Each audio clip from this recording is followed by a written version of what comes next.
right, good morning, everybody. Sorry we're running a couple minutes late here, but grateful that everybody could be here today.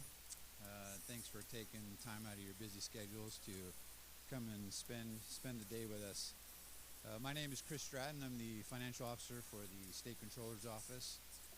We've got a great lineup today, and we hope that everyone will find this a great opportunity to come together and to learn and collaborate a little bit, and we've got some great folks here today. Today's event, we'd like to recognize Infor. They have sponsored us today, and we're grateful to have them with us. And over the last 6-7 years, we've developed a good partnership with them, so we're grateful for them. So I'd like to recognize them. So as I call it their name, if they'd please wave, stand if you're already standing.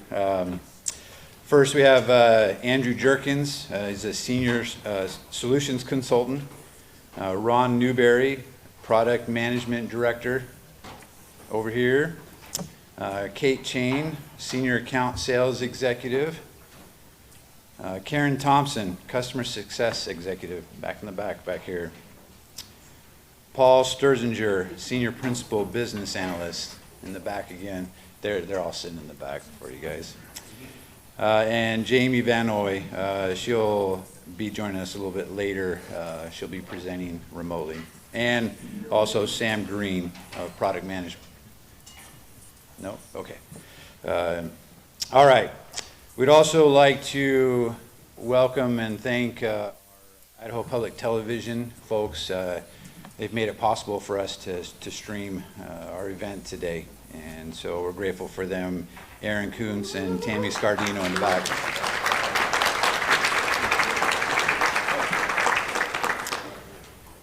And finally, we'd like to thank the Idaho Centennial Chapter, the AGA. We've been able to partner with them, and they've arranged for us to tag along this week and be able to have this great venue and use Conference IO, and so we're grateful for them and for their willingness to work with us too.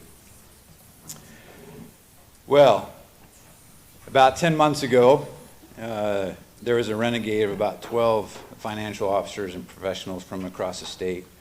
We decided we wanted to get together and just to start to talk, and so we began meeting. We've been meeting about once a month. And our goal was to talk about successes, pain points, best practices, and then to go back to our agencies and take those back and to talk to our other peers, and when it was appropriate to go back to the Luma team, maybe pass along some feedback to them. And so this symposium today has come about as a result of our gatherings over the last 10 months. And so I'd like to recognize today the members of that group we've worked together the last 10 months. Amy Anderson from the Department of Health and Juvenile Corrections. Woo! I went back in time. Justin Collins from the Division of Financial Management. Justin's in the back. Michelle Christ Aguiar from the Judicial Branch. Dina Darpley from the Department of Health and Welfare. Kevin Hickey from the Military Division. Patrick Hodges from the Controller's Office. John Oswald from the Department of Fish and Game. Michael Pearson from the Department of Health and Welfare. Carrie Peterman from the Department of Labor. Bailey Peterson from the Controller's Office. She's our mic person back there. She's controlling. And Dave Taylor from Idaho Public Television. And if you pass by Dave today, wish him happy retirement.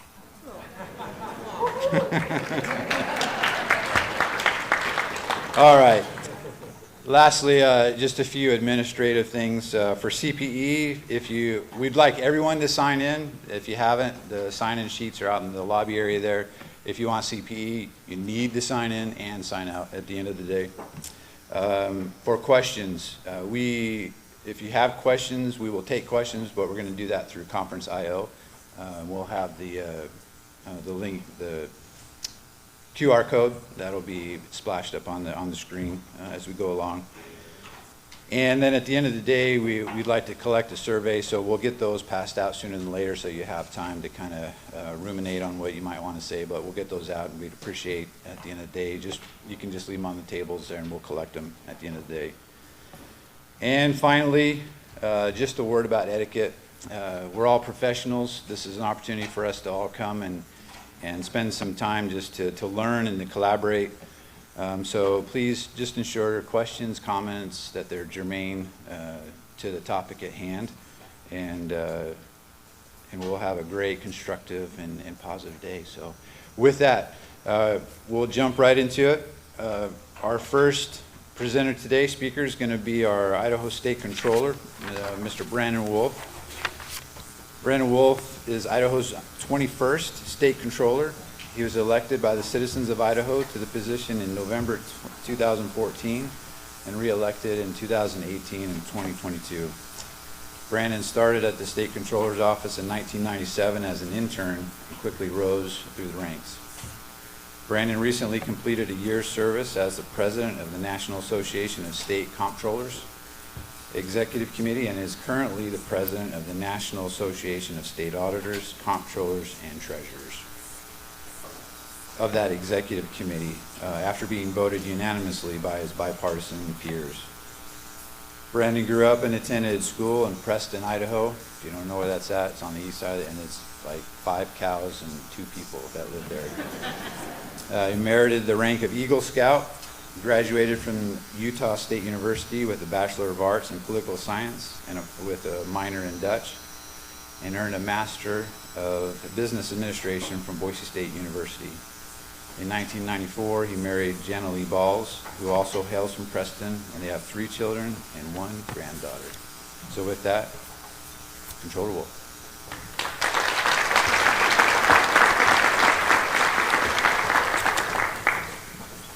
Well, welcome and good morning. For those that this is your 3rd day, congratulations, and thank you for your coming back out. You've probably found a new route out here to Wahoo's, and I kind of like the commute. It's a lot quicker than going downtown from where I live. But welcome, and for those joining us for the first time today, welcome. Glad to have you join with us, and those online, thank you. Aaron Coons and the team at Idaho Public TV, and I got a good shout out from the crew from IPTV there. Congratulations, Dave, and all your work and service to the state. We wish you all the best, so thank you. Yes. I just want to share a heartfelt thank you to all of you, all the state employees, for your persistence, your patience, and continued commitment as we navigate and grow with Luma. I also want to just give a shout out to my own team, my own staff, and those that have worked and those that have partnered and helped all along the way. As a support agency, our office is here to empower your success through your partnership. Our goal is to make your work easier, clearer, and more secure through the systems and services we manage. We strive every day towards this goal and acknowledge the deficit we are working through a large ERP implementation. Idaho is leading the way nationally in how we manage data security, ensure transparency, and implement cutting-edge technology. We are the first and only state that's live with a multi-tenant SaaS solution using all the modules. There's only a couple states that are either using HR or just financial. And there's a couple of states that started a project the same time we did, and they're still trying to implement. So we're grateful for your service, your work, and your commitment there. Over the next year, we remain focused on strengthening Luma support through enhanced training, clear communication, and agency support. We are committed to meeting you where you are and helping you succeed in the new environment. Luma isn't just a financial system, it's a foundational part of our transparency initiative. The work we do here affects how we report, manage, and share data across the state with the public and with leadership. Today's sessions are focused on the general ledger, reporting, and projects and grants, the heart of our financial operations. We hope that you'll engage, ask questions, and leave with the valuable insights and take back to your teams. Thank you again for your dedication and resilience, and we're building something stronger together. I asked this, I call it the FOG group. It was the Fiscal Officers Working Group, so I have to give a nickname to everything, so I called it FOG. And so with the FOG group of users, I said, they were having a meeting, and I'd always ask, give me an update, how's it going, what did you learn, what did you grow from? And they share a lot of valuable insights with one another. Having grown up at the farm with more than 5 cows, and we have lots of chickens too, because there's a Wrightwood egg farm there too, just like on the Napoleon movie. But what I wanted to share was, how do you get the water to the end of the row? And by that meaning, okay, this group's meeting together, but I challenged them and I said, how do we share this with everyone? How do we get this water to the end of the row, and how do we help everyone understand and share what valuable insights you're gathering as a fiscal officer group? And I challenged them and asked them, I said, Chris, Patrick, Bailey, I said, how do we do this? And so they took that back to this working group and these 12 members, and I think there's 1 or 2 new ones that jumped on. And they came up with this proposal or this idea. They shared, like, how about if we jump on the 3rd day of the AGA conference? That was a great opportunity. So I continue to challenge them to ask them how we share this, share the knowledge and information that can be best practices and things. There's so many more things we look forward. Again, this is the foundation where we're at. I'm excited. I just met 2 weeks ago with the CEO of Infor and the Chief Technology Officer, and continue to push and ask for their support. They've been super helpful. And to continue to push to ask to say, how do we get parity with the commercial cloud? And they're working with that, so we have the same tools. My wife works at St. Luke's, and they use Infor as well, and they went live just a couple months before we did. So I always peek over her shoulder when I see her, and I'm like, wow, that looks different or different. And so she's like, well, and I have to remember, oh, they're on the commercial cloud, we're on the gov cloud for that security purposes. So that's my continued push, so where we can have those functionality, those opportunities, I look forward to those as well. So with that, I wish you a great day. I'm going to pop in and out throughout the day, ask lots, take lots of notes, and ask lots of questions. So we're grateful to have the M4 team here and their support, and the presenters that are here. Torsten's looking forward to his questions. Just a little known fact. Torsten is the smarter, better looking twin. We were actually born on the exact same day, almost the exact same hour. So to my twin, my better half, I look forward to his comments later on. So with that, Chris, do I turn it back to you? Are we going to introduce Ron? Michael? All right, awesome. Well, enjoy the day, and thanks, everyone.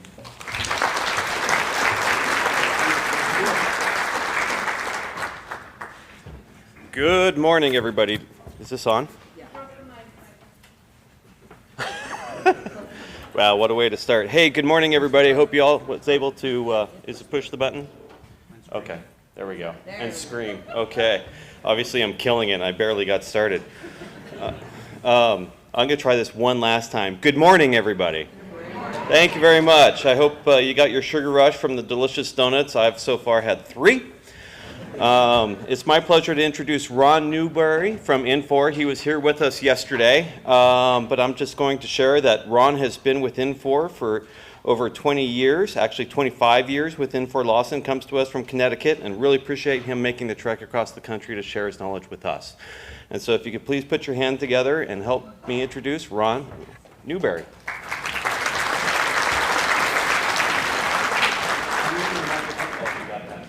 I think this is, okay, yeah, I can tell it's working. Okay. All right, so I don't have this in front of me, so I have to steer off into the left or the right so I can see what's going on. So we can skip, I think, the preamble, right, the bio slide. We all know what that is. So what we're going to talk about today is, the GL impact across the modules, right? Processing data. So we're going to start kind of with a map of how all of the subledgers, and when I say subledgers, I'm talking cash, right? AP, AR, all of those underneath the covers of the GL, because at the end of the day, the GL is your final repository. So everything you process in transaction ends up in the global ledger, right? And then obviously from there comes the financial reporting side of it. So we're going to go through that first, and then we will kind of go through and have some questions and answers. And we may go into some other details as we go along. So one thing that we've done is we have built out what we call our prescriptive process model, right? And it really talks about all of the ins and outs between the various modules of the system. So we break them down into what we call a level 1. And our level 1s, as you can read, are things like record to report, source to settle. And so when we say record to report, this is really all GL practices. Source to settle, for instance, really talks about requisitioning, purchasing, paying invoices, right, and going through those processes. So we're looking at it more from a process perspective as opposed to a modular perspective. So, like I said, with things like source to settle, we're touching multiple modules to where at the end of the day, we end up in the GL. So, this top level 1 is really those processes out of the box. And you can see that there's multiples out there. And so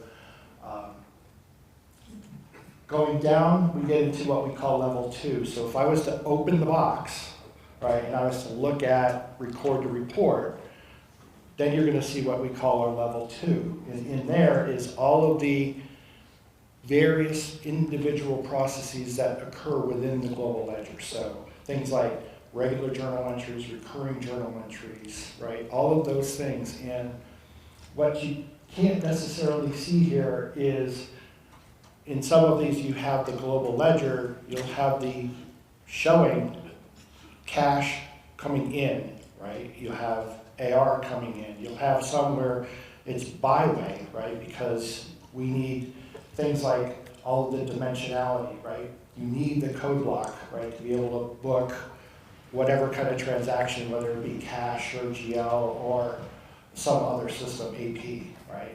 So you're still having these constant back and forths, look backs, so that your transactional system is being controlled by the global ledger configuration, right? And that configuration has things of like all of your funds, all your departments, all your accounts, right? And then there's rules that are built in there that says when I'm using X fund, these are the accounts I can use. So there's kind of a security behind that, so we avoid what we hope to avoid all of the bad coding, right? I can't choose something that is not allowed.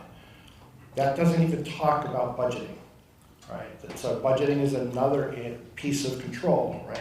I can't transact and continue if this transaction is going to cause me to go over budget. Again, we as Infor allow things like tolerances and things like that to allow those to occur, but that's really up to the state controller's office to determine, right? Are there tolerances or is it a flat no? You either need to get more budget, swap, pay Peter, pay Paul kind of a deal, or do I not do this transaction, or where should this really go? And that's really the question. So if we look at these, we move downward, and if I open one of the boxes on level 2, we get to what we call level 3. Isn't that convenient? And then here's where we get to really specific processes, right? So for instance, a journal entry. I'll say I create a journal entry, I release a journal entry, we approve a journal entry, and I post a journal entry, right? It sounds simple, but that is the process. How you do approvals is a whole other thing. That's configured, right? I can be as simple as one person approves, or I can have a committee. I can have multiple levels of approval, escalations, I can have amount thresholds, right? So if I'm at this level, I don't want to look at an entry that's $100. It's not worth my time, right? I'm going to look at a $100,000 transaction, and I'm going to leave it to others to approve the smaller. So again, that's all built into the system, and that's all been done with the state controller's office. And if down further, we actually have what we call our scripts. So if you go into one of those boxes, we actually have a list of here's the fields you do, here's the fields you enter. But remember, that's ours, that's not yours. So if you've added fields or you don't use certain fields, that's not here, right? We can give you the tool, and that's another state controller's office item, right? Is do we modify these in any way, right? So now we have, quote, a Bible of how to perform whatever process we're doing. Okay. So let's go to the next one, Bailey. Let's go next. All right, so again, I broke this down into simply FSM, which is financials and supply management. So if anybody's looking for HR here, it's not. I purposely took that out of here. But again, you can see we have these 7 majors, right? And really the 2 at the bottom are mainly supply chain. So that's all about purchasing and requisitioning materials. Okay. So let's go to the next one. Okay, and so if we break it down, record to report has these 6 sub-processes within it. So you can read it: journal entries, recurrings, allocations. External, you have interface transactions coming from some non-Luma system that comes in. I don't know if that's the case. If it is, then that's where you're at. Okay. We have budget importing and processing.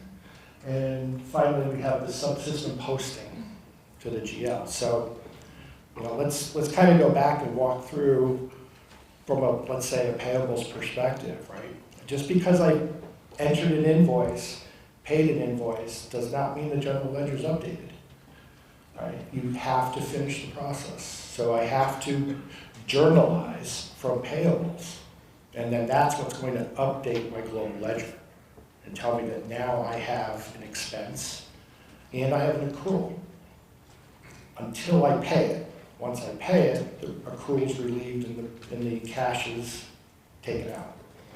So really that's kind of the process there. If we look, projects I think is another big area here. So we've got project creation and maintenance. So there's tons of things that you have to think about, right? There's funding sources, there's front-end splits, right? How is this project being funded? How am I going to build it out? Or how am I going to track what fund or what agency, I shouldn't say agency, is this a federal grant? Is this something that I'm getting external, or is this internally funded?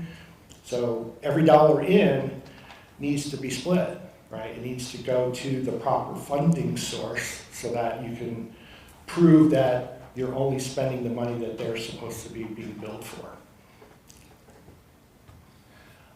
So I won't really talk too much about lease creation because you haven't taken leases on yet. That is a module that we just released about 6 months ago. We've got a couple of customers live on it already. The only thing I will say at this point is it is from a lessee perspective. So if you are leasing something, a building, an office, a laptop, or what have you, our solution will handle that. Lessor, where you are providing a venue or material and you're leasing it out to somebody, that is being worked on as we speak. So we're in the process of putting that together. Our lessee side handles GASB 87 and GASB 96 as far as disclosures and things of that nature. So we're fully compliant with those pronouncements. And so those are definitely out there ready to go. Billing to collection. So billing, for the most part, is external billing. So it's a miscellaneous billing event. It's not the same as billing for grants. So billing is all, for grants, is all done within the projects module. Okay? But we do have functionality where I can do miscellaneous billing, and then that can go into AR. Cash processing to reconciliation, right? So a lot of customers only use a fraction of what our cash application can do. They do enough to receive cash and to pay cash, and that's it. There's a lot of them don't do forecasting, they don't use treasury functionality, right? Debt management, anything like that. A lot of them don't do the full functionality, and that can create some gaps, right? Especially if I'm wanting to do a full reconciliation process, because I don't have all of the pieces in the system. Now I've got parts coming from here, there, and everywhere, and how do I reconcile that? Okay. And then finally, we've got asset creation.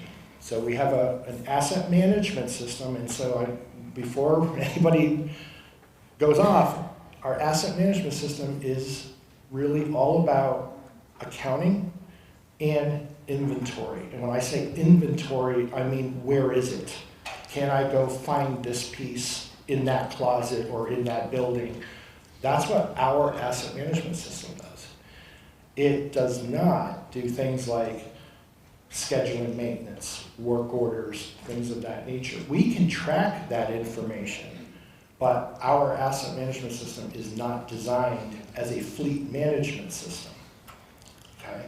We have partners, we have, through our APIs, been able to integrate those to be able to have those two talk to each other.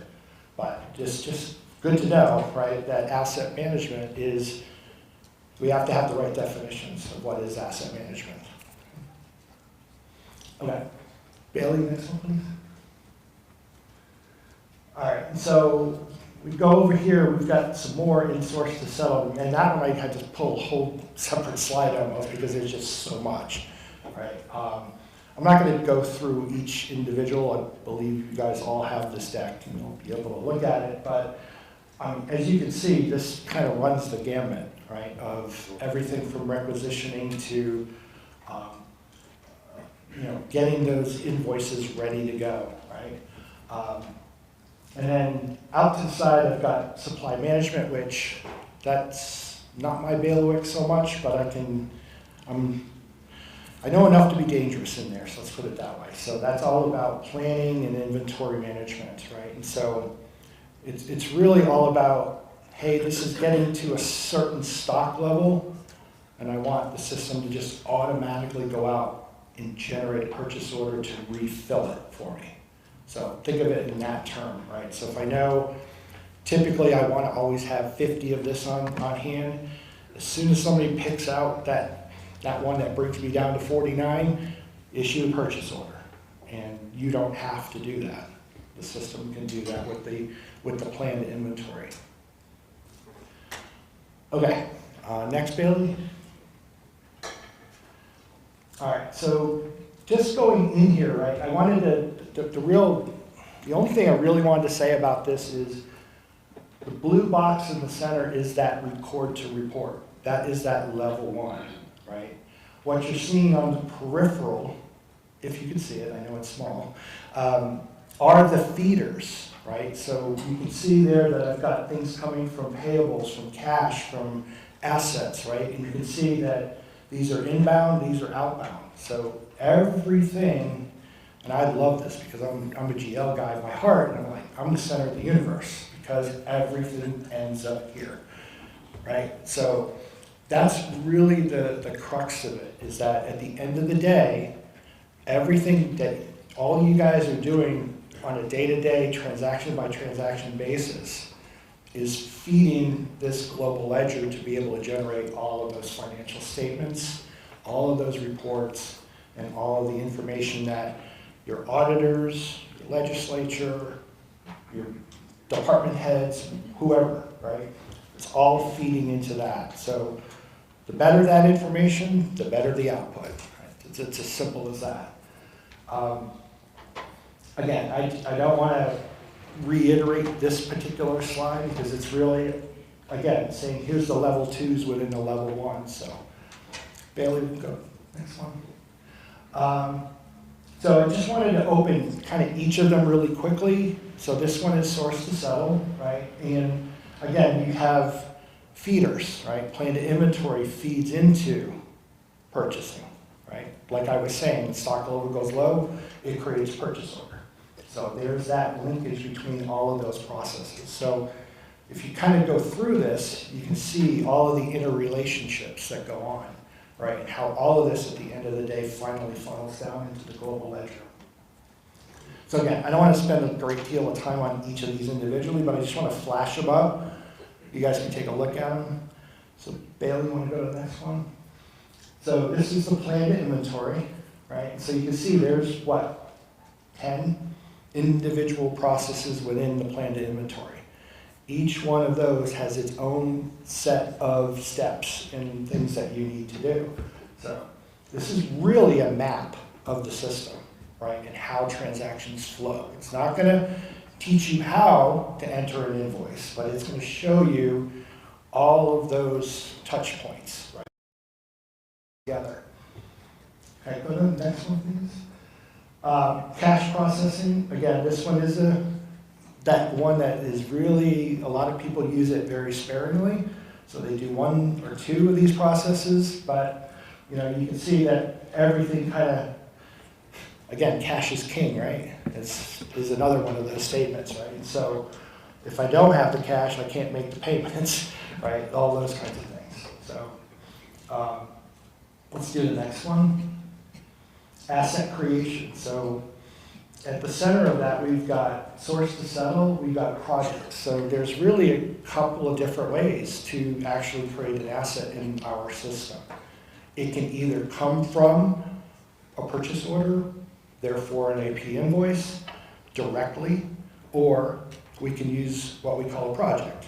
So I know you've got a term of project, but we can actually say, I'm putting up a building, and there's 5 phases of the building, and it's going to collect all that cost.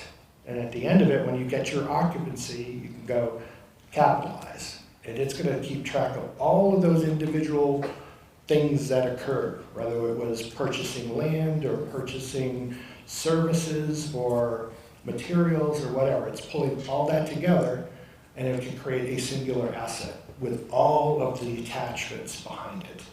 So all of those individual transactions that made up that cost are part of that asset record.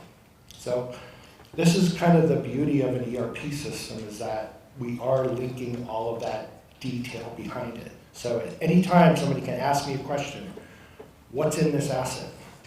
Here you go. Here's these 5,000 lines of transactions that came in. These came from AP, these came from here, these came from there, right? So, and again, obviously assets has lots of features and functions within it, right? I can transfer, I can dispose, I can make adjustments, right? I can adjust the useful life, I can adjust the cost, right? I can have multiple, what we call books. Other people call it ledgers. So you have a posting book, that's where your depreciation books, where it goes. But then I have other books that are non-posting. These are just for reporting purposes. So I've had customers use tax books. I need one for alternative minimum. I need one for state reporting, county reporting, town reporting, whatever. And so I can have a single asset have multiple treatments for reporting purposes. Okay, let's go to the next one. Billing. Again, this is our miscellaneous billing. This is not your project billing world, right? So totally different from all of your billable or grant-related projects. This is that separate system. I don't think we need to spend a lot of time here. So let's go to the next one. So project creation, right? All of the individual steps in there, and again, we know there's a lot in there, but those are all housed within those individual boxes, right? So there's the project, there's funding source, there's contract, there's grant, there's all of those things that go into the creation of a project. Okay. Next one.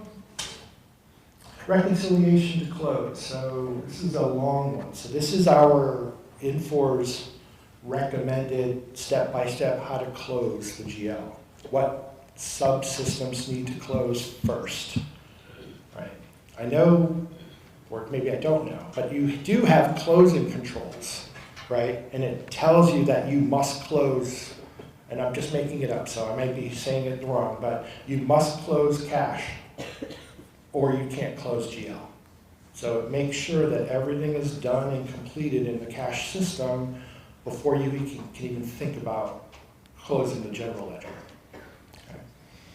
Now there may be predecessors, right? So you see we have an order of each individual subsystem. You may close all or you may close none. That was an SCO Infor designs session, right? That was done a long time ago as to what needs to close first. So one key to remember is when you close a subsystem, and I call cash, payables, receivables a subsystem, that cannot be reopened for that period. So once you've passed it, you're in an accrual situation. Anything that needs to be done, you should accrue it. Okay, so that's really the issue. I can open and close the GL all I want, but subsystems are one and one-offs. All right, next one, please. So again, I just wanted to close this off really with kind of, we go to all this ends up in record to report again. So next one, are we almost there? So this is the level 3, right? So this really shows enter, release, approve, post, right? Okay. We'll go next one, please. All right, so there we go. How did I do? I got close. You got 5 minutes. I got 5 minutes for questions, okay. Is the mic up there? Oh, there. Stratton's hiding my microphone. Hey y'all. Okay, so we have a bunch of questions for you, Ron. All right. So the first question from the crew is, will the slides for today's presentations be made available? I think that's a resounding yes. So yes, we will get the slides out to everyone after the session today.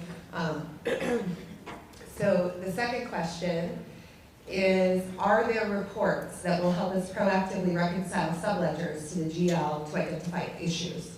Yeah, so each individual module has a bank of reports within there. We didn't flash that up on the screen, but there is a report catalog that we have that if you have access to, say, assets or to AP or to whatever, you can go in and get to those reports. There is a specific invoice accrual report. So for instance, in payables, I can see these are the things that were accrued, so I know what should be in that GL account at the end of the month. Great. The next question is, will journalizing entries always be a manual process, or is there a way to automate this? It's a really good one. So today it is. It is a manual process, but you can schedule it.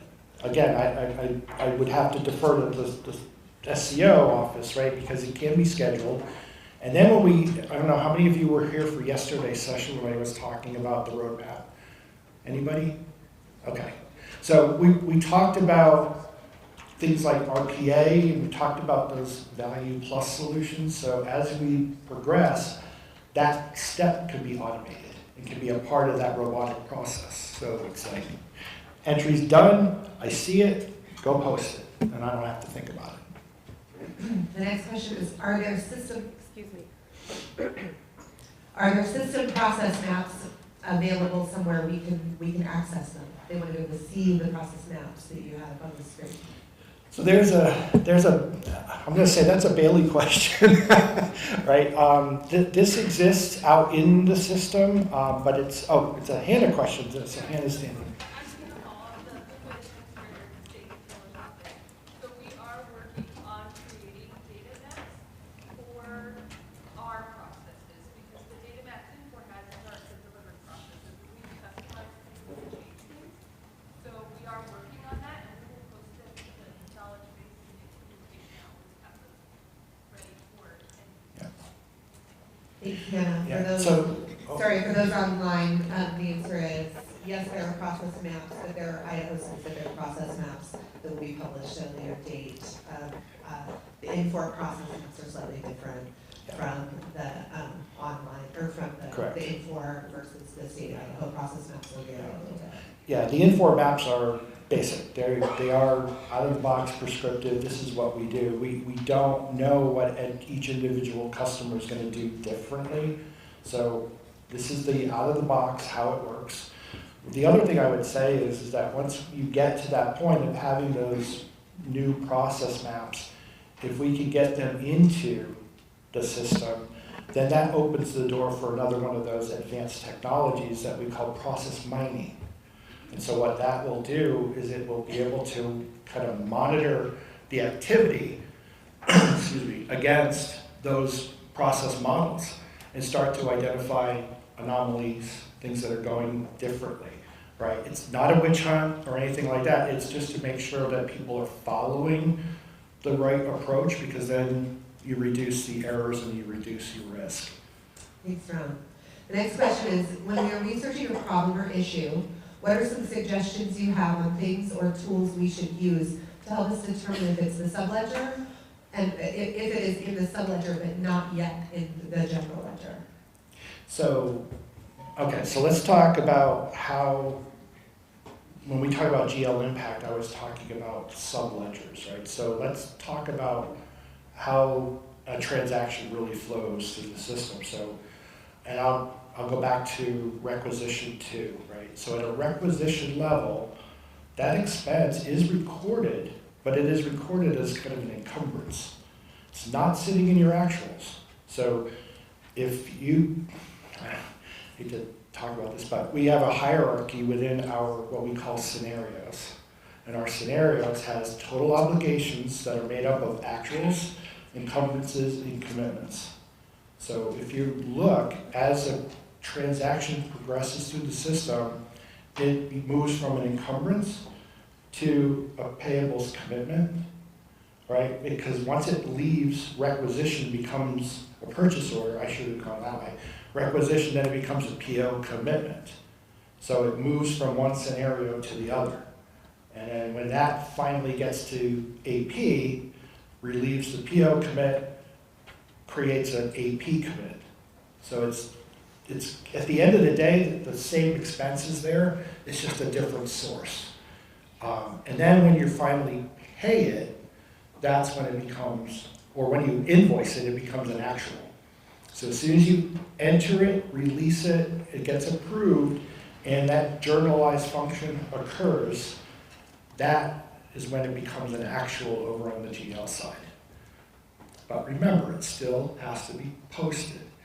When we say journalize, it just takes all of the stuff that's ready to go from a payables perspective and drops it into the GL, but the GL has not posted yet.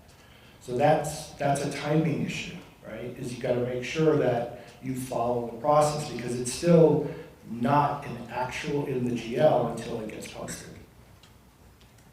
We are at time, but I'm going to just throw 2 last questions. There's what are tips for data entry users to do or not do to ensure that what they're doing in the subledger is going to be accurately reflected in the GL? And then are the QRGs for all the processes involved in these flow charts? And I think the QRG question is the state of Idaho question that we'll have to address later. Right. But for Ron, sort of do and do not do in the subledger. Yeah, so, really the rules that are in place, like all of the structure relations that tells you this fund can use this account or this agency can use this fund, that's your Bible, because you're going to get errors as you're keying them in. It's going to tell you that that doesn't work. Try again. right? So there's your first cue, right?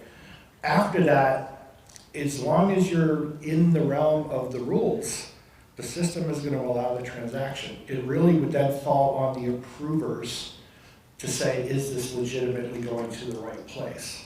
I mean, errors are going to occur, and you can only control so much at the system level.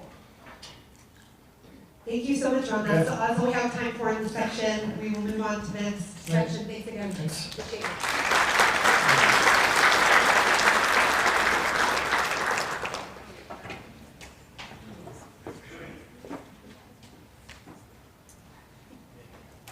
Who's doing my next intro? There you are, Dave. Thanks, Amy. Hey, real quick, Bailey, if you want to, if you can put up the QR code again so everyone can scan in, because that's where we're going to get a lot of our questions while we do the transition. And I'm asking the panelists if you guys can come on up. So Torsten and Hunter and Jason, I haven't seen you here yet today. I hope you are here, because otherwise it'll be a short panel. But while we transition, we'll go ahead and get set up. So feel free to talk amongst yourselves, as they say on Saturday Night Live, and we'll be right back with you. Okay. Okay. Oh, thank you. I will take it.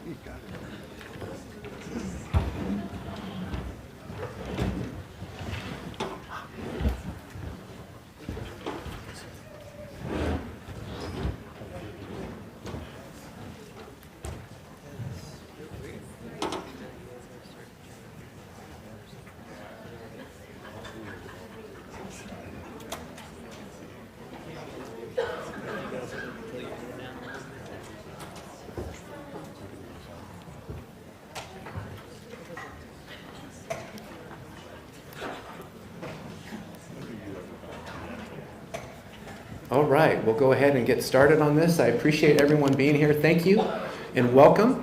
And welcome to our panelists. I'll introduce you here in a second. Just for the record, I feel like I'm before JFAC. And I want to say for the record, my name is Dave Taylor. I'm the Director of Finance for Idaho Public Television, at least for a few more days. I'd like to take a moment to introduce our panelists today. I want to thank them for being here and being willing to step out here. We're going to be using the questions that are up that come in to help us facilitate. Because all I have is, hi guys, it's good to see you.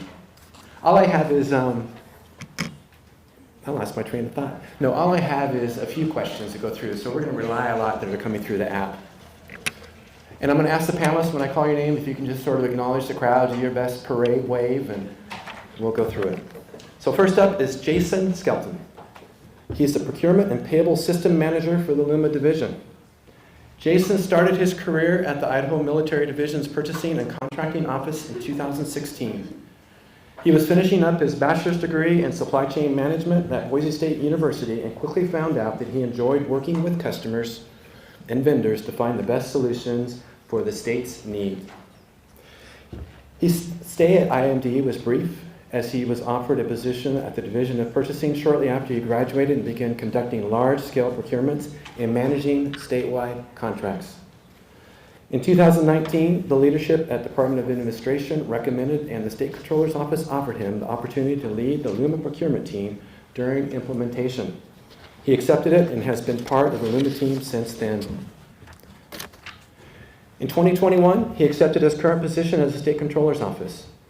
His current focus is managing the team that supports the Luma modules associated with the procure-to-pay process.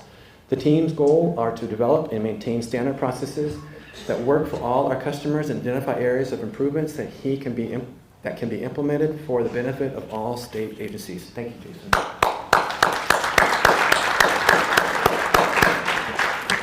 Next up is, on the slide deck, is Torsten Wilkins, Procurement and Payable Systems Specialist, Senior, again, the Luma Division. Born and raised in Idaho Falls, he moved to Boise shortly after high school graduation. He met his beautiful wife 33 years ago as a freshman at Boise State, and they have two amazing kids. Their son, Jake, a Boise State graduate, is a corporate accountant in Charlotte, North Carolina. Their daughter, Ashlyn, will graduate with her bachelor's degree from Boise State next week and begin her pursuit of her master's degree in social work in August. All right, yeah. After many years of commercial sales and the HVAC industry, he went back to school and graduated with a bachelor's in finance in 2004. He spent several years as a financial analyst for a couple of different companies in Boise. He started his career at the Idaho Military Division State Accounting Office in April of 2012 as an accounting technician.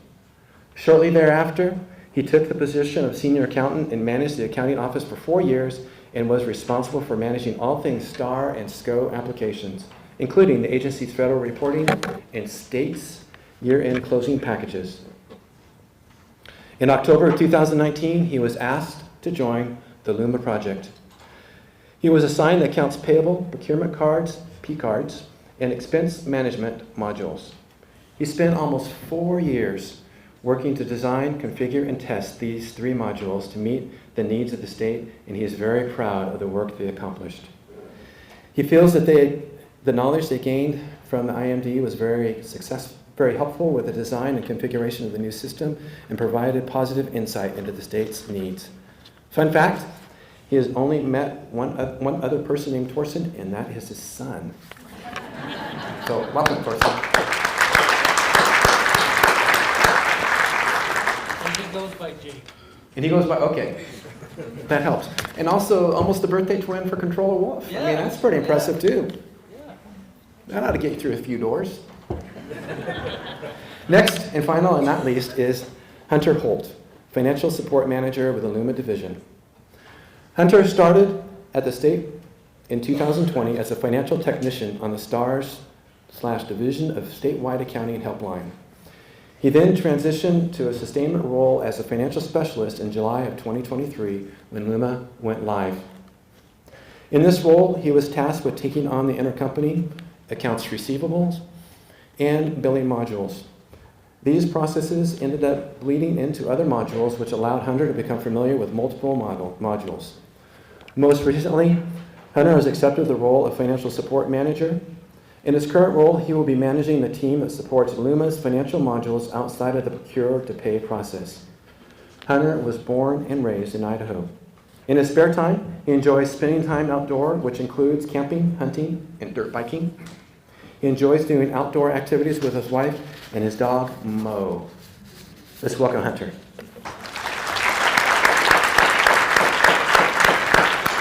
We got to know, what kind of dog is Mo? What is he? He's a Cocker Spaniel. Cocker Spaniel, okay. Next time you have to bring him. I want to give you an idea, an overview of how we're going to proceed today. The major areas that we'll be covering are month end, and just making sure I'm logged in here. Month end close, and we'll be doing some general stuff too, as well as regarding defaults, settings, bulk adjustments, etc. I received a lot of questions from folks that I reached out to that what they wanted to hear, and make sure you put them in the app so we can follow up with that as well. We'll also talk a little bit about year-end close. First question that I have for these all. For the panel, and it's a jump ball, so you guys are, anybody wants to take it? Why does month-end close matter? Some months I do it, and some months I do not. Time and space do not cease to exist when my agency does not do month-end close activities. And to be honest, we can't really tell a difference internally. So why should we do the extra work? Is there a meaningful reason? And what are we missing?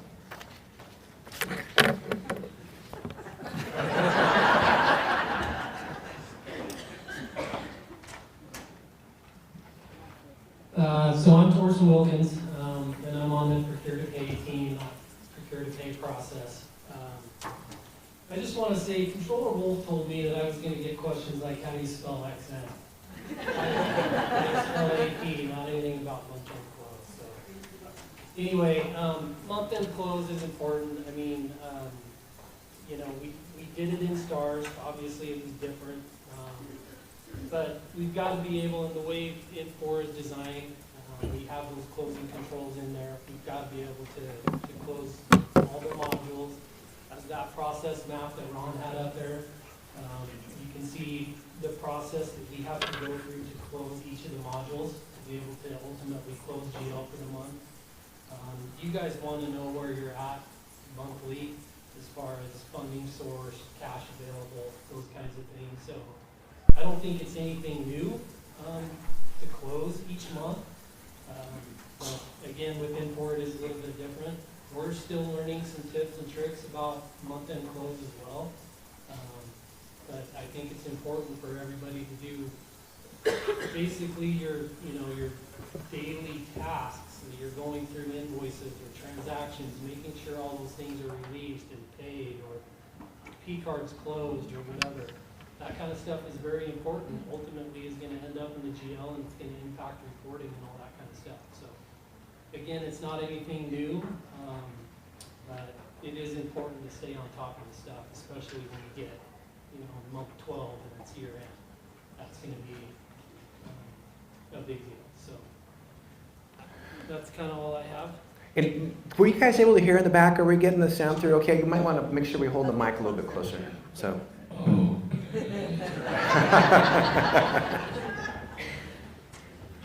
Anybody else have anything they want to add to Torsten's response on that?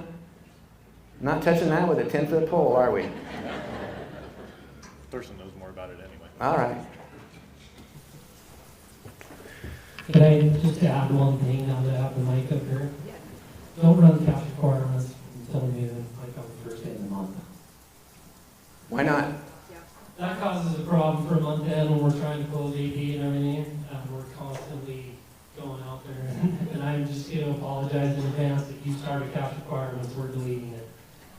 So, I know the costs have been out before and asked you to kind of hold off processing things on the first day of the month, but at this point, we're almost 2 years into it and it's still happening, so. What time is okay? We're just going to delete them. That's a loaded question. So the question was, what time was okay? What time is okay to run it? It really just depends on what issues we run into when we're doing the month-end close. So we will find transactions that need to be taken care of, and a lot of you have probably received emails or requests to complete something, or ultimately it's going to get canceled or deleted. So cash requirements is one of those things at month end when we're trying to close AP, and I've got to run out there constantly deleting cash requirements. So If we don't need to run cash requirements that day, should we just not do it? yeah, I mean, at the end of the day. And the question was, if we don't need to run cash requirements on that day, is it okay just not to do it? Yeah, so cash requirements is basically what that job does, and this is my interpretation of it. It is going out there and it's looking for any released invoices, and that's what it's going to grab to pay. Obviously, if you have those invoices on hold, it's not going to run through cash requirements. But if you don't have any released invoices, you're going to know it as soon as that first cycle of cash requirements runs, you'll see it says completed. If you open that up, you'll see how many vendors, how many invoices, how many cash ledger transactions are being paid. If they're all zeros, you can reset parameters and just delete that.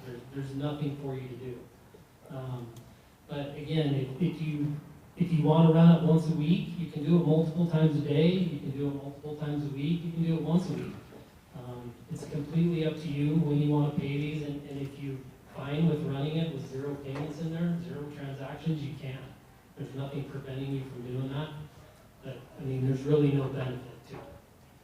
The only ask when you do run cash requirements is to make sure you complete that payment cycle. It's been going on 2 years now where I am checking that thing every night, and there's a lot of invoices that have been, I basically had to reset parameters and get rid of that cash requirements job. So if you guys take anything from this today, complete that payment cycle on cash requirements, please. Thanks, Torsten. I got a comment come through that that they weren't able to hear Torsten. I assume that was maybe when the microphone is away. I assume he's coming through, so I'm looking back at the folks on with Aaron and Tammy back there, but we'll monitor that and we'll get that fixed. But I think it was probably just a little earlier when the microphone wasn't present there. One question that comes to my mind is I look at non-agencies. A lot of agencies have people that have multiple roles that they're able to back up another individual. So for smaller agencies, it maybe something happens and the person's not around at the month end. Maybe they only have 1 or 2 people in the finance area. What recommendations do you have for them when it comes to month end close? Like if they had a vacation scheduled or they had an event that occurred within their lives that they couldn't be there. Is it okay? Is there a backup? Is there someone they need to notify, or does it? And I'm sorry for putting you on the spot, Torsten. No, that's okay. I'm glad that I'm the only one up here going to talk about month end. To that point, I mean, we do have the ability to assist, especially the smaller agencies. If you've got people that can't approve or can't release or something like that, we would just ask that you reach out to SEO. We're going to need some sort of email or confirmation that gives us the authority to process that for you. It's not something that we want to make a habit of. But, if you're planning on going on vacation, just try to have your ducks lined up. There's proxy options. You can have people that can do functions for you. So don't take vacation on the first. Yeah, set up your proxies. No, thank you, Torsten, for that response. Appreciate it. What are some other good activities to do leading up to month-end close? Oh, Jason, you're going to have something to add there. Sorry. Yeah, I was going to add something to the last one. So specifically with workflow approvals, you guys have the ability to set up proxies yourself, and that's just completely separate from maintaining your approval matrix. So that workbook that you can download and update. So you can set up your own proxies, and you can set it up for a specific amount of time while you're out of the office. So if you're going on vacation around month-end close, and you need to be able to have, one of your coworkers approve for you, you can set up that proxy. There's a guide out there on the service portal to set up those proxies. So. Okay, thank you. One question that just came through that I saw that I thought was relative to the conversation was cash using note that was done. It was about if cash requirements was deleted, will the agency be notified that it was deleted? No. And I say that kind of in a joking manner, but when we first went live in July of 23, it was kind of a process that was something that I had to check every night at like 9 o'clock at night. And after 2 years, I'm still doing it, but we did start tracking who the users were. We saw quite a few frequent flyers, but the folks that are running the cash requirements, we did contact them via email, and we did that for several months after go live. Never got a response from anybody asking why or what can we do different or what do we need to do. And our communication was more of just an FYI. This was not completed. There was no warrants issued, no ACH issued, so we deleted it. So notifications are not going out just simply because there's just so much for us to do. And at some point, I would think you guys would know if you had 100 invoices out there expecting it to be paid and it didn't get paid. That's kind of what happened. So the notifications, because we weren't getting any responses, we just got to stop. Okay, fair answer. Thank you. What are some good activities to do leading up to month-end close? I can take that one. So hi everyone, I'm Hunter Holt. For me, I would say the biggest thing is there's a month-end close checklist out on the service portal. I recommend going through that, and I mean, really the only steps leading up to month-end close is just making sure that you've gone through everything so you don't have any invoices pending approval that you want to hit in March and now it's April. Make sure like all your batches are released, reach out to STO if you want them to post in that month. I can't really think of anything else outside of the checklist. That would be my biggest. No, fair answer. Thank you, Hunter. I had a question come in on proxy. And the question was, doesn't a proxy person have to have the same financial roles as the person giving the proxy? Same role or higher, or what's the protocol on that? Yes, they would have to have the same role. So, as an example, accounts payable. Was it payables manager that they have to have right now in order to approve an invoice? So if you're delegating the proxy for your approval to someone else at your agency for accounts payable, they need to also have the payables manager role. Similar with cash manager for any of the cash transactions and receivables manager. So I think asset manager maybe too. From the procurement side, Okay. You can proxy those and you don't have to have the same role. Okay. So procurement's special in that way. All right. Thank you. One question that came in on the cash requirements is, will cash requirements ever be automated eventually? And if not, why not? Or if so, when? Will cash requirements be automated? Right now, I don't believe there's a way to do it, but I would not be surprised if there will be a way eventually.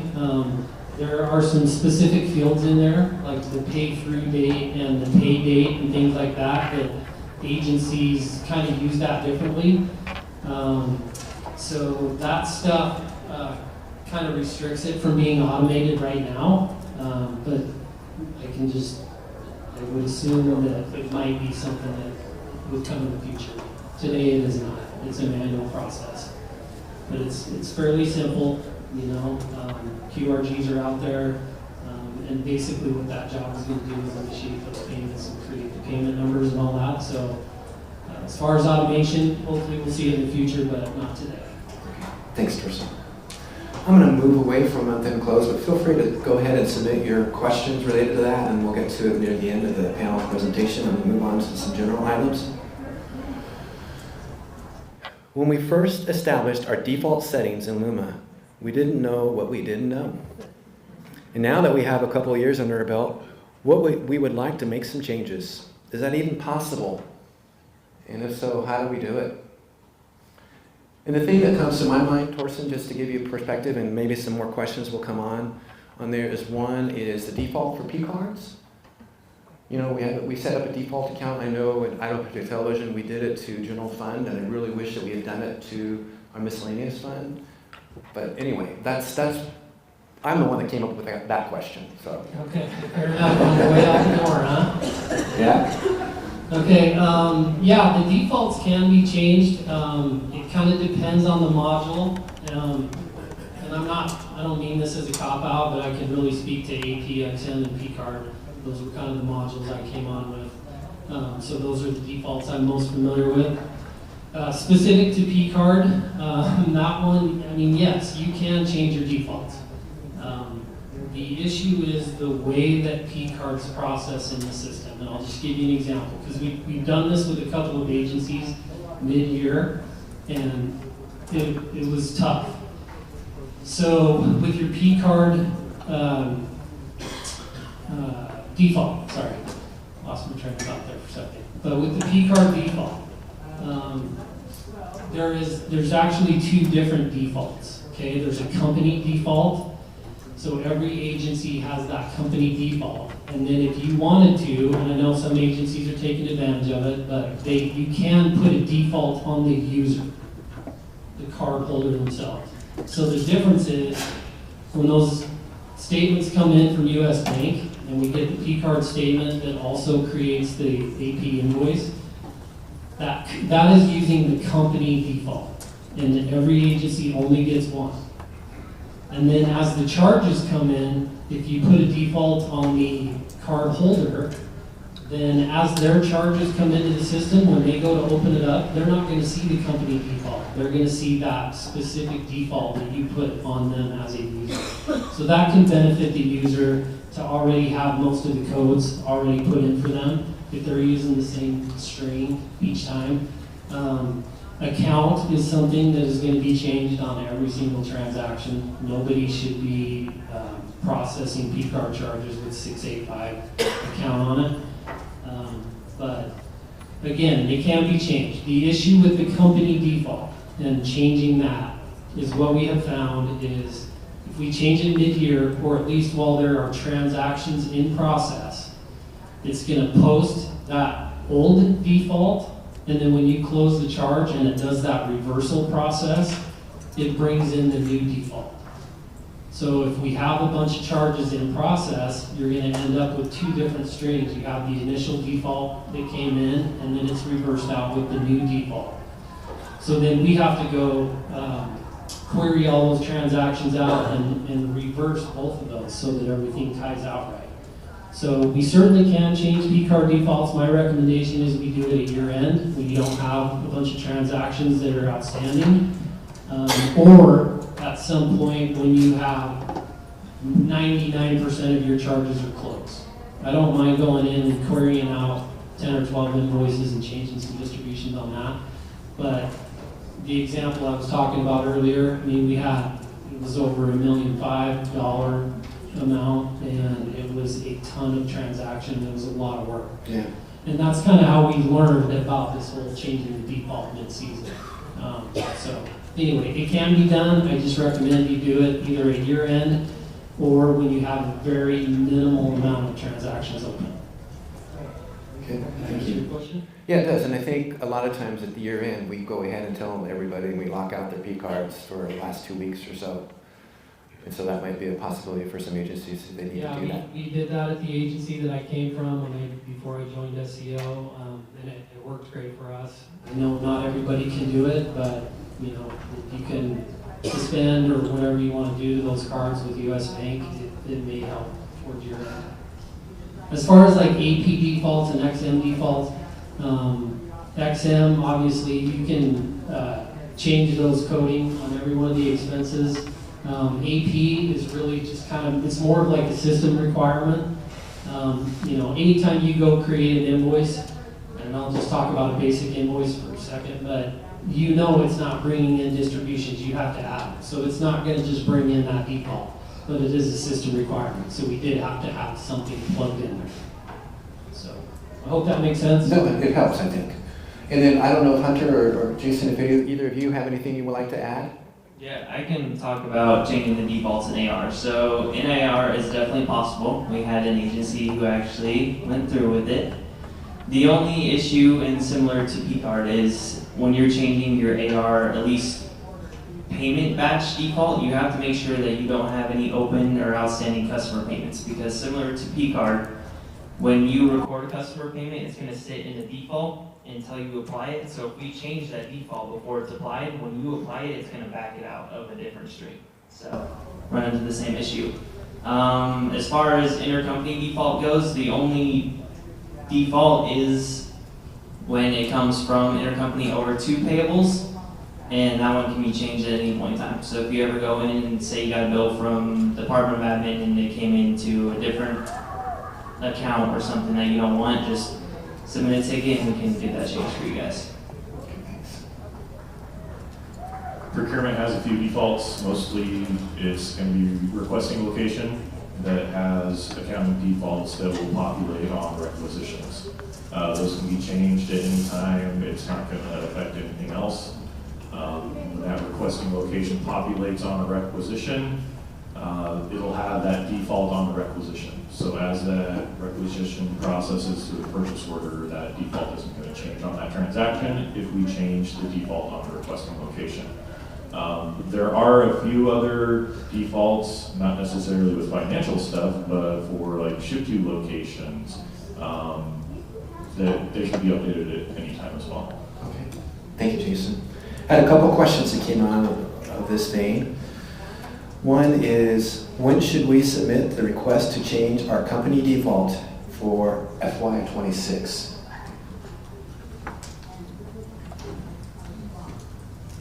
June 30th at midnight. Now, you can put the request in. What I would ask is that you have a really good idea of where your transactions are at and the number of transactions it's going to impact. I know I have some requests already in that they do want to change their defaults for FY26, but again, when I go out and do a search and I see, 1,200 transactions in process, and you're talking 4 reversing transactions to fix each P-card transactions, that's a lot. So my recommendation again would just be, go ahead and get the request in, we can keep our eyes on it, and then I would just ask that agencies kind of monitor the P-card transactions and close out as many as you can, so they're not sitting there in process and have to go back and do these reversing actions. Thanks, Commissioner. One more question I had that came through on this, and is it possible to change the XM defaults at agency level and not at an employee level? Not really. So basically what we did with XM, I know prior to go live, everybody was just hammered with these default workbooks.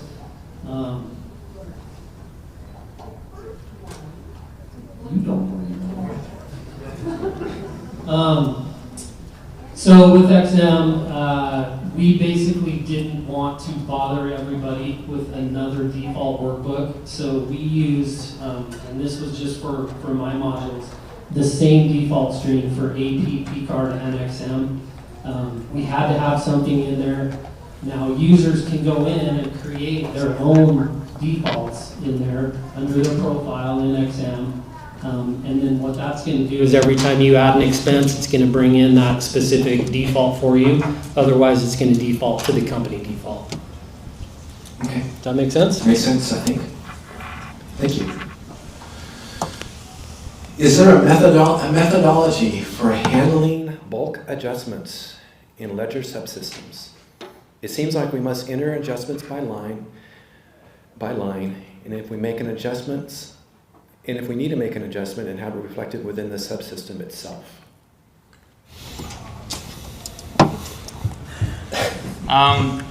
So there is a couple ways that you can do bulk adjustments in the module itself, but we personally recommend going in one by one. I know it's a pain, but it seems to be the easiest and the cleanest when you're cleaning up in the submodules.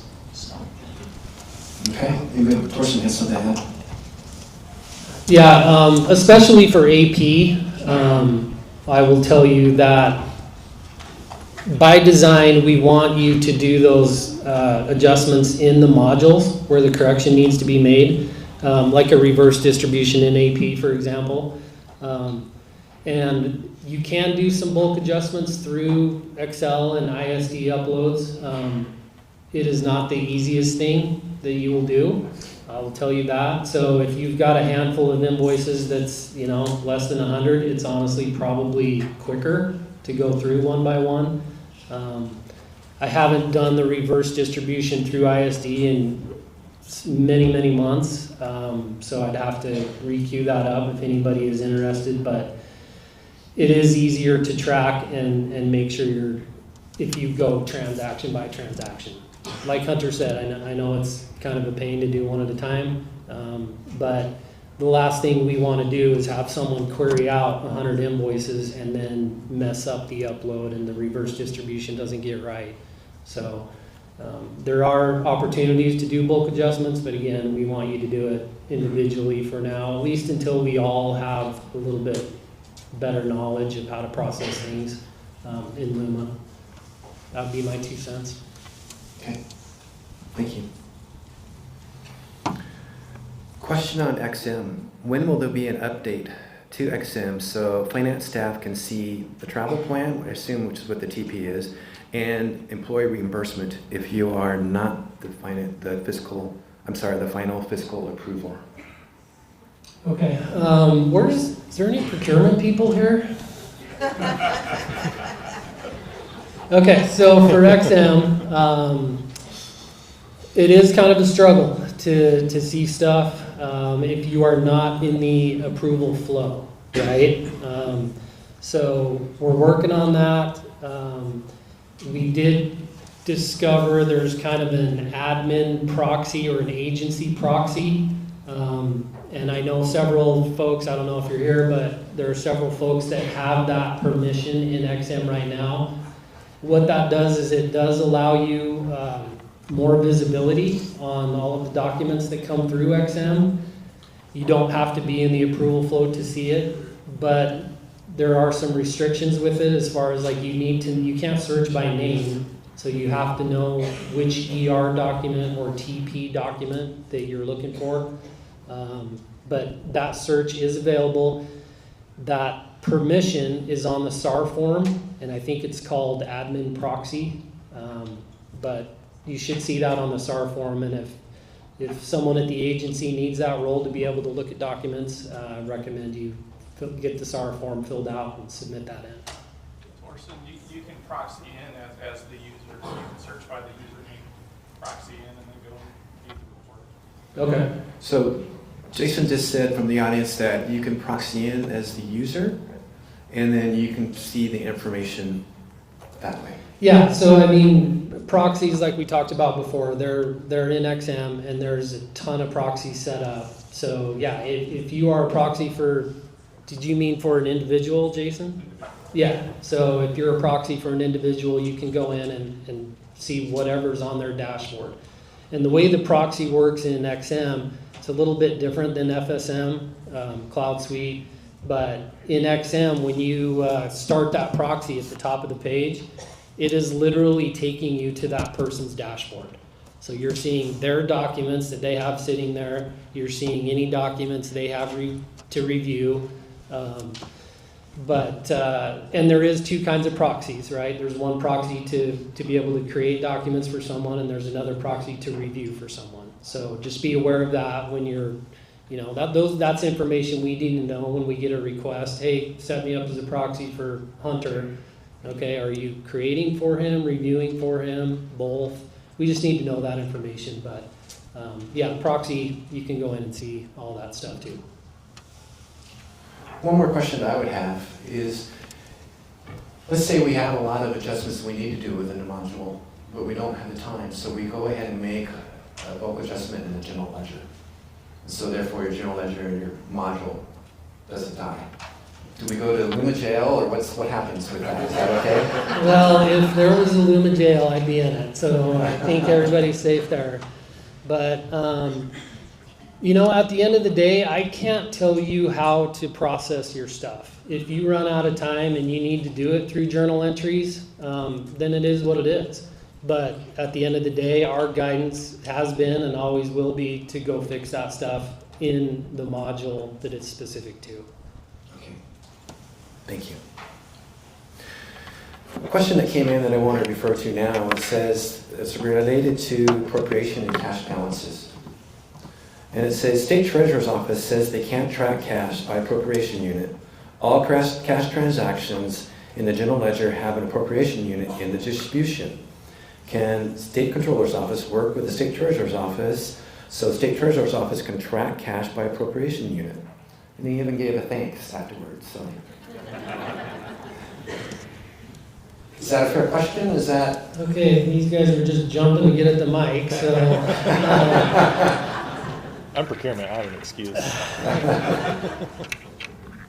I'm certain that we can figure out a way to get a report for something like that if it's not already being done. I am definitely not an expert on this report or finding a cash balance by appropriation. Hopefully we get some notes taken down and we can take a look at it, or have the reporting team or something like that take a look at it. There is a report in Cognos that you can do a trial balance cash by appropriation. okay? We're getting a microphone to a person in the audience that have the answer. So here we go. So there is a report in Cognos in the FSM folder that is trial balance by appropriation unit. So you can find your cash balances by appropriation unit on Cognos. Okay. So. Do you know what the report's name is and where it's found under there? Oh, I know it's the FSM folder in Cognos. I'm pretty sure it's trial balance by appropriation unit. Okay. So, but I haven't been out there in a few days, so I can't remember the exact name of it. I thought maybe you had it imprinted on your mind? Okay, in the long ago, yes, I would have had something like that memorized. All right. Not now. Okay, thank you. Yeah. Appreciate it. Thanks, Jen. Capital assets. How do we add capital assets to the Luma fixed asset system at the point of purchase? Okay, so assets are fun. So you could start putting an asset template on a transaction as early as a requisition. It can flow from that requisition to the purchase order to the AP invoice. What we found is the best place to actually put that template on there is at the AP invoice. Requesters typically don't know what asset template to put on there, and once it's on there, it's on there. So we always have recommended to do it at the invoice. I'm sure all of you are aware of this, but when there's a project on there as well, you want to make sure that it's not going to duplicate that asset once it interfaces over to the asset module, because if your project is set up to create an asset from that, then you're going to have two in there. So you'll want to pay attention to that. Okay. Now, is there a QRG out there that will help with something like that, or? I'll speak for Torsten on this. I'm pretty sure there's one in AP for adding an asset to an invoice. I believe there is. Yeah, I'm pretty sure there is, because it's something we've sent out QRGs on it before. If you can't find it, let us know and we'll direct you to it. Keyword search? Asset template, probably. Yeah. Asking for a friend, so Yeah. I decided, okay. I didn't create that one, so Okay. I'm just guessing. No, I appreciate that, Jason. Thank you. Well, we've been in the application for about 2 years now. And what are some useful tips and tricks do you have in your back pocket to help you when utilizing the Luma system? What recommendations would you have for the group here? So my favorite tip and trick that, well, I actually have two more from the procurement side, but if you're entering a date field, if you hit T on your keyboard, it'll put today's date. If you hit plus in that field, it'll advance the date. If you hit minus, it'll subtract a day. So that's one of my favorite things. Another thing that can be useful is a contextual application. This is more specific to the procure-to-pay process, so from requisition all the way through invoice. There is a little double arrow up at the top right-hand corner, like right underneath your name. If you're in any procurement transaction and you click that, a side panel will pop out, and you'll be able to see any requisition, purchase order, or invoice and payment associated with that transaction. So it's a cool little pop-out tool that you can use to research without having to go into a transaction to find stuff. So if there's even multiple invoices associated with a single purchase order, that contextual application will have a drop-down and list out each invoice, and you can take it and switch it over, and then it could possibly update the payment number at the bottom. So you can do a lot of research that way. Another fun tool, well, fun, the set as of date tool. So you could almost use it to create a report as of a certain day in list views. So you can be, and this is in the side menu. I think there is a button that just says set as of date. You can enter a date in that, a month in the past, and it will pull the data up in your screen to show exactly what that transaction was at that particular day. If you were looking at a list view, it would show you the transactions that are in that list view at that certain point in time. So that's another cool tool that I find useful. Thank you. Hunter, you have anything to add to that? Yep. I would say my biggest tips and tricks is go out there and play with list personalizations. And you can find so many different personalizations that'll save you from going to 2, 3, 4, 5, 6, multiple screens. So I don't know how many of you are familiar with adding personalization, but when you go in there and hit the add field, if you do the advanced search, you can change it from the normal 2 levels to be an advanced 4 levels, and you will get a lot more results. So personally, I've gone out and spent a lot of time just choosing options and seeing what it gives me. I'm probably pretty confident that most of the team members at SEO have done the same thing. So that would be my biggest thing. Just go out and play with personalizations and see what you can bring in to make it easier on yourselves. Thank you. Thorsten, anything to add? No, I was just going to say the same thing. Personalize your screen. You can bring in all kinds of stuff, like just to Hunter's point. It makes it so you don't have to go flipping back and forth between 4 or 5 different screens.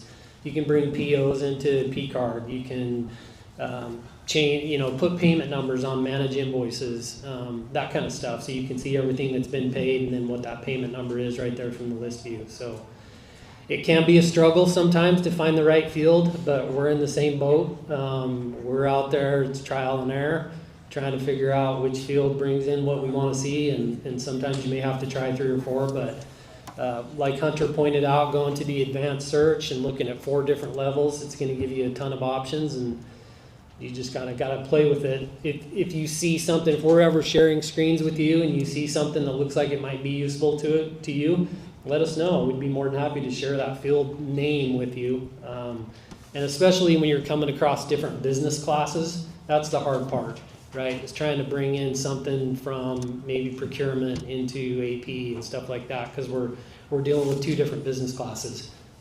But there are plenty of options out there to do that. But the personalize is huge in my opinion. One of the things that's helped me a lot, and I'll get back to Jason here a little bit, is, and I learned it from Sandra Tisdale when we first started out, is the old shift, control, click, I think, and that when you go over on a field that you like and you want that information, you click on it, it'll give you where it resides and what the name of the field is and all. Another thing that I do a lot of is I go out to Cognos and mess around a lot and just look at the data tables. There's some really helpful videos out there about the Cognos. I watched the first 1 or 2, just orientation, and just sort of went from there. Because it's quicker as far as pulling up data, I think, than what it is in the actual system, and it gives you an idea as far as what is in a particular field and what resides there, which then in turn can help you when you go in and you set up your transaction dumps maybe that you might want to do in the general ledger. But Jason. I'm notorious for doing and one more things. Okay. So here's my one more thing. Bookmarks. If you guys haven't played around with bookmarks, you really need to go test them out. I know that a lot of the finance menus, they're very long, and having to navigate and unnest and scroll down and unnest and scroll down, that takes a little while. But once you get to where you're going, up in the top right-hand corner, there's another little bookmark icon. You can click on that and add a bookmark. You can create as many as you want. You can create groups of bookmarks. So if you want 5 AP bookmarks, you can have a group that has those 5 bookmarks in it. It saves a ton of time when it comes to navigation. So that's my last one. Okay, that sounds like a good tip. I'll have to check that out for the next 5 days. I'll add one more in there too. So if you are a person who goes in and does the same thing every day, every morning, you can actually set your default, so that way when you click on Import Financial, it takes you to that module. So I believe it's on the left side under More and then Settings. Yep, More and Settings. And then there's a way to set like your default module that you go into every day. So. All right, good, thank you. Appreciate that. Before I move on to year-end close and deal with some of the questions that we have coming in on that, I want to have address some of the general questions that have come in through the app. First one is, and it's number 1 with a bullet. We have noticed that not like a bullet's Billboard music chart. Sorry, never mind. Okay. It's number 1, Thorsten, you're number 1. Yeah. We have noticed that P cards are still getting stuck when releasing the first week of the month. It made me lose my place.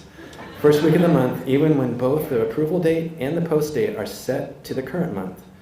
Why does this happen? How long should we wait to start approving? How long should we wait to start approving again so that we don't get stuck P cards that have manually been closed? Oh, P cards. concerns. I don't have the answers for everything, you guys. I'm working with Infor right now, and just had a meeting with them yesterday. But what I'm hoping for is that we get some of the messages that end up in the work unit, and it tells you why it failed. Not failed, but why it didn't close. The post date is huge, right? So we updated the QRGs and I see a lot more people doing that, which is great. But you know, what we see a lot of times when we get to those errors and the charges that won't close is the transaction's out of balance. There's a project that's on the distribution where the dates don't line up. We see not enough cash in this fund. So what I'm working on is when those card holders go submit that charge to close, that error message comes in. Instead of just saying, hey, submit for close is processed, I want those messages to come in that say, hey, your transaction's out of balance, or your project dates don't line up with this transaction.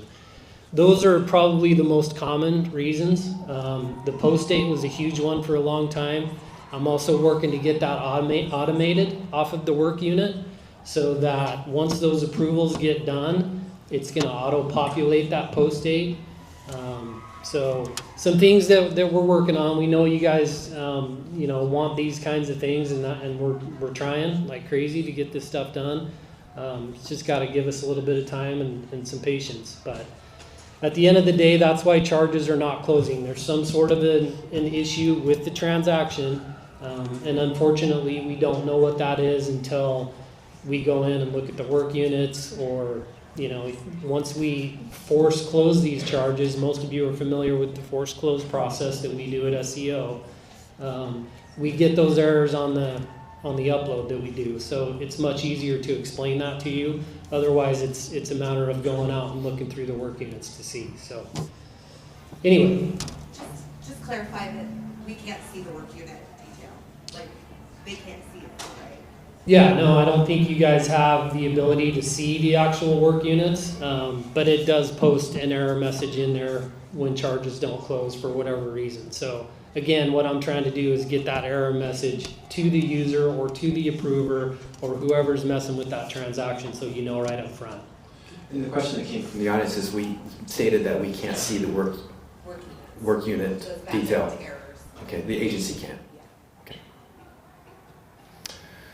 And Torsten, you did reach number 1 here. You are a rock star, according to some fans out there. So good job. In fact, I heard even next door they were applauding some of the things you were saying. So,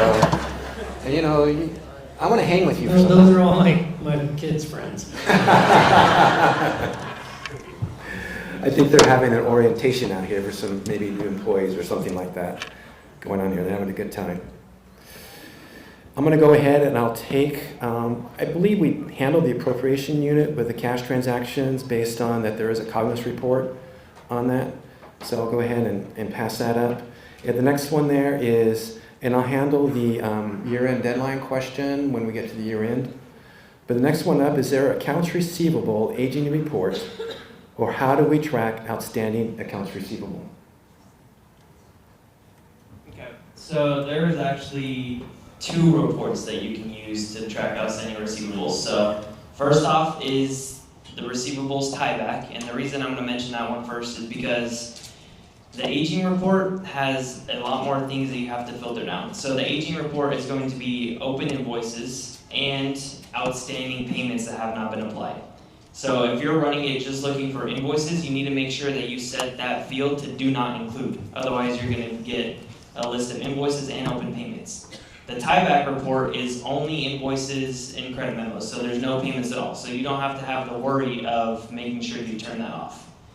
However, the aging report is better than the tieback report because you can set your aging periods. So you can do anything from 0 to 30 days if you want to see a certain amount of invoices in that time. You can do 30 to 120 if you want to get everything, and so on and so forth. So there's a couple reports. Another thing you can do is if you go into receivables and go to the invoices, there's a personalization that you can do that actually lets you search on open amount instead of it not being a searchable field. So that's another thing that you guys can add. And then you can just do does not equal 0, and then search and export that to CSV, and then do your own filters if you want to see certain things. So, Good. Thank you. Here's a good question that came through. There are hundreds and hundreds of fields in the search dropdown. When inserting columns in Luma, can those be reduced down to those actually used by the agency? And I know one thing for me that can be a little frustrating is you go and you add something, you think, yeah, that looks like that might be it. You do it, you run it, pixel comes up, and it's blank.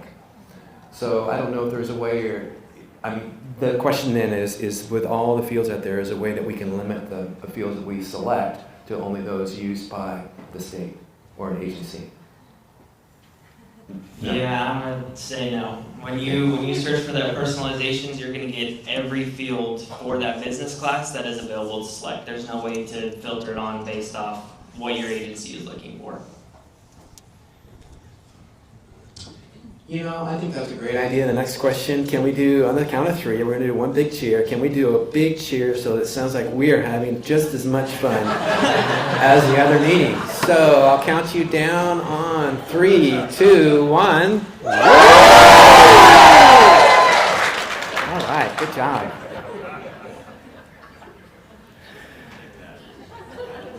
Thank you, guys. They'll never suspect we're accountants. Okay, next question. What report to run to see which P-card transactions need to be closed due to not changing posting date when the transaction crosses a month? We might have talked a little bit about that, but...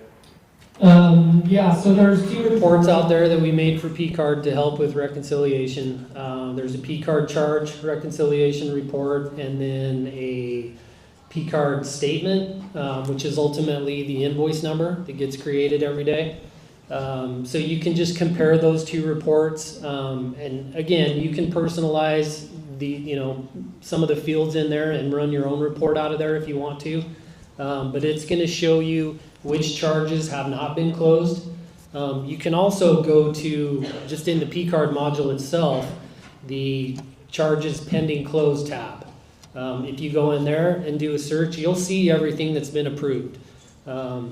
Now, the issue with that is that the status is approved the minute that cardholder submits for close. The status doesn't change through that whole process. So whether you have 1 level of approval or 3 levels, it gets stuck out there, not stuck, but it's out there with the same approved status. So my recommendation is P-card admin or P-card holders, whoever is being held accountable for those charges, just keep an eye on it. If you know that something has been approved and it's gone through the 2 or 3 levels, you're going to have to reach out. You can see that it hasn't been closed, and that's something that we're going to have to force close, but 99% of the time we can go into the work unit and see what the issue was, let you know so it can be fixed and we can close it. So not necessarily any special report to tell you that. It's just kind of something I feel like card holders and P-card admins should be doing, is kind of checking status and monitoring transactions. Okay, thank you. What happens when an approver leaves? How can you see the travel plan and the employee reimbursements that they previously approved once they are taken out of the system? Okay, this is clearly an excellent question, so I'll go ahead and take that, guys, if that's all right. So there is an interface from, and let me just back up, I'll talk about how XM gets imported from the start, right? So users are loaded into GHR. There is an interface that comes over from GHR, and that's what feeds XM. And everybody knows XM is a little bit different, right? It looks different. It doesn't look like Cloud Suite. So it's a bolt-on that Infor created, and it does work. But when it comes to someone leaving the agency, that interface comes over from GHR, and it's going to inactivate them in XM. It's saying, hey, this person's been termed. You should not be submitting any more reimbursements. You're out of here. So it's going to inactivate that individual. So if you set up proxies and that user gets inactivated, you will not be able to see their stuff, right? So then you just got to do a case to us. we can go in, activate that person long enough for you to, and it's not like we're sitting there saying, okay, you got 1 hour, but we'll go in and activate that person so that you can get a proxy in to help complete the transactions. And then that interface that comes over from GHR, it knows that person's been termed, so it's gonna inactivate them again. So I hope that answers the question. I hope that makes sense, but. Okay. Thank you. Yeah, if anybody leaves or changes agencies or anything like that, and you need to process some documents, just let us know and we'll set up proxy for you. Looks like we have a question here. Okay. Oh, we need to get a microphone or something like that, or I'll repeat it. Yell it and I'll repeat it for those online. Torsen, Janice Scott, local rehab. We're familiar. Yes, ma'am. So the other financial specialist, senior, is waiting, and all the reports that he's approved, I can't see. Oh, let me pause right there. The other financial specialist at your agency is leaving, and so you cannot see the reports that he has approved. Okay, go on. So how do I see those? How do I see those? In the future, if I need to look at them? If she needs to look at them. For XM reports. So for XM documents, we just probably want to look at your approval flow, make sure that you're in either the executive or the fiscal review, so that you do have the ability to search that stuff. You might also consider the admin proxy that allows you to go look at everything. But that would be the way, if someone's leaving, we need to make sure there's a replacement in there.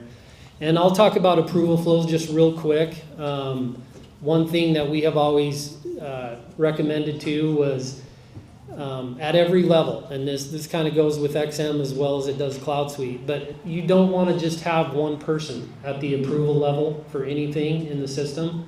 We do see it all the time. Someone that has one person in there as the approver, it's going to get stuck. That person's going to get sick or go on vacation or whatever the case is. So you just want to make sure you have multiple options in there. It doesn't mean that option B has to be on like option A, constantly looking to approve things, but just make sure you have multiple people in there so that we don't get documents stuck. Okay, thank you. There's a couple of questions about personalization within the application. And I think what I'm going to go ahead and do, one of them is ask what are some of the most frequently personalizations that people recommend, and the other one requests if Info can provide a list of items by module for list personalization, meaning I guess those that are available to personalize within that. I don't know if that's even feasible or if that's a possibility, if I'm even understanding the question. I said, and I know the question sort of comes along the lines, advanced search displays over 100,000 items. And I think a lot of that is really to filter some things on it, but again, maybe it's beyond the scope of this panel to go ahead and try to answer something like that. So that's a difficult question, all of that. Personalizations are just available. I mean, it's not anything that we can limit down what you're going to see. The best way to probably limit it down is to go to a transaction that you're wanting to see that data in a list view and do the Control-Shift-Click like you mentioned earlier. That will give you the name of that field or that business class, and if you search specifically for that field in whatever list view that you're looking at, that's going to be the best way to limit the results that you see in the personalization. Okay. As far as recommended personalizations, it's really going to be dependent on the list view that you're looking at. In procurement, yeah, I could say, sure, bring in the vendor name field so you can see the vendor, not just the vendor number, but the vendor name. It makes it a little bit easier. In AP, I know I've recommended a couple personalizations when you're doing a match invoice. So when you're looking at the receipt detail, you can see how many of that item have actually been received. So that you can just look at the invoice itself and see that field and be able to be sure that you have a receipt so you can process that invoice. That's just in general, it's kind of difficult to say these are the recommended personalizations because there's just so many different places you could personalize. Thank you. Question in the audience there. I think that maybe what they're asking on that is if, like, for each program that you guys have, so the most common. Okay.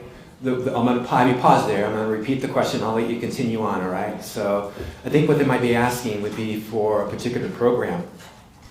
Right, like procurement. Like procurement? P-card. AP, AR. Give us just a list of the most commonly used data columns that you guys use that help you, and then give us the ID that we would search in the advanced search. Does that make sense? So like a general idea of, hey, if you're using payables, in this list view, you should probably bring in these, and just have like a repository of that. And give us that advanced search code, though, that we can just copy, paste, and throw it in and add it. Yeah, Then we don't have and I know I've done that with AP invoices with the match stuff. So I have a little guide for that for people if they want it. And I did it specifically for, you know, the EDI transactions that come over for punch-out items. So it would work for regular POs and everything too. I think Sandra has. She does. She's over here. She wants the mic. Yeah. She wants the mic. It's karaoke time here. Talk if you don't know. So you can come up here and sit if you want, Sandra. We had one more chair. We knew this was going to happen. Sandra's our honorary panel member.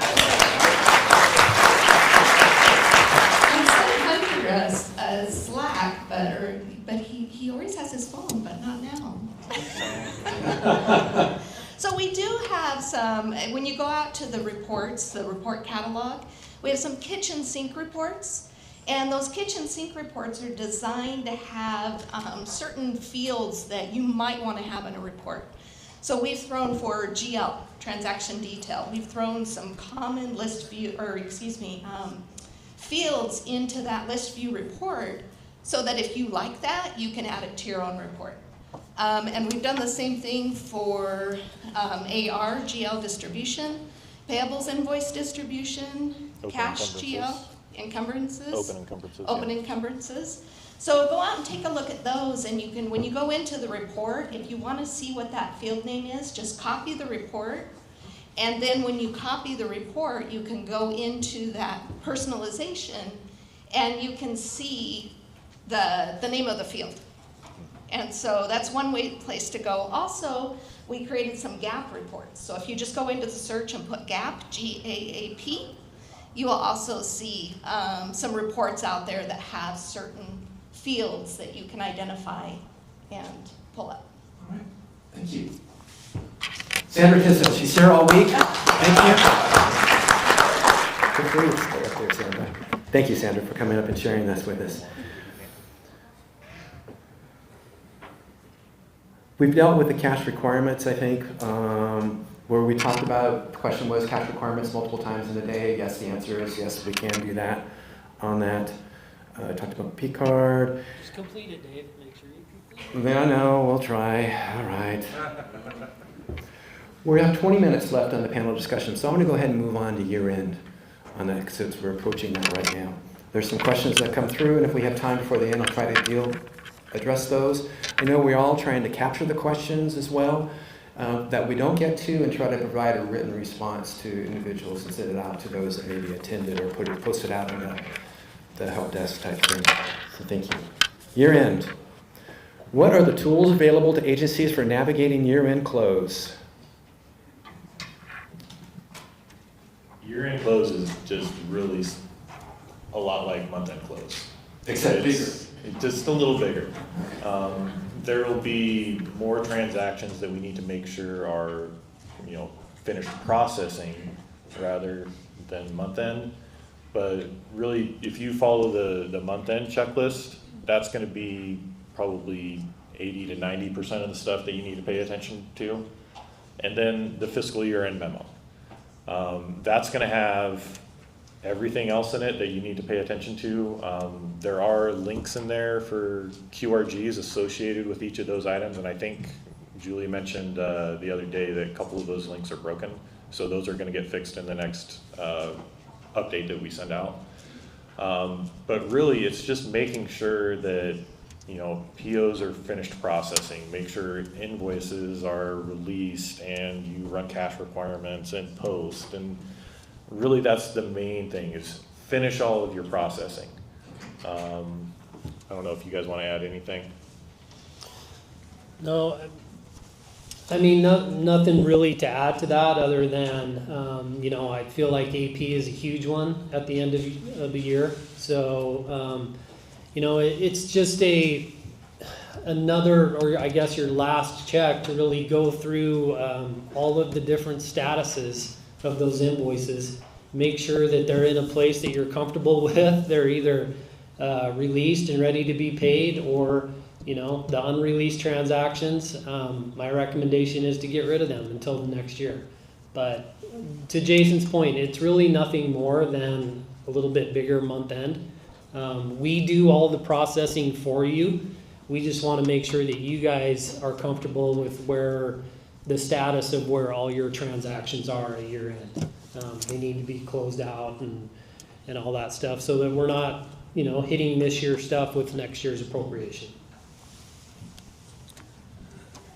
Speaking of unreleased invoices, if it's an unreleased invoice that you guys aren't going to be able to process before year end, and it's one that you guys entered, those are good ones to look at possibly deleting, because that, if you guys don't, we're going to have to, because that's how month end or year end works. We have to have all of the open encumbrances or unreleased encumbrances cleared out.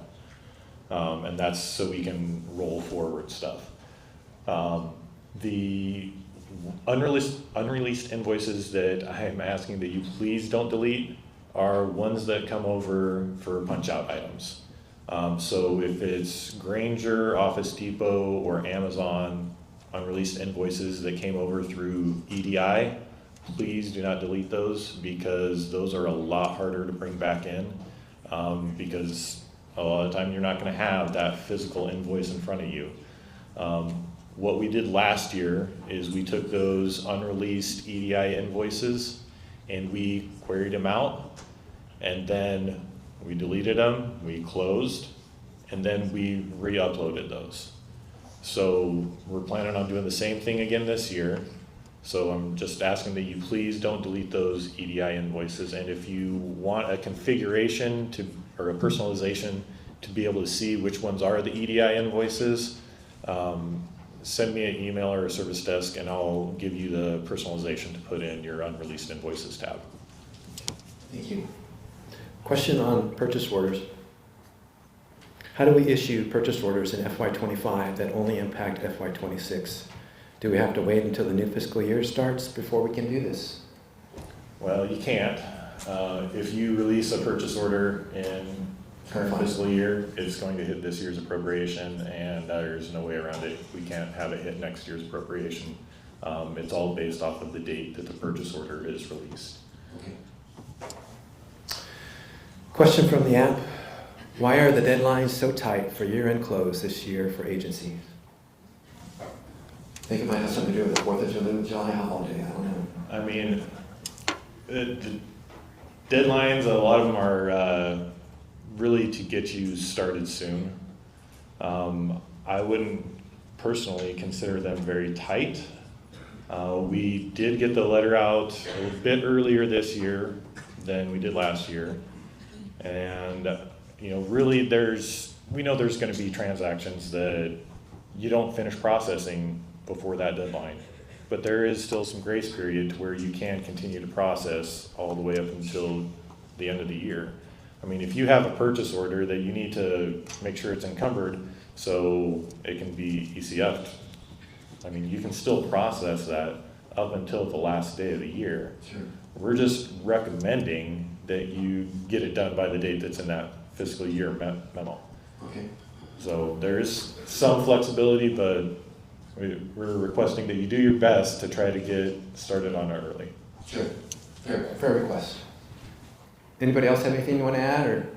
Nope, not touching that one either. Okay. Let me think.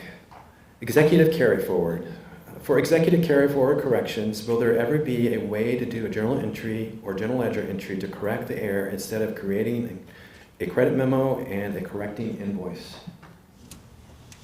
I think that's you. Quick answer is no. If you have an invoice that is tied to a PO or a contract, the only way to do it is a match invoice. That's the only way to close out a PO in the system. So if it was paid in error with the basic invoice, and it should have been a PO with ECF, that's the only way to process it now, is you got to do that match invoice, and then the credit memo is obviously to offset the basic invoice that was created. So it's not going to issue another payment or anything like that. Well, it actually will issue another, but it'll be $0 with the credit memo. So if you do have to do that, I just recommend you put an L on those invoices so that you can intercept that warrant, make sure the vendor isn't getting a $0 payment, wondering what the heck's going on. But right now, yeah, that is the only way to process a match invoice, or something that should have been a match invoice but was actually paid as a basic. Thank you. Tips and tricks. Is there a lookup key when a field in a field in a distribution like F3 and stars? I don't know stars. And you're grateful, right? Yeah. Yeah, I'm not aware of a way to just quick cut to a distribution code or anything like that.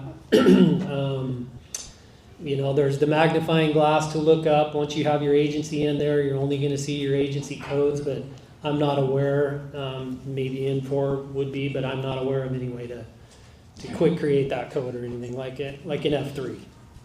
Okay. We got a lot of questions in here, so I'll go through and continue to try to work through them on that. And some of them might be a little bit of repeat, but we'll go ahead and kick them out there and you can glare at me and say they're repeat if they're a repeat. Question is, and I think maybe this is more for Info, and this is something we could, this is something we pass on, but can Info provide a searchable version of the business class data? And I'm not quite sure necessarily what that question means on that, or if that's something. Repeat. It's a repeat. Okay, Brassen on that one, huh? Yeah, I'm not aware of something currently like that, so. Okay. And what we'll do on some of these, we'll try to capture these and provide a greater detailed response, you know, from folks and get that out. So. This is, in a way, is there a way to get away from using the Luma user number and showing the username instead? It'll save time from going and looking them up. Again, that might be more of all, Jason taking it, okay? The user ID field is that key on those transactions, so being able to change it to a name isn't going to be able to happen. When you enter it, a lot of places, it'll have the name populate on that transaction. So my recommendation is, if you need to have a list of those employee IDs, you know, create yourself a cheat sheet of employee IDs. Or if you're wanting to, or if you're looking at a transaction in a list view, there are ways to pull in the name as well as the employee ID. So you can see, okay, this person is this number. But, you know, every once in a while you're going to get John C. Smith at agency 100 or wherever, and there'll be a John C. Smith somewhere else too. So that's why we have to have that separate employee ID. Sure. Understand. Sandra, are you going to add something to that? Sort of. I was going to add exactly what Jason said. Okay, Sandra was going to add exactly what Jason said on that, so thank you. Okay, when moving sweep transactions to suspense, is it recommended to do a transfer or adjustment? What is the difference? Can I take that one? To the rescue. There you go. That's cash, that's my baby before I left. Okay, so when doing a sweep transaction, typically it's a reclass, you're moving from suspense to a revenue account or something like that. You're going to do a cash ledger transfer. That adjustment transaction code was only built out because the Treasurer's Office needed it for some of the transactions that they do on behalf of agencies. So whenever you're doing a reclass to move from one account to another, you're going to do a cash ledger transfer. Now a sweep is a completely different transaction code and process. And the only time that a sweep should be used is if you receive a deposit by interface from the treasurer's office, and that deposit needs to get moved to accounts receivable to be recorded against a customer invoice or a project. Okay. Any follow-ups on that before I go run back to my corner? Okay. You can just take that with you. No, Yeah. no. Thanks so much. Is there can agencies change their own process workflow without submitting a ticket? If not, is that being considered? I'm not sure what that question is asking. I'm assuming, and I'm ignorant here, I could look for help from the audience on this one, but I'm assuming it's along the lines that you have a process set for a certain transaction to work its way through the agency for approval, that maybe it was...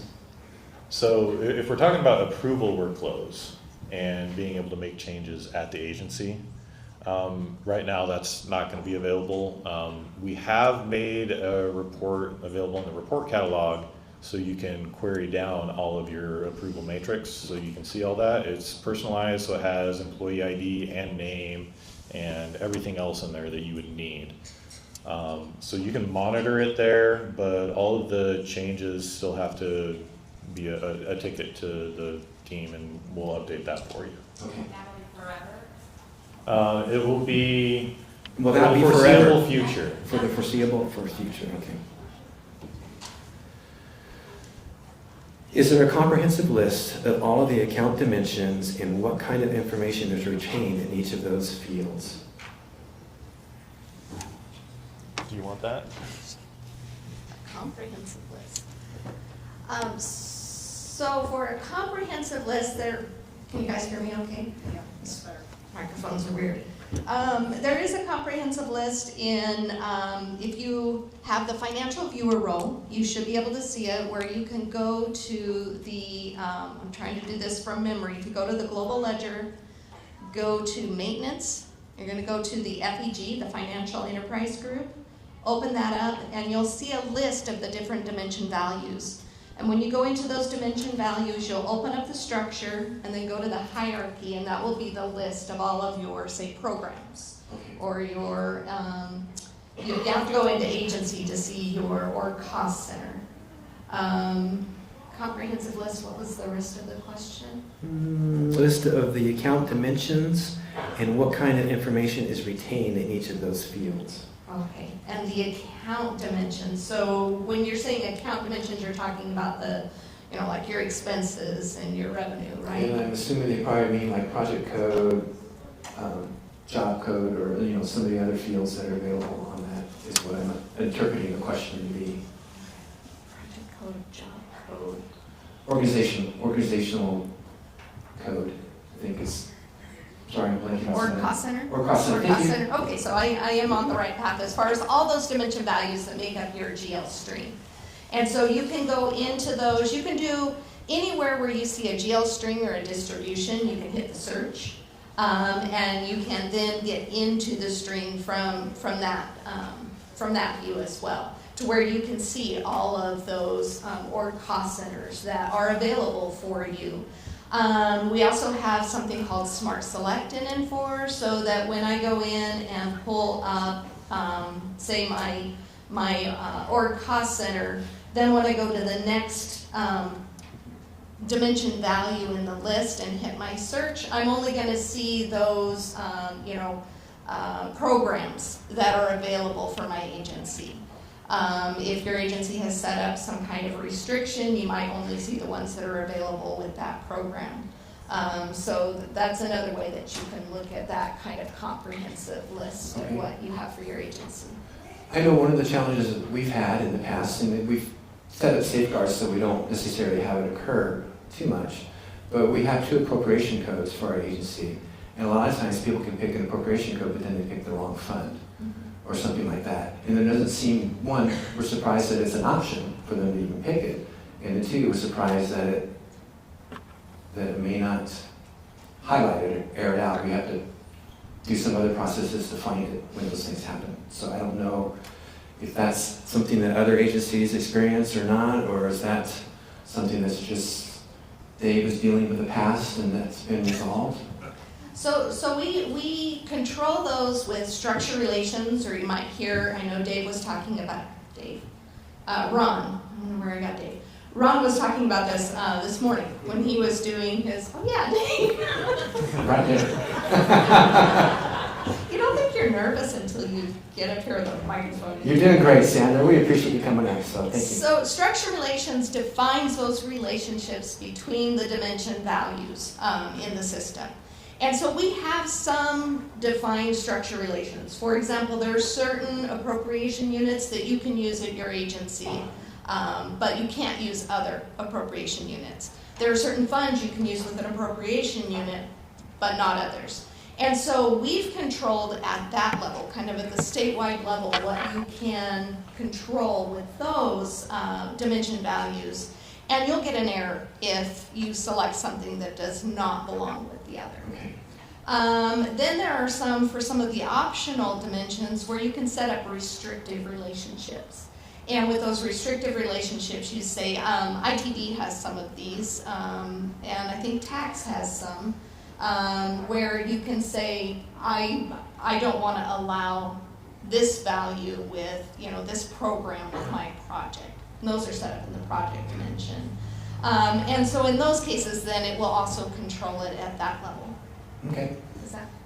I think that sounds good. We're just a couple minutes left. For those of you that submitted questions, apologize that we didn't get to those, but like I said, we'll go ahead and we'll follow up in some sort of a written response on these. And then I just wanted to give the panel members an opportunity for any closing remarks that you might want to say. Or anything like that? No? Peace out. Torsten has something. He's got to address his fan base. I just want to thank you all for your patience and everything as we respond to cases and things like that. It's a lot for us to deal with across the state, and so I know sometimes it can be weeks before we respond, and all I can do is apologize and thank you for your patience. We will get through this. We'll get through these tickets, the cases, your issues, whatever it is, but I just wanted to take a minute and just apologize in advance for any delays, but we will get there, and thank you again for your patience. Well, thank you, because one thing that is hard to believe is that when you think about how vast and how many number of agencies and different things that each agency does, when you look at it, it's just an amazing effort, an amazing work done by all of you, and I just wanted to say thank you, and thank you for having the courage to come up here and answer some of the questions, and we really appreciate you, and we look forward to going forward with you. So thank you so much.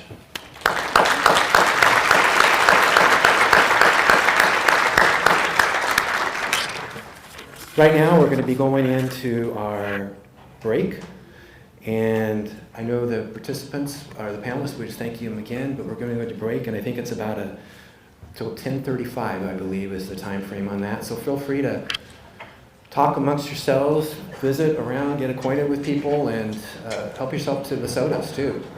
So thank you so much. Thanks.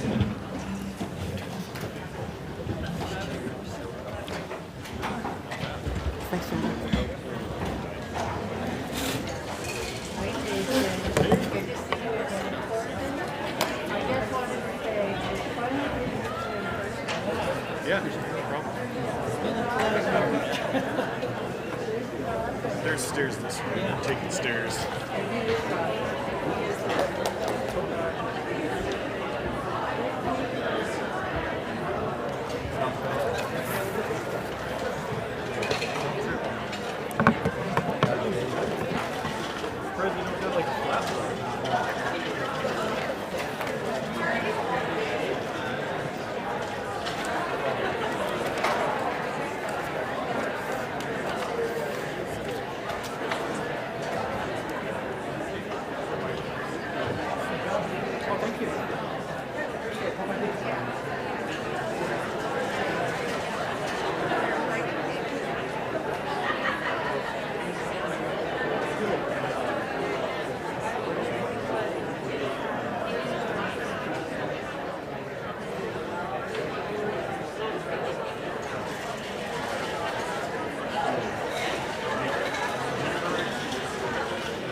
I was going to say the same thing. Me and my other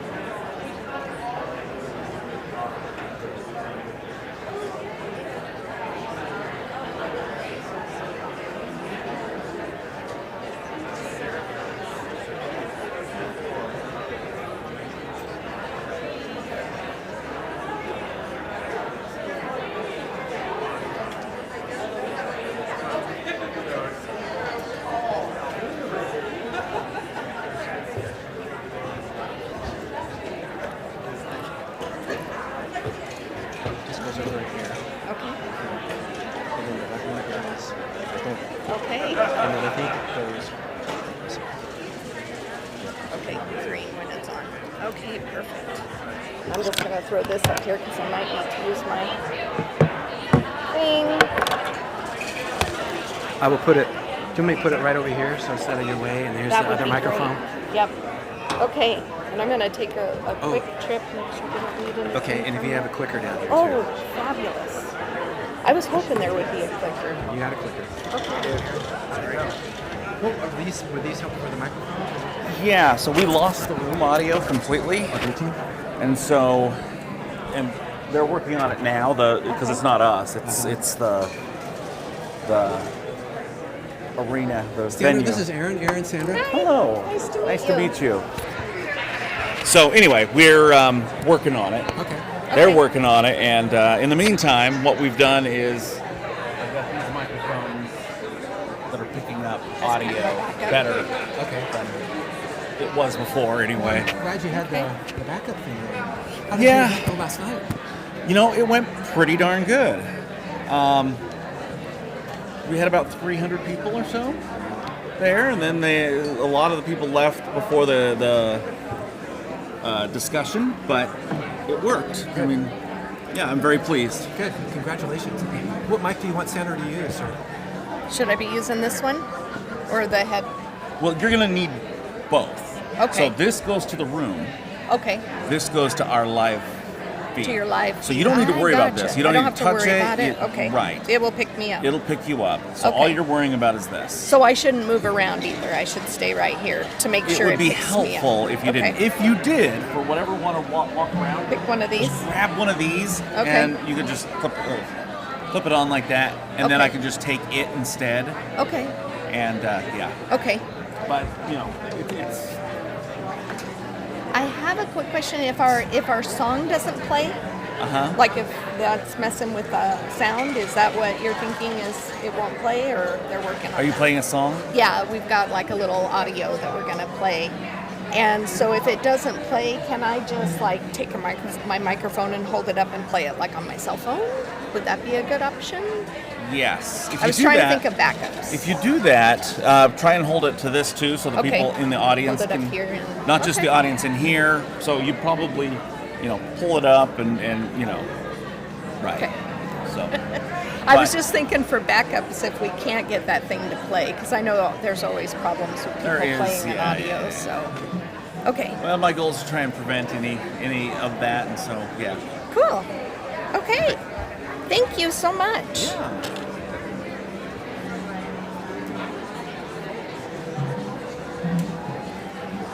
I am not on it.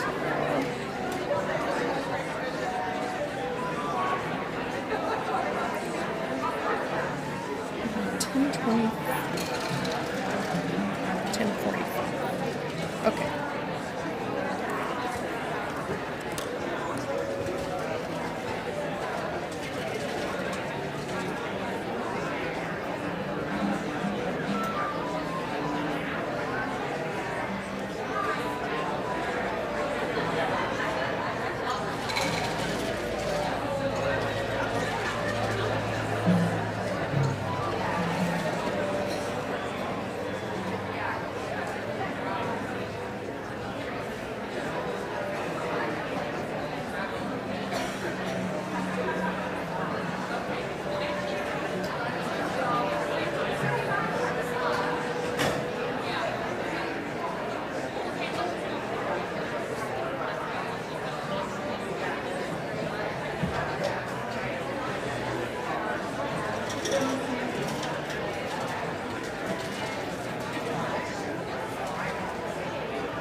Thank you so much for all of your help. Like, I so appreciate it. I feel horrible every time I have to email you. And I'm so sorry. And I'm so sorry about Air Cost. Like, they are the worst. I'm so sorry. We're not doing business with them anymore. So, yeah. No, but thank you so much. Like, I mean, gosh, we just appreciate it so much. So thank you. Yeah. Oh, no, we have to thank you. I'm Jamie Baker. I just want to meet you in person. And you can curse me for all the help. We do contact each other before it gets sick, just as an FYI. We do try. Mine are all like 7 years now.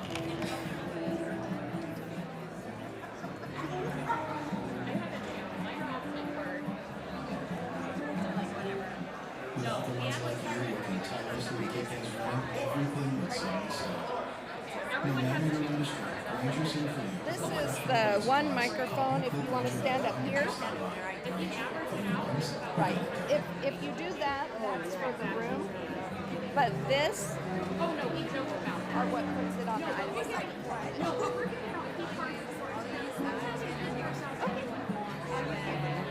Yeah, I know. No, I'm sorry. I know. Yeah, sure. Just contact Steve. He'll get you one.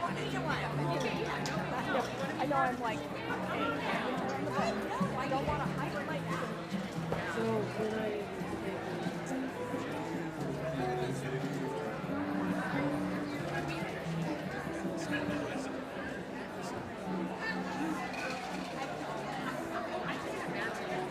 All of the agencies. Yeah, I don't know how you guys do it. Sometimes when you respond to me all at 10 o'clock at night, I'm like, please go to sleep. It's not worth it.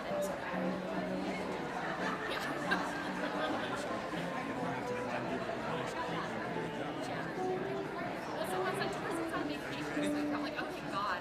Like, I'm so glad he's on vacation. So I'm looking forward to it. Yeah. No, I just wanted to meet you and say hi. Yeah. Oh, goodness. Okay. I saw the timer went away, so I was like, Are we early? What time do we start? 10:45. Oh, so we got a little bit of time. If we start a couple minutes early. So we're gonna have music. Carrie. Yeah, I'm gonna tell them that we've got some entertainment. This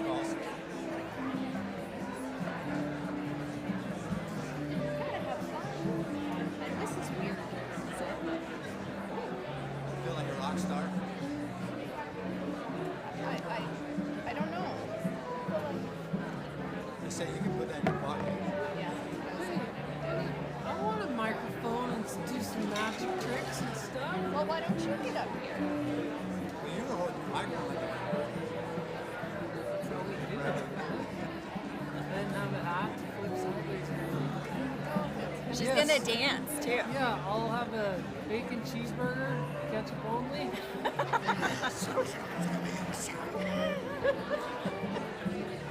Thank God I didn't have the microphone on. That You don't want it too terribly close. Yesterday, somebody had it real close. that's right. And it was. Like that? It was fine before, just like.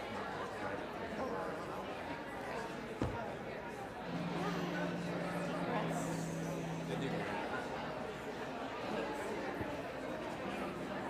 And My it'll goal be, it's is gonna not be, to ramble too much and get off on tangents. 10 minutes you're reserving, right? What I forgot to let people know at the beginning was this is being recorded too. And we'll post it out on Recorded, sign in, lunch, afterward. 3 things, right? I think I got a pen. Yeah. I'll lose it like in a minute. Yeah, whenever you're ready. Okay, ready now? Got 3 minutes. Oh, 3 minutes? 4 minutes. I can't do math. How are things going? Like, I haven't talked to you guys in a long time. All right. I think we still have a lot to learn. You know, they're not. I try to encourage them to dive in and ask questions. They're still, and we have a lot of new folks too. I'm foreseeing that all. Yeah. I honestly feel it takes, like, this has always been my, and I'm sure I probably heard it somewhere, but 3 years to really settle into something new. Like the first year, drinking from the fire hose. Second second year, you're like, okay, I kind of remember this, I know where to go for this. And then by the third year, you're finally starting to develop that understanding and think of ways to, maybe improve or connect things. I think that's fair. It's accurate for sure. Hopefully they start picking it up. But I wanted to dive into it more.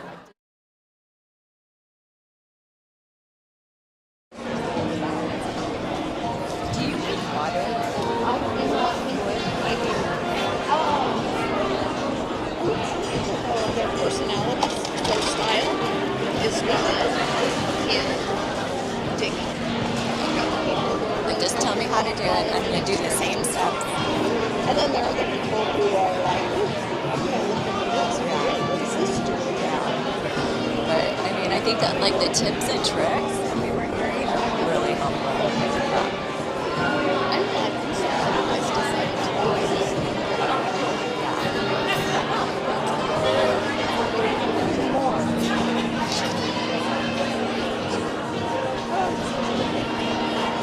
Gotta get over the initial nervousness of getting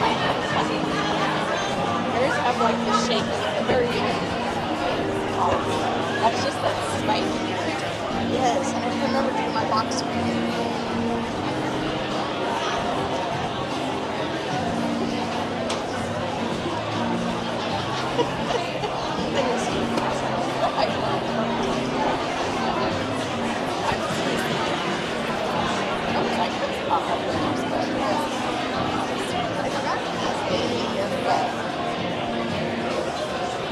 clicker works.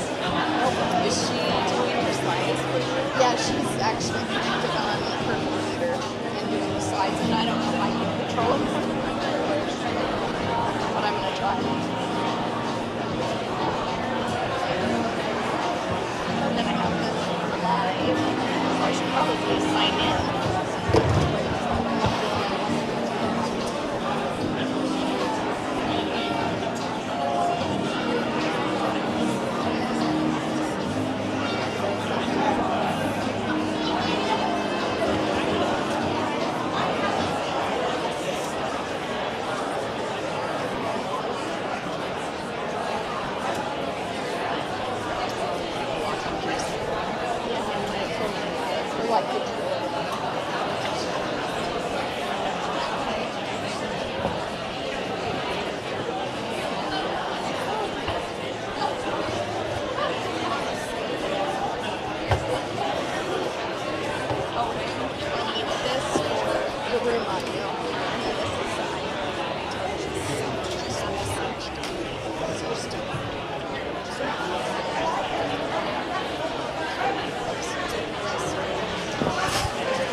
All right, I think we're going to go ahead and get started. If you guys can please take your seats.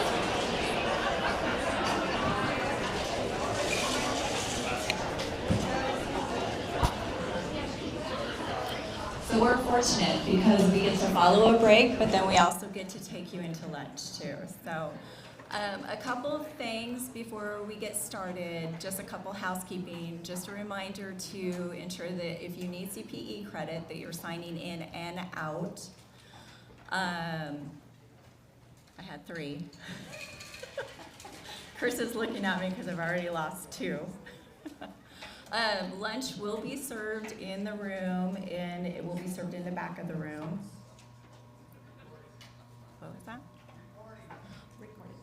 And the session is being filmed live or streamed live, but it will also have a recording, so we can get that out to you later as well. All right, I'm Michelle Christagier. I am the Director of Finance for the Judicial Branch, and I have the pleasure of introducing Sandra.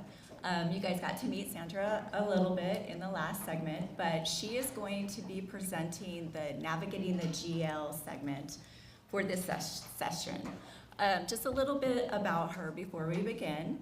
Sandra's education and background is a mix of banking, teaching, and accounting. She worked in banking for 7 years while she attended Boise State University, where she graduated in 1995 with a degree in English secondary education.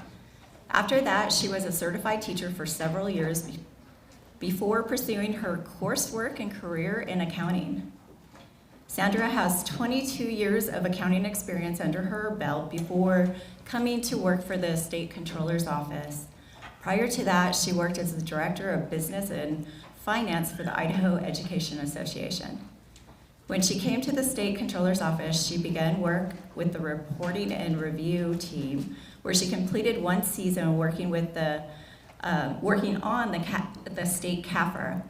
She's proud to have her name published in the 2019 report along with her amazing team.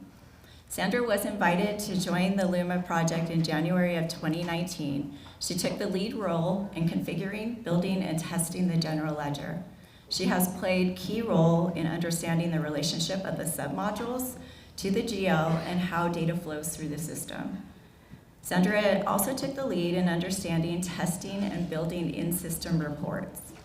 Many of you may be familiar with her kitchen sink report.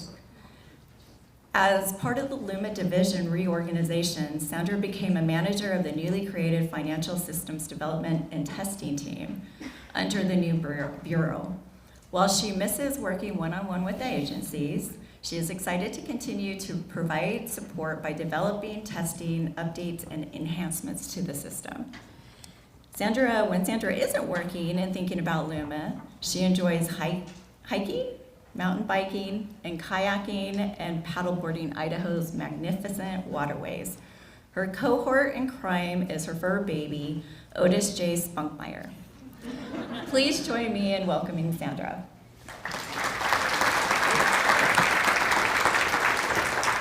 Thank you. Can you guys hear me okay? Oh, perfect. Okay, so I think this clicker I'm hoping will work. If not, we can go on to the next slide. I don't think it does. Okay, so thank you guys so much for having me here today. Many of you might have heard me talk about GL at some point in the past. And I do have a little secret. I kind of love GL. It's been one of my most favorite things to work on because it's one of those areas where you learn so much about the system because everything flows through to the GL. So we thought for today we would kind of talk about that. How does data flow through the system? And Ron this morning talked a little bit about that. He kind of got into the detail of the specific submodules. And so I'm going to talk a little more high level, kind of generally, how things flow through the GL, and then how you can navigate the GL and find the information that you're looking for, how you can use that resource to help you identify things and recognize where those transactions came from. So before we do that and get into the down and dirty, I did want to kind of speak, and I have a little audio that we're going to play that will kind of help you with that journey of how the GL, how those transactions start out somewhere else in the system and work their way through to the general ledger. Sometimes we call it the global ledger. You might also hear it referred to as a master ledger. And so how that happens. And before we get started with that, I wanted to kind of check in with you guys and find out how many of you in like maybe the last, year, have attended a webinar or a session or some kind of class about AI. It's like the hot topic these days, right? Everybody's talking about AI. And so when I was trying to think about how I was going to do this presentation, I thought, how can we do that? And I kept picturing that little guy, I'm Just a Bill, Schoolhouse Rock. How many of you guys remember that guy? And I'm like, oh my gosh, wouldn't it be fun to have like some kind of song? And I've been playing around with ChatGPT.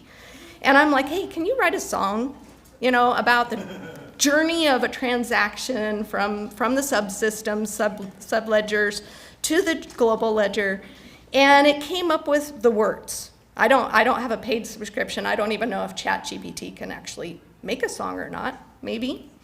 But I did have a coworker, and he had a program, an AI program, that he was able to do that. Now, the good news is there is some level of copyright control in AI, because it wouldn't let us recreate the I'm Just a Bill song.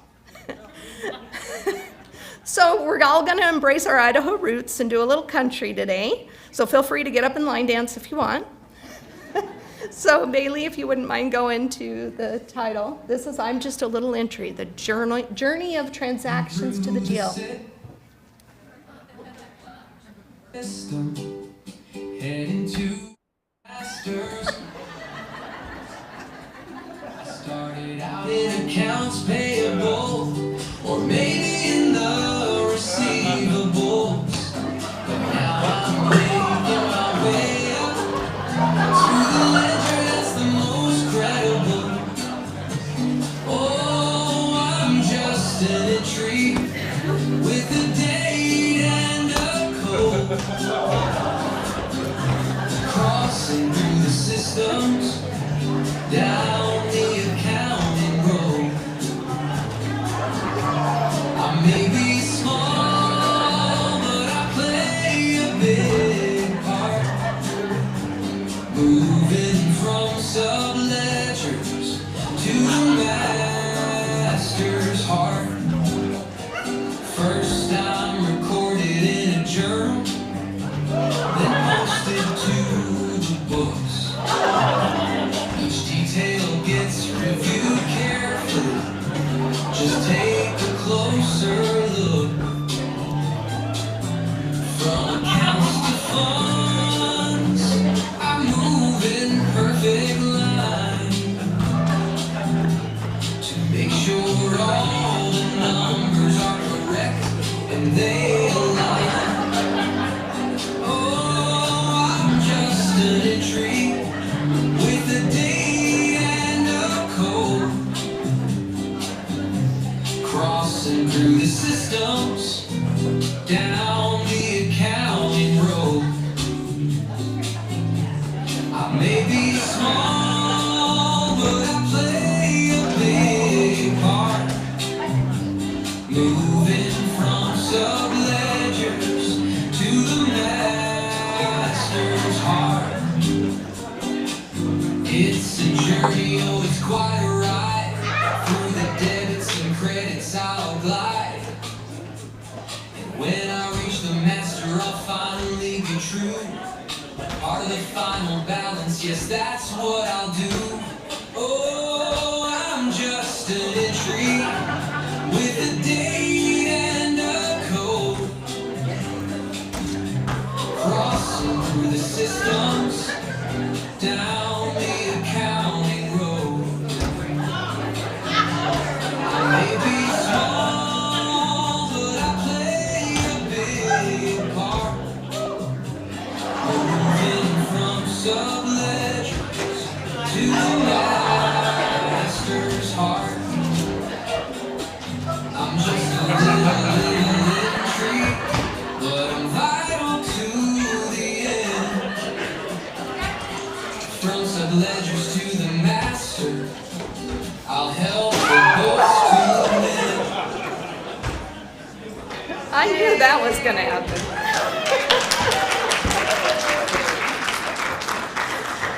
Okay, so when that little earworm comes back to you at some point, you can blame me.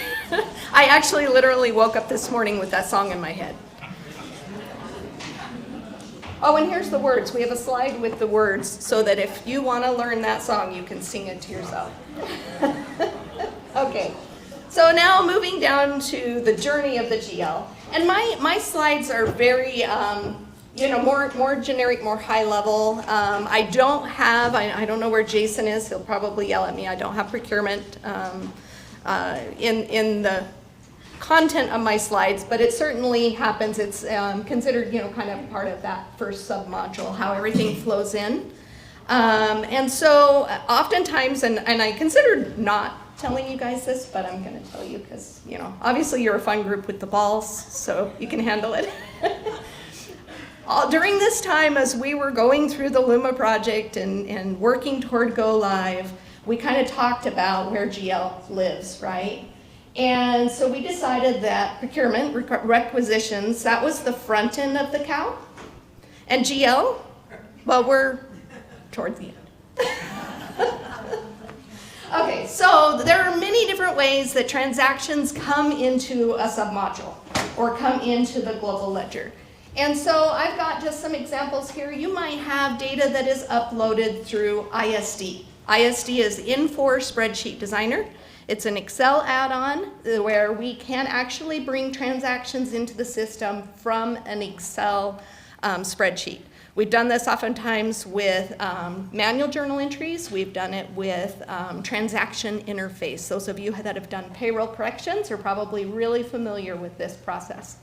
So you can upload transactions into a subledger or into the GL through the transaction process. Then you can manually enter. So you could go in and you could enter an invoice. You could go in and enter a PO and match it to an invoice. And so you're entering that data manually into the system in one of the submodules, which creates the subledger of the system. Or you can interface this data in, and many of you guys have interfaces that have been built, bringing in transactional data from maybe an application that you use in your office, and then it brings that data into a submodule or into the GL in the case of transaction interface for those GL type transactions. So it can be interfaced in, and so then it goes into, when it's coming into one of the submodules, so I'll use accounts payable as my example. When it's coming into the accounts payable, now it's living in the form of distributions. So if you've looked at some of those kitchen sink reports, or there's even some other reports out there that are driven by the distribution data, because your subledger has a lot of detail in that subledger. And so sometimes you want to just be able to pull a report on your invoices that has this kind of level of detail from your subledger. And so that transactional data is living in that subledger, in the submodule. Through the journalized process, and Ron talked about this as well, when that journalized process happens in the system, that's when the system takes all of that transactional data from your submodule and it puts it into a journal. And so we have a nightly journalized process that runs for AP. And so it will grab all of those things that have been released and puts them into a journal entry, and it's going to grab everybody's. It'll grab every agency and put it into a journal entry. It'll put it into a journalized group, and then it breaks it out into journal entries, because journal entries are created based on period, the system, so what submodule it's in, maybe AP, and the agency. And so it will break those up into their own little journal entry, and then it takes it over to the GL. GL then does an auto post job for most of our submodules, and that auto post will automatically post those journals so that the data ends up in your general ledger. There are also some other ways. I talked about the transaction interface that's going into the, creating the GL journal, and then it goes into the global ledger or general ledger. Or you can do a manual journal entry. You can also do the ISD upload like we talked about just a little bit ago. Okay, so then moving on to the next slide, which will be, I believe we're going to start talking about the reports in the GL where you can go. There are like the big 3 reports that you can go in the GL to look at transactional data. And these are, we call them reports. I knew this was going to fall off. I have weird ears, apparently. Bailey, do we have the next slide? Thank you. Let's see. Okay, so the totals report. On the totals report, I don't know what happened to my header. On the totals report provides that high-level data. it's just like your journal entries. It's going to be your data that is summarized by your system. Is it AP? Is it AR? Is it cash? It's going to be summarized by that system, by the period in which that posted or is going to post, and then by your GL string. So if you have a GL string with, all of the different dimensions populated, and you use that multiple times, those are all going to be summarized in one line of data for the totals report. It's going to show you scenarios. Ron talked about this morning as well. You've got your actuals data where you can actually look and see, okay, what are the actual things that are going into, that have come into the general ledger. And then we also have encumbrances. We really don't use commitments, that's scenario 4, but everything flows through scenario 3, encumbrances. So if you wanted to look to see a list of your items that are encumbered for a certain period, you could go to the totals report, and it's going to summarize them up. And then you can drill from the totals report, that high level, you can drill into the next level. You can see the transactions that make up that total. You can go to your commitments and encumbrances. We have a commitments and encumbrance report that you can go and see a list of all of your encumbrances. And so it's really great. It's a good place to start to look at that high level summarized data and then drill down to more detailed data. Totals report is also kind of what you'll see in the account analysis. How many of you guys use the account analysis report? Awesome, yeah. And I'm really excited to test the new detailed trial balance that they were talking about. I can't remember if Ron talked about it this morning, but he did in a session yesterday, which will be housed over in the same area as account analysis and provide some really great information. Again, high-level summarized data. So on the next slide, I have a kind of a screenshot of a totals report. And Bailey, will take us over there in just a second. Perfect. And on this one, I'm going to have to follow because it's hard to see off to those sides. Okay. So on this first report, and what I did with these, for the totals report, I just took a snip of the out of the box, like how it's configured when you first go into the totals report without any personalizations. And so for the totals report, I was just highlighting those fields that I felt would be really helpful for you when you're looking at this report. We've got the scenario, which on this slide is just showing scenario 2, which is your actuals report. If you're thinking, how do I know what scenario is what? A good place you can go to is your account analysis, and there is a field. You have to select, when you're setting up your account analysis settings, you have to select what scenario, and it will have a drop-down list and show you all of your scenarios. Scenario 2 and 3 are hiding underneath 1, total obligations. So the scenario tells you, when I'm looking at this transaction, is this an actual transaction or is this an encumbrance? If it said 3, I would know it was an encumbrance. So that's helpful to kind of understand that piece of the report. And then the next one is the period. What period is this posting? The period date on the totals report is always going to be the last date of the month in which that in which those groups of transactions, the total list, I don't know the right way to say that, but that line that shows summarized data, it tells you what period that's posting in. And so it'll always be the last day of the month. You might find some reports or some fields in here if you're looking around where it's using the Julian date. And so you always want to make sure that you use that Julian date of the last day of the month. But in this case, the display period, you can just pick that last day of the month and it'll provide that for you. And then the last one over there is the system. I might have to go to the thing. The last one is the system, which tells you what system that is in. So accounts payable or AR. So if you're looking for high-level summarized data, but you want to look for it in AR, then you can go ahead and filter this by the system that is in.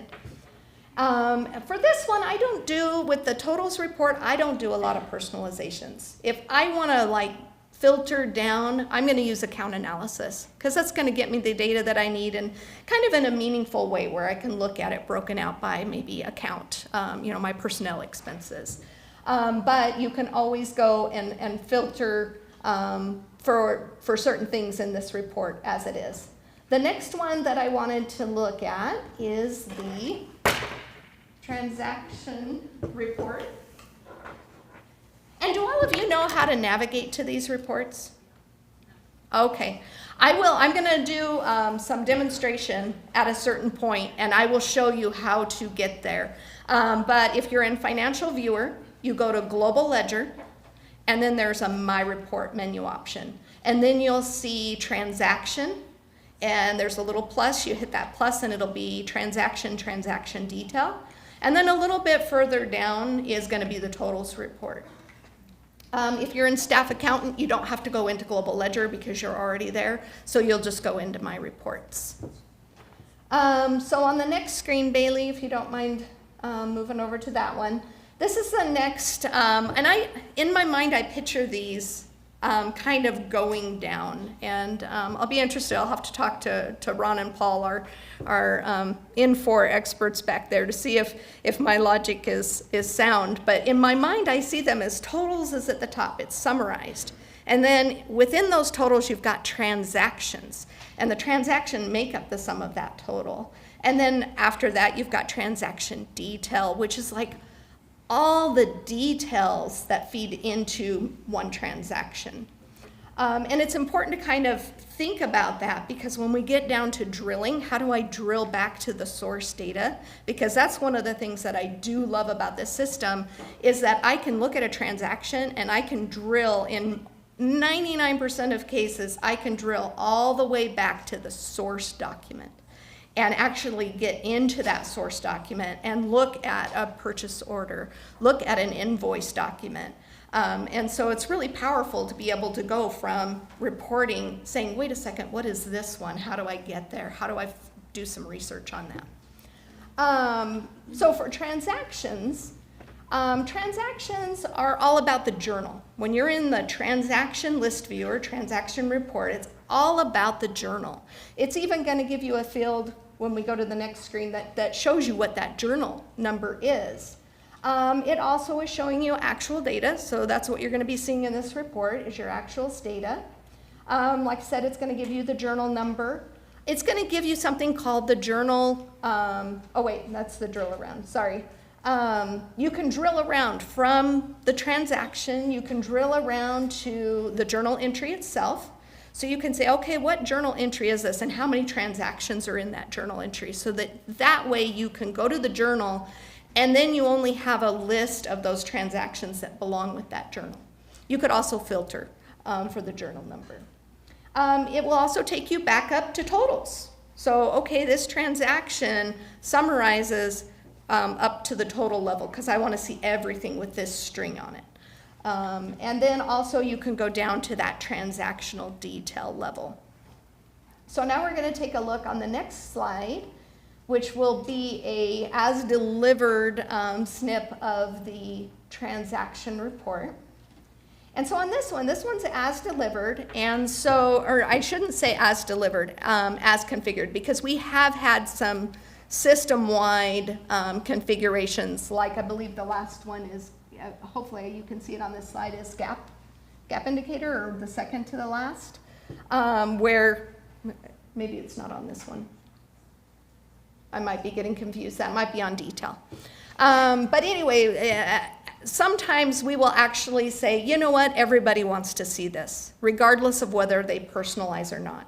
And if that's the case, then we can do a system-wide personalization so that it always shows up in one of these list views, and you guys don't have to think about it. And so some of the things that are important here, you've got posting date, so that's the date that it posted to the general ledger. You've got the, I have to look at mine again. My eyes are just not great. Anybody else getting a little older like me? And then I need these. Okay. Post to agency. So this one's really important because you're going to have a post agency and you're going to have a post to agency. How many of you guys have stumbled upon this? Where you run a report. So think about if you're doing a cash transfer. And so you're transferring from one agency to another agency. The post agency is going to be where that originated. The post to is going to be the agency that belongs with the GL stream. So if you want to look for your data only, then filter by the post to agency. If you want to filter for anything that has impacted or affected your agency, then you can filter by that agency filter. But you just want to be aware of that because that can lead to some maybe confusing data sometimes. And then the next one that I have highlighted is the status. And this is important because say, I'll use a journal entry as an example. Say you've created a journal entry, but you haven't released it or sent it to approval yet. It's going to show up as unreleased.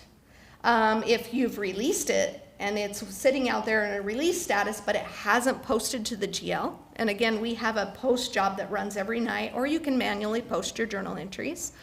But if it's sitting there in a release status, it's going to show up in this report as released. So you always want to make sure that you're looking for a status of posted in this report to make sure that it's posted to the GL for the, and filter for that if you're using this report to pull certain data. Then we have the system and event codes, and these I love. We actually have a crosswalk out there on the service portal that will show you kind of combinations of system and event.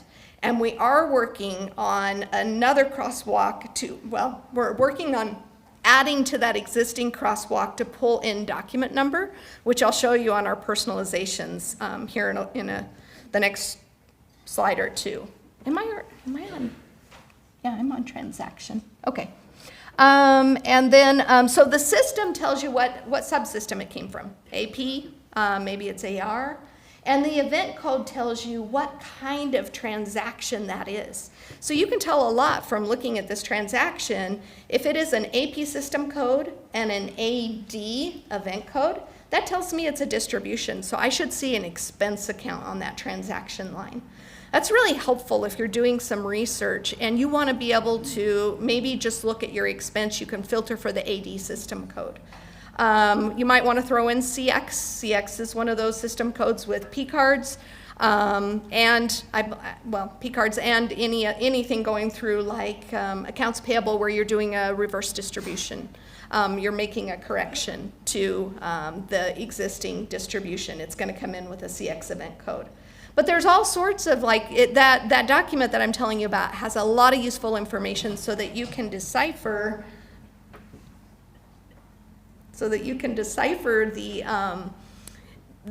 those system and event codes and understand what that transaction is telling you just from the report so that you don't have to spend the time drilling around. The next one that I have is the journal. This is going to tell you the journal entry number. And this is where we start getting into where when I'm looking at this and I see the journal, if I do a drill around, I might, from transaction, I'm going to have to drill around to transaction detail. From transaction detail, I'm going to have to drill around to, well, actually, I can drill to the journal, directly to the journal. Forgive me. You can go up. You can go to the journal. But I go and I look at that journal, and then I want to go back. And sometimes it takes a while for the system to regenerate that report you were looking at. Have you guys encountered that? Yeah. Yeah, especially when you've got large volumes of data. I'm looking at Jason. So sometimes it's useful to, I can say, you know what, I want to look at this journal entry. So I'm going to duplicate my tab.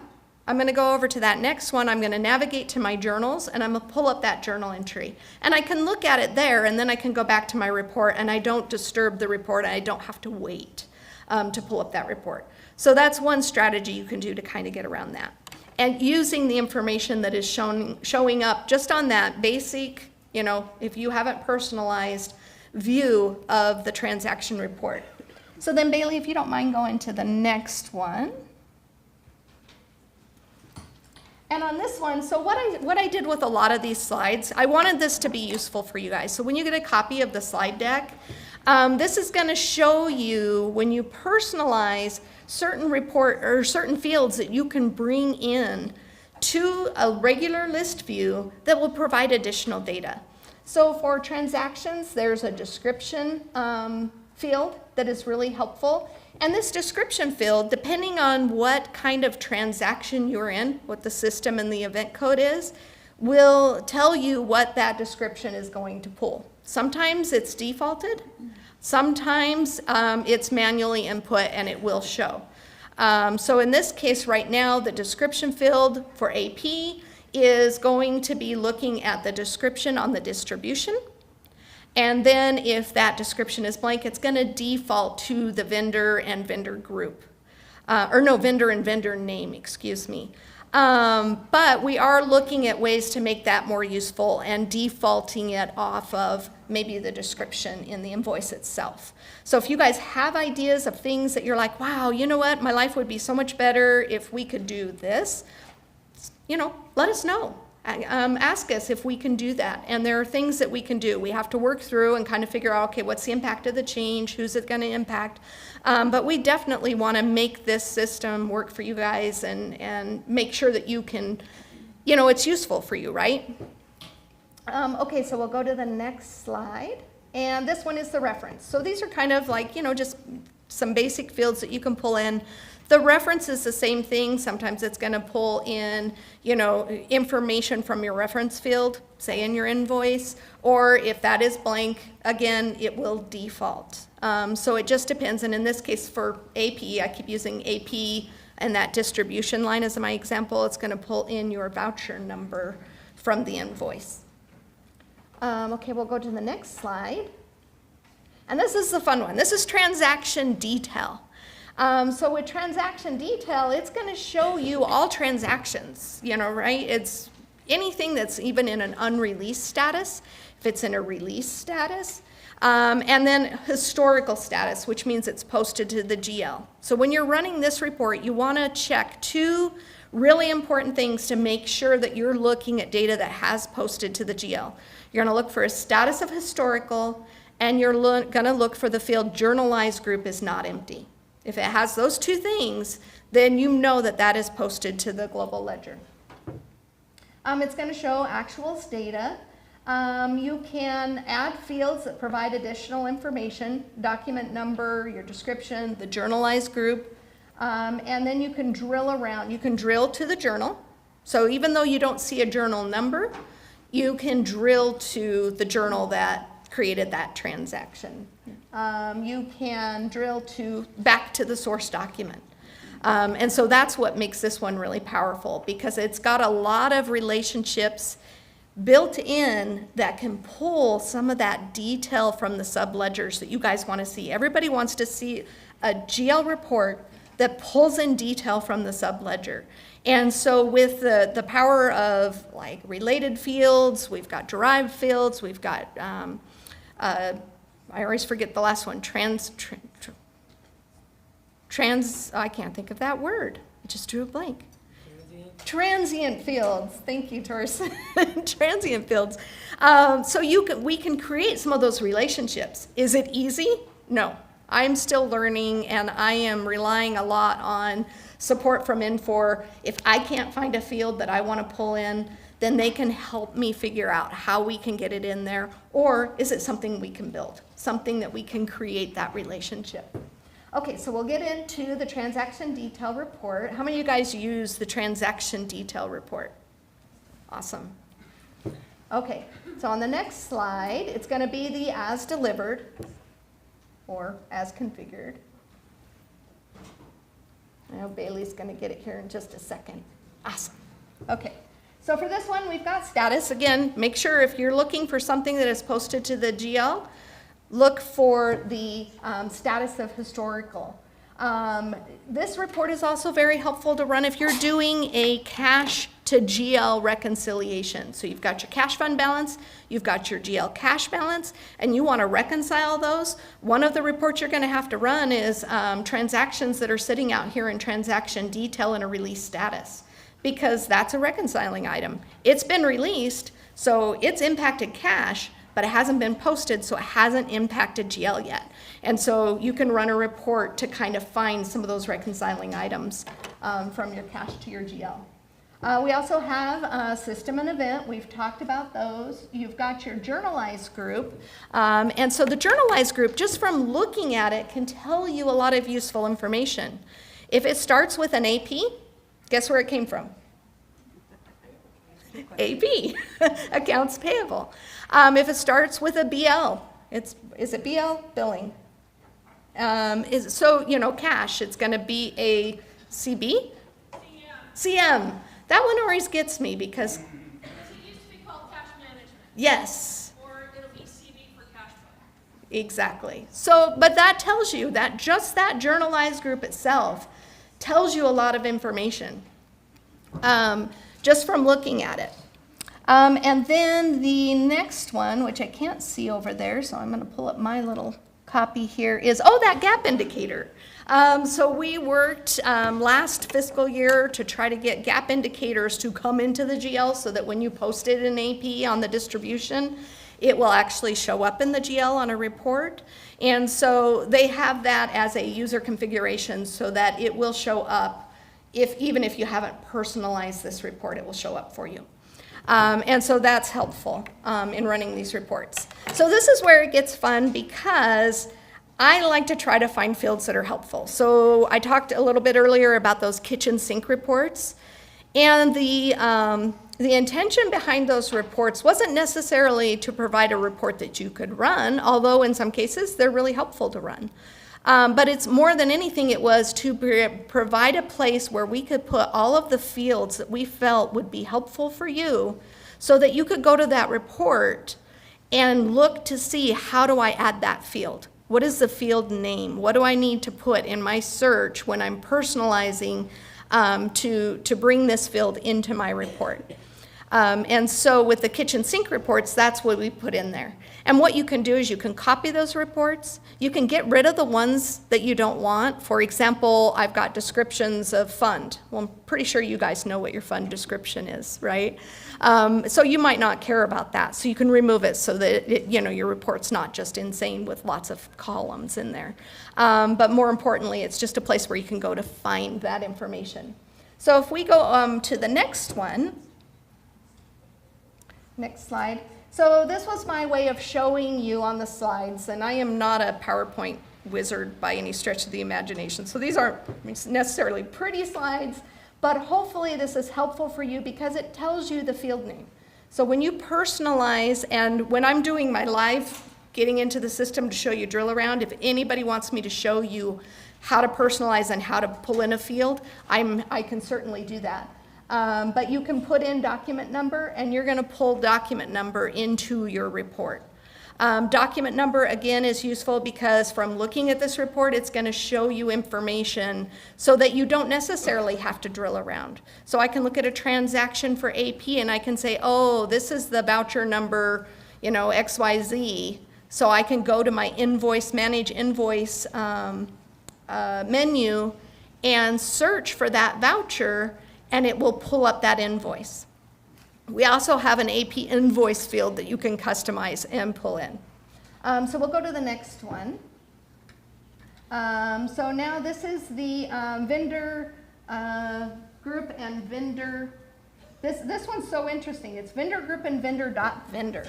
But what this is going to do is it's going to pull in your vendor number. So when you're looking at a transaction and transaction detail, you can easily see, oh, this is the vendor on that. We can also pull in the vendor name so that it provides that additional information rather than just the number. On the next slide, we've got the derived AP invoice. So here's one of those derived fields, right? And so what it's doing is it's saying, okay, I'm going to take a look at this transaction, and I am going to derive what that invoice number is on this. So now you've got that voucher number in the document number field, but for this one now you can actually pull in that invoice number. So if this is an AP transaction, it's going to be AP, AD, and maybe that might pull up, I can't remember now if it pulls up with ADAC. And I'm talking about system and event codes. The distribution AD event code is the one that will pull in your expense, your distribution line. Okay, moving on to the next one. And these labels that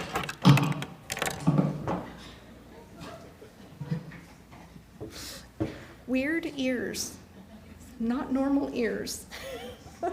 Okay, the label, you can label that whatever you want. I try to pick, sometimes I do, sometimes I don't. Sometimes I put a big label because I want the description label, you know, the actual name of the field, to be there so I know what it is. Other times I'll shorten it because my report, my screen on my computer's, you know, only this big for my laptop. I've got a monitor at home that's like this big. It's awesome for reports. But you can name it maybe something smaller so that you're not having to expand the size of that column to see everything. So this is the description field, which we kind of already talked about on transaction. So we'll move to the next one. The reference field, same thing. It defaults to certain things if left blank, or it can pull information. And if you want to know what fields from, say, your invoice populate, what I would recommend is you pick a transaction that's got a number in it, and then you go back and you try to find that field in the invoice. And that's one way you can kind of make that connection where these things came from. Go on to the next slide. Transaction date. This one kind of feels like a no-brainer, but you can pull in your transaction date. It's not actually, something that automatically comes into this field. Post date does, but not transaction date. Go to the next slide, please. This one is really long, and I doubt you can see it, but Paul from Infor gave me these fields, and I was so excited when I saw these because I wanted to be able to tell when something originated from, say, procurement card. And so he gave me this field, and it's been very useful because when I am looking at, is that the one that I have? Originating oh, no, I lied. Procurement card. Oh, yeah, it is. Procurement card statement. Sorry, it's hard to see. Procurement card statement. So what this does is if it is a procurement card, it's going to give you that statement number. And then there's another one, and I think it's the next slide, that will give you the transaction number from procurement card. I'm just starting to play with these to see if there's other helpful information that I can bring in from procurement card. So far, the only ones I've been able to bring in are from procurement card statement to payables invoice. And I've got, with the payables invoice distribution report and the GAAP payables invoice distribution report, they have, oh, yes, I got to move faster. Sorry, thank you. Payables invoice report where you can actually pull in lots of information like merchant name and things into that report that relate to that distribution itself. And so I really want to work on that to see if I can find ways to pull it in here. So we'll move on to the next one because I am running close on time. This is just a slide that I wanted to show that drill around. So it shows from totals what you can drill around to, from transaction what you can drill around to, and from transaction detail. Some of these, your drill arounds might change depending on the source of that transaction. So you might see some other things, but you will always see these in these different business classes. So we can go to the next slide. And this was just a snip of kind of, I was showing that relationship. I'm going to skip past this since we are getting close to the end. And I wanted to show you some drill around. And then I will give you guys an opportunity to ask questions. And so let me do my share screen. Okay. Oh. Is it sharing?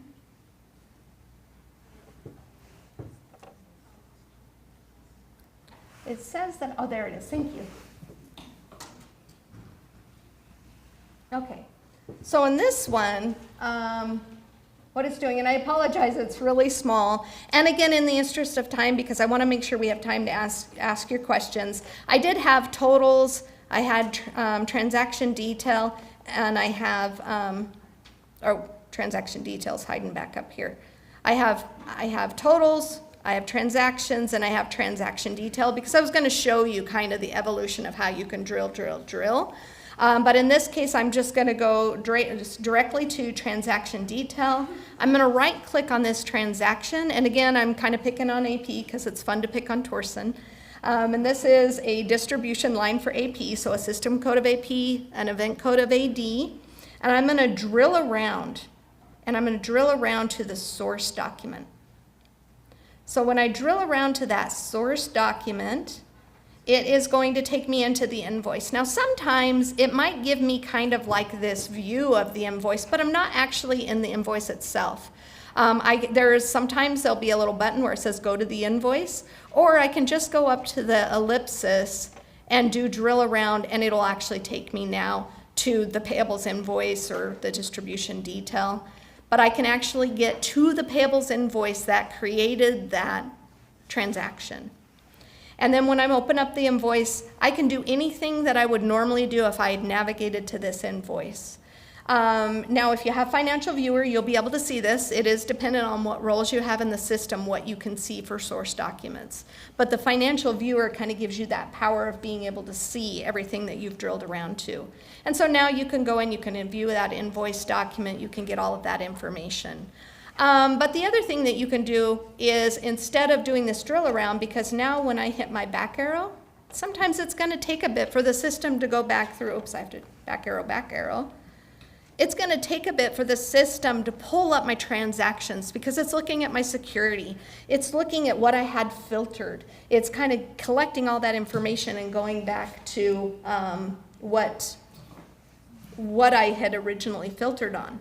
So that's where having another tab and then saying, hey, that voucher number is 1633. So I've gone to my manage invoices, and now I can hit search, pull up that invoice, and I can do everything I want with that invoice. And then I don't have to do that drill around wait to go back. This is helpful if you are looking at a number of different transactions and you don't want to have to wait when you go back to the report. Then the other thing I was going to show you is how to get here to the reports. So I'm going to go ahead and go in as the financials viewer. And then I'll go into the global ledger, because the financials viewer is giving you a view into all the different areas of the system. Well, these reports live in the global ledger, and then you select my reports.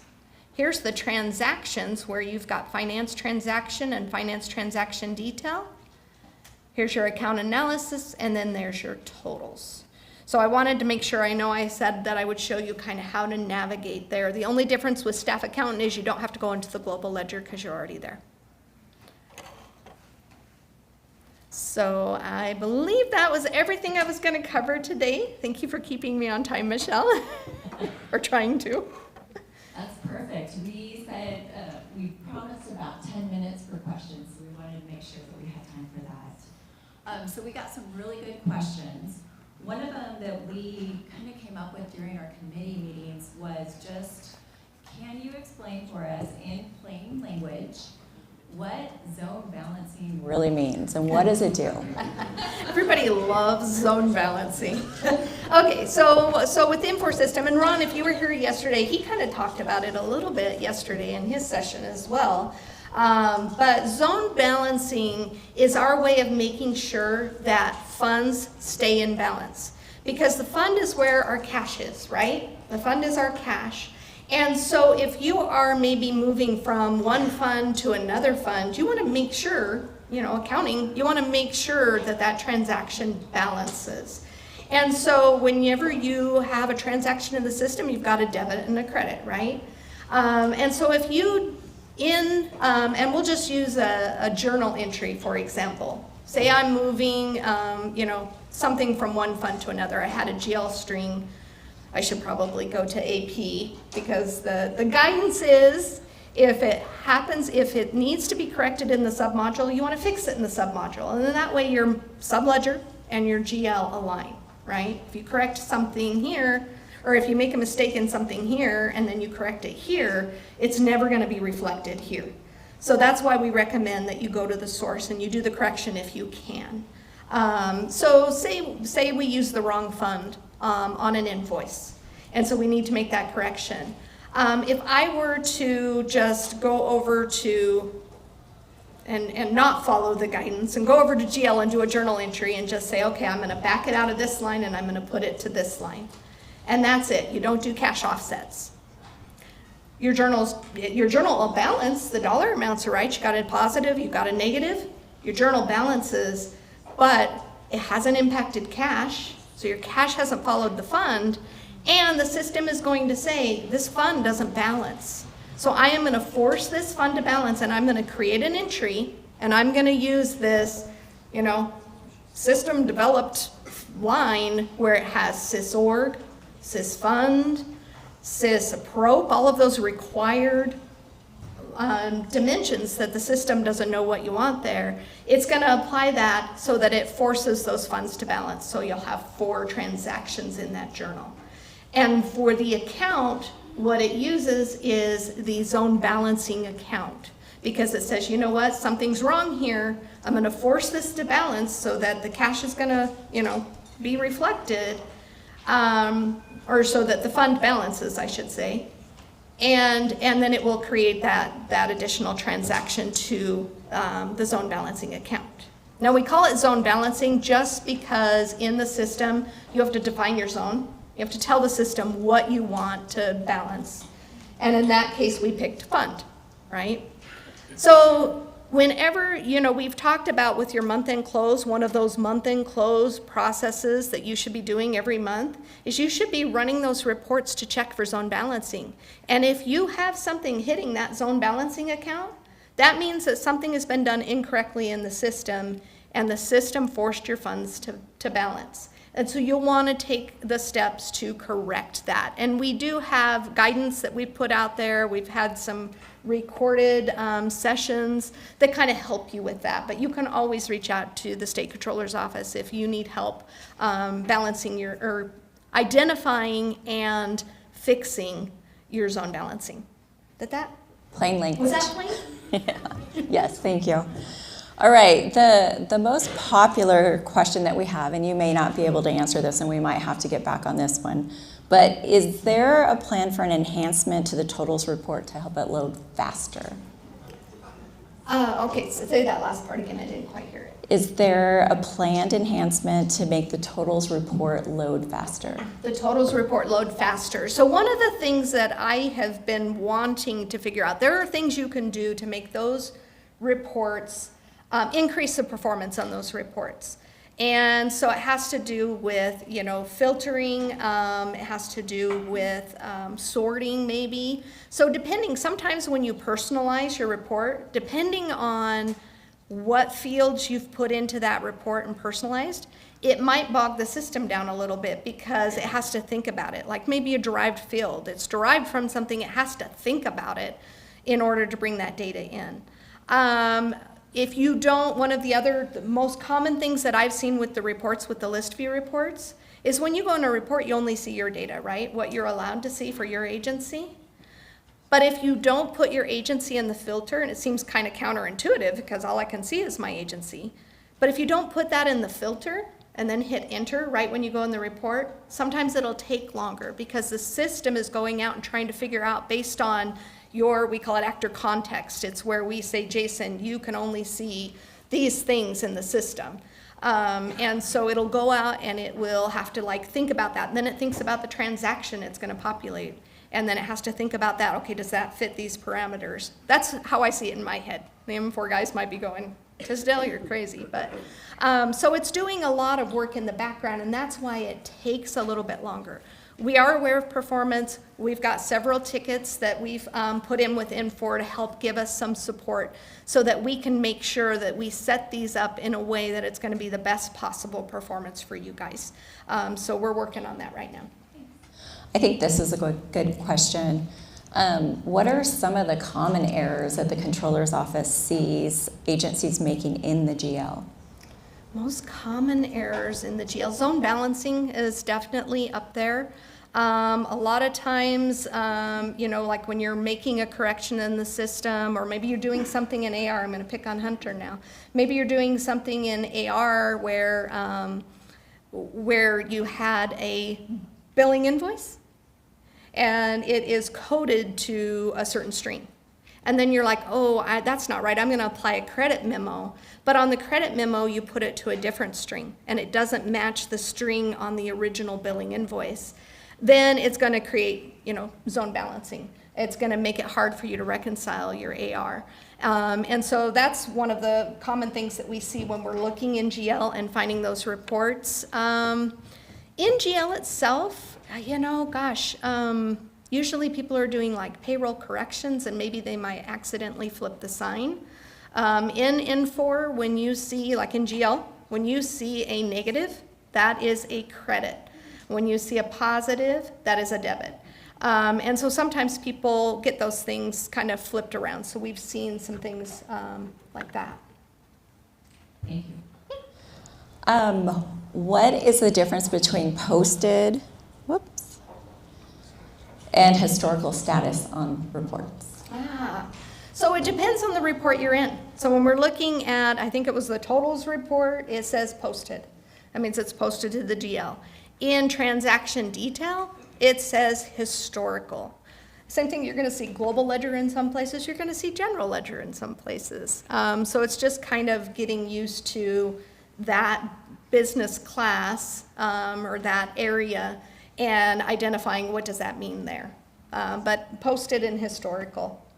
I think that kind of lends itself to the other question, which is that this is a good question. There's so many different descriptions, such as like unreleased, released, approved, posted, and they tend to differ between the modules. So is there a list or somewhere we can all reference so that we understand what that truly means for that module? Somewhere we had created a common terms document. I haven't even thought about or looked at that myself, so I'm not sure if it's still out there. But we did have something like that. I'm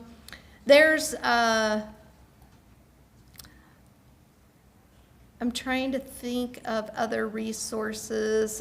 One of the things I was going to tell you guys about that I was going to talk about it on a previous slide, is we're working on things that are going to help you guys make those connections. And so that's a good one. I don't know if they've created anything new or if they've kept that document up to date.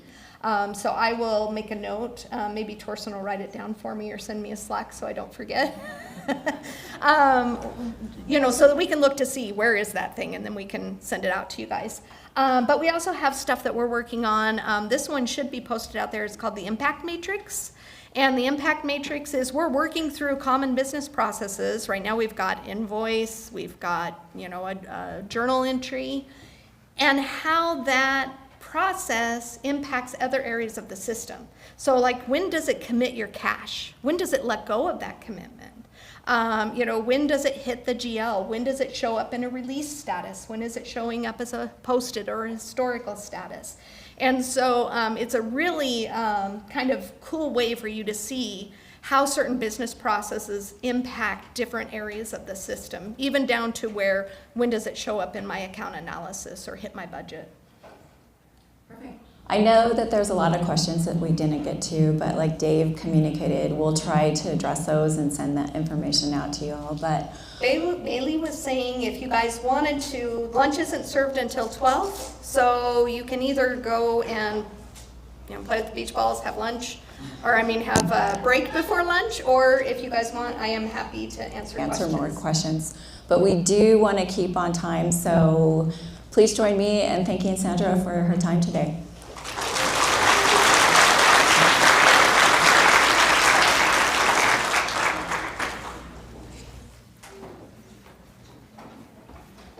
And you guys can always ask me at lunch if you have other questions too.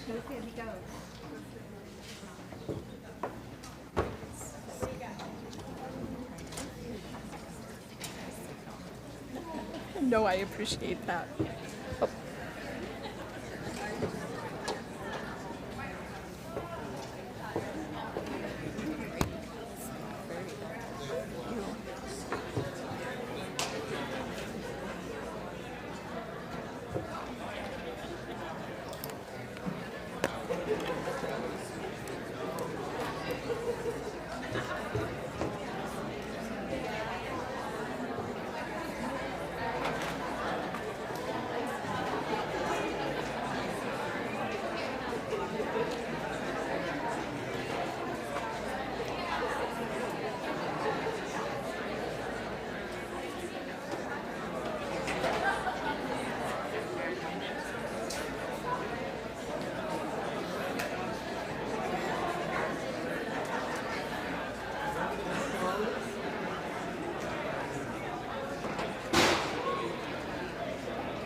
and dish up some good Chinese food.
Hello?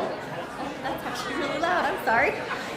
So the food will be thrown away if it's not eaten. So if anyone wants a plate to have to snack on during some of the presentations, I encourage you to go get more food. I know you're probably stuffed, but maybe in an hour you won't be. So please, if you still would like some food, go get some. Otherwise, they're going to be pulling it back pretty soon.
Got about as close as I can to my mouth. Can you guys hear me now? Let's do it. Project. I've never been accused of not being able to project in a room. Can you hear me now? Can I put this on here real quick? Oh, sure. All right, welcome back. Thank you, everybody. We are so excited to have you guys here. This has been just a huge undertaking for this group of people, and It means so much to have everybody in the room participating, engaged. I hope you're taking away what you need to take away from this and have some good suggestions for us for next year. For those of you who don't know me, my name is Carrie Peterman, and I am the Financial Executive Officer for the Department of Labor. And woo, yeah, labor, yeah. And I have the privilege of introducing the next two speakers and the next two segments. And as you guys might have picked up, we're really hitting reporting heavily, right? And I think when we sent out that survey 6 months ago, whenever that was pretty much our number one cry for help out there in agency land was, I need more reporting, I need more reporting, I need to be able to reconcile, I need to be able to see my data. And in-system is great and it has its function, but we also want to know about Cognos. So the next two sections that we're going to be introducing, the first one is in-system. And so you're going to get to see all of the cool, neat tips and tricks that our Infor speakers have to share with us about how to do some in-system reporting. Sandra touched on it. We had a little bit from Ron this morning, and so this is just going to be reinforcing what in-system reporting looks like. So I get to introduce our next speakers, Jamie Vinoy and Sam Green. They are coming to us virtually. They're not here in person, unfortunately, but they were able to tune in, and they're going to be joining us. Jamie Vinoy has been with Infor about 4 years now. She started out actually as an end user and decided that she was a problem solver and wanted to be part of the solution, so she moved into product design. Very exciting for her. When she's not doing Infor, she is looking at Camaros and, what did she say? TV, she's a big TV watcher. What do you call it, where you're watching people live? Reality TV, thank you, I'm not, yeah. And she considers herself a recovering accountant, like it's a disease, right? Okay. Sam Green, he comes to us also from Infor. He spent 15 years as a mainframe programmer, which if you look at his picture, I think he must have started in kindergarten, because so he's doing the mainframe programming, and then he's moved into more product design as well, and he comes to us from the great state of Minnesota, and we're happy to have both of them. You can read more about their bios, but I'm not going to bore you guys with that. So Jamie, take it away.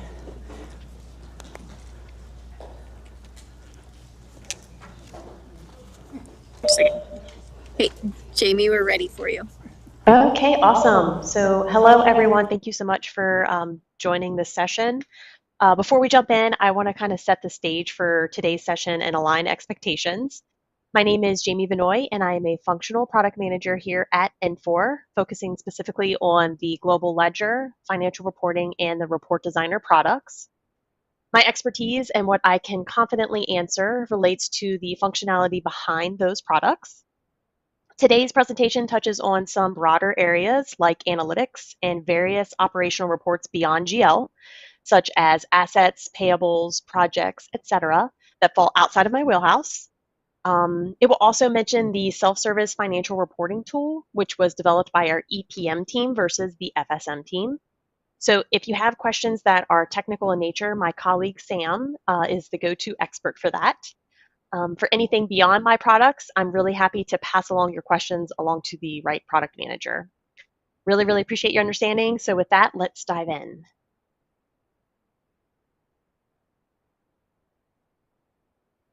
Awesome. So this is one of my favorite slides at Infor. Well, the disclaimer tab that was right before this. Please take note of our Infor disclaimer. I may reference some future product direction, but please keep in mind that it's subject to change at our discretion. Next slide. Okay, so here's where we'll be covering, this is what we'll be covering in today's session. We'll kick off things with a quick overview of the overall approach, the strategy, and long-term vision. After that, we'll move into our analytics capabilities and explore some of the dashboards that will come with the solution. Then we'll take a look at our operational reporting, what's delivered out of the box and what you can do with it. And finally, we'll wrap up the reporting section with a look at financial reporting, specifically the dashboards and the content available there. Next slide.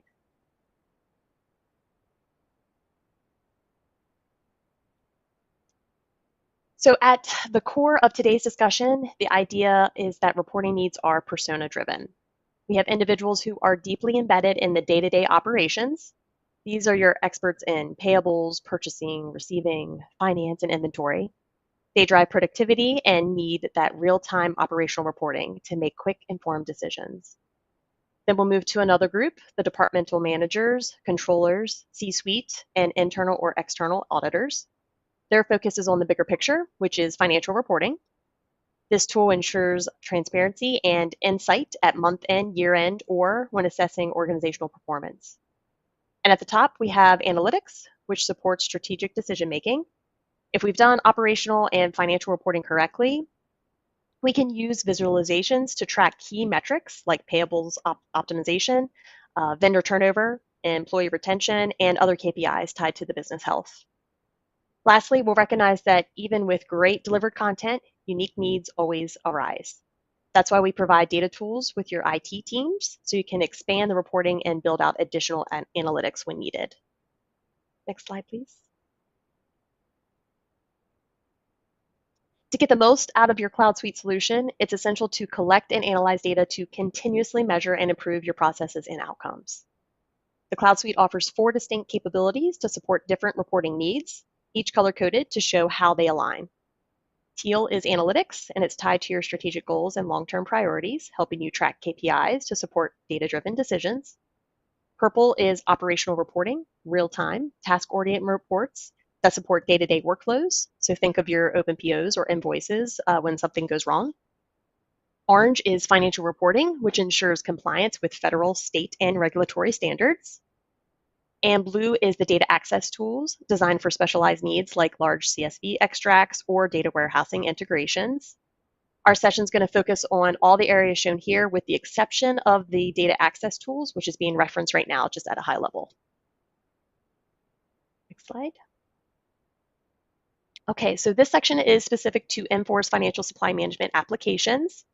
The biggest addition here is the fact that we can now investigate the financial side of the business using N4 financial reporting, where we deliver over 25 reports across numerous categories and continue to deliver additional content with each release. These reports include things like the income statement, trial balance, budget versus actual, and ACFR for public sector. The ACFR exhibits that sit on top of your financial enterprise group allow you to see those exhibits on a month-by-month basis, and you can export them annually to a desktop publishing application. Like our other applications, FSM also delivers a number of analytic dashboards, over 220, that are built on N4's Burst platform. And if you're interested in operational reporting, the FSM application contains over 540 reports across 28 categories in tabular and graphical formats embedded within the application, as well as on the workspaces. Next slide.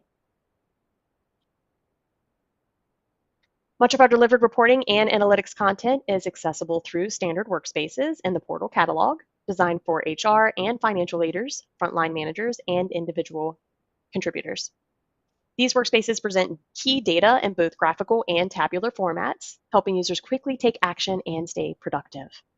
Like all M4 delivered content, they can be configured to fit your organization's specific needs. Next slide. Analytics provide a high-level view of large data sets through dashboards using advanced calculations to highlight trends. These trends deliver actionable insights through displays and intuitive data exploration. Every Services Cloud Suite application includes deliver analytical content with ongoing enhancements to both the tools and the content itself. Next slide. As part of our analytics offering, we deliver a robust suite of dashboards and dashlets across both financials and supply chain. Choose from hundreds of pre-built dashboards and dashlets ready to use or easily customizable to fit your business need. Behind the scenes, it's all powered by a rich data model containing thousands of measures and attributes designed using industry best practices. This gives you the ability to explore data across multiple domains with the added benefit of being able to analyze information from various time perspectives. Next slide, please. So the FSM analytics dashboards are thoughtfully designed to surface the most relevant and actionable insights for our users. They present complex data in a clean visual format that's easy to understand at a glance. This helps users quickly identify key trends, spot anomalies, or zero in on areas that may require immediate attention, ultimately supporting faster, more informed decision-making across the organization. Next slide, please. As you can see here, we deliver 89 pre-built dashboards spanning a wide range of financial and operational functions. This includes areas like asset management, billing, close management, order entry, payables and receivables, and more specialized areas including franchise and project management. Next slide, please.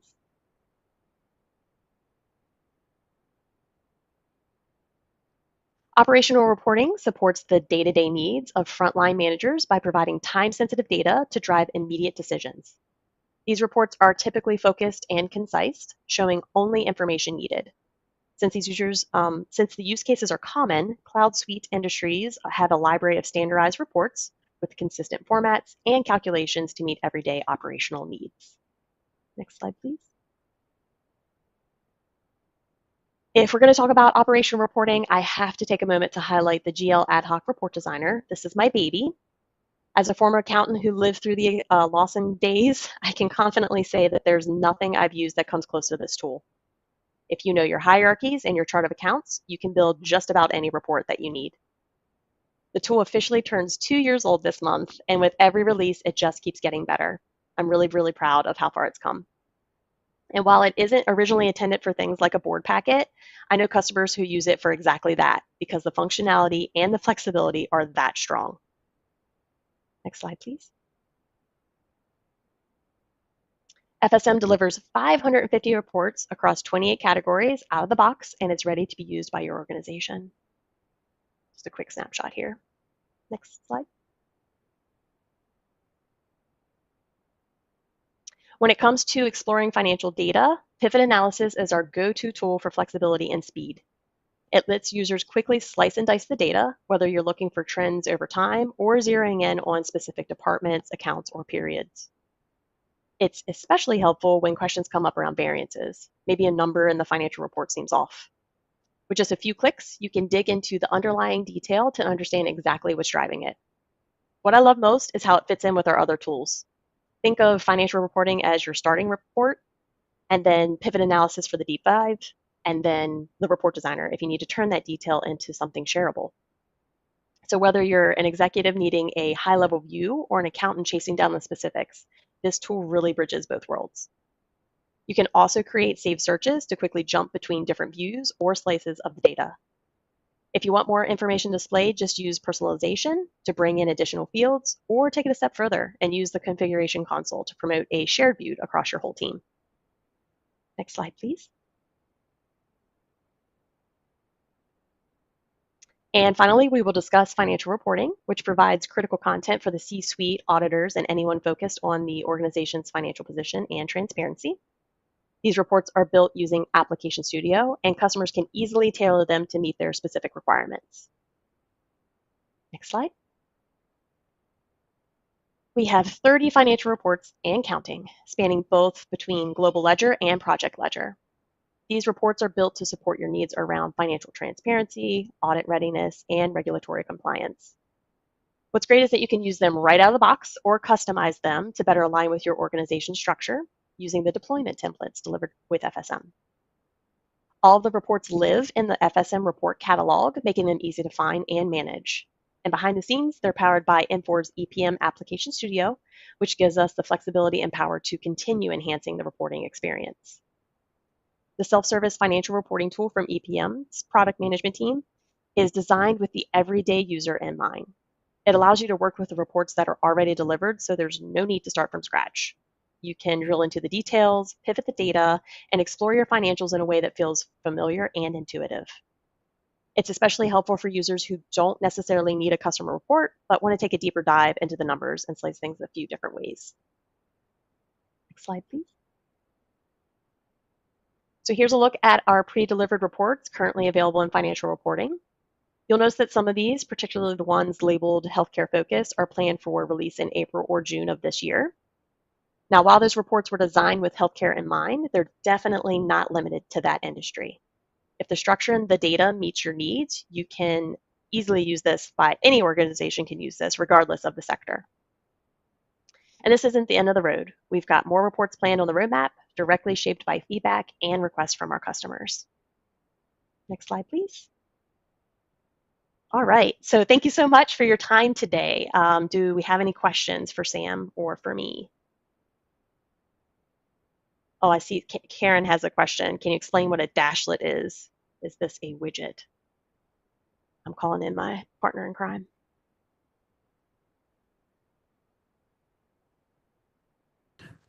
Sure. It's not exactly the same as a widget, but think of it as instead of like a full-blown dashboard, that's going to take up the whole screen and show, multiple reports, KPIs, KVIs. It's going to show a smaller subset of data. So not a full dashboard, but a dashlet, if that hopefully clarifies things. Thanks, Sam. All right.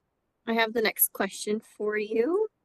Are these tools embedded in FSM or Burst? So hopefully I'm saying this correctly. The analytics piece, I'm positive is Burst, but the operational and financial reporting tools that I showed after that are in FSM. Yep.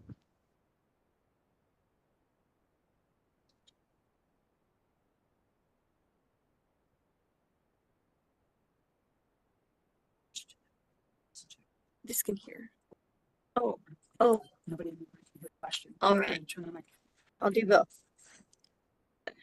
All right. Sorry, I'm working with two different microphones. So, where are these reports? Has this been released? Right now, we just have the reports catalog in Cognos. So I'll speak to that one. So at the state controller's office, we want to make sure that the reports that we have available to our end users are fully vetted.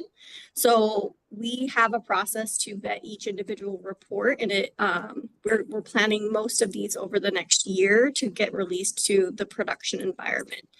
So you can expect to see those. We will send out comms with each new batch of reports that are available. So anywhere between, a few months to a year plus is when these tools will be available. But we want to make sure that they're the best for our end users. Alrighty. Can dashboards be created by cost center so managers can graphically see where their work groups, expenditures, and revenues are in real time? Sam, you want to take that one too? Sure, I don't can know do if that's that. possible. Yeah, so a couple things there. The first is that yes, these dashboards can be modified to meet your organization's needs. So if different groups have different requirements, you can absolutely work to develop a custom dashboard that delivers the content you're looking for. But when you mention things like in real time, that tends to move us into an area where we're going to be using a different technology outside of a standard burst analytic dashboard. That's where operational reporting really comes in that provides us the easiest way to present real-time data to people that need it. Similar to a dashboard, we can use Infor workspaces to surface a lot of that real-time, in-the-moment reporting information on a workspace. So it'd be similar to a dashboard, but it would be using a little bit different technology. All right. How do we navigate to the FSM reports in Luma? So this is probably going to vary depending on what tool we're using. So the report catalog is where a lot of reports, the canned reports, will be and are, if there are any that are live for you. And it's in that left-hand corner of the screen down at the bottom, kind of where you would see like the notification icon. There's a little like notebook icon, and that's how you get to the report catalog. Some of these other reports are also found in, like if you're a staff accountant or a chief financial officer or financial viewer under the GL. If you go down to the account analysis, some of the reports are found in that area of the reporting as well.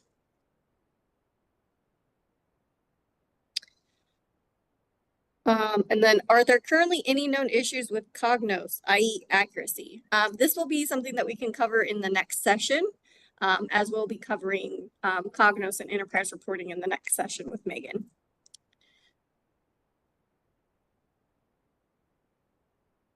All right, and then the last question that I see is, do we have access to the GL ad hoc report designer? If we do, how do we access it?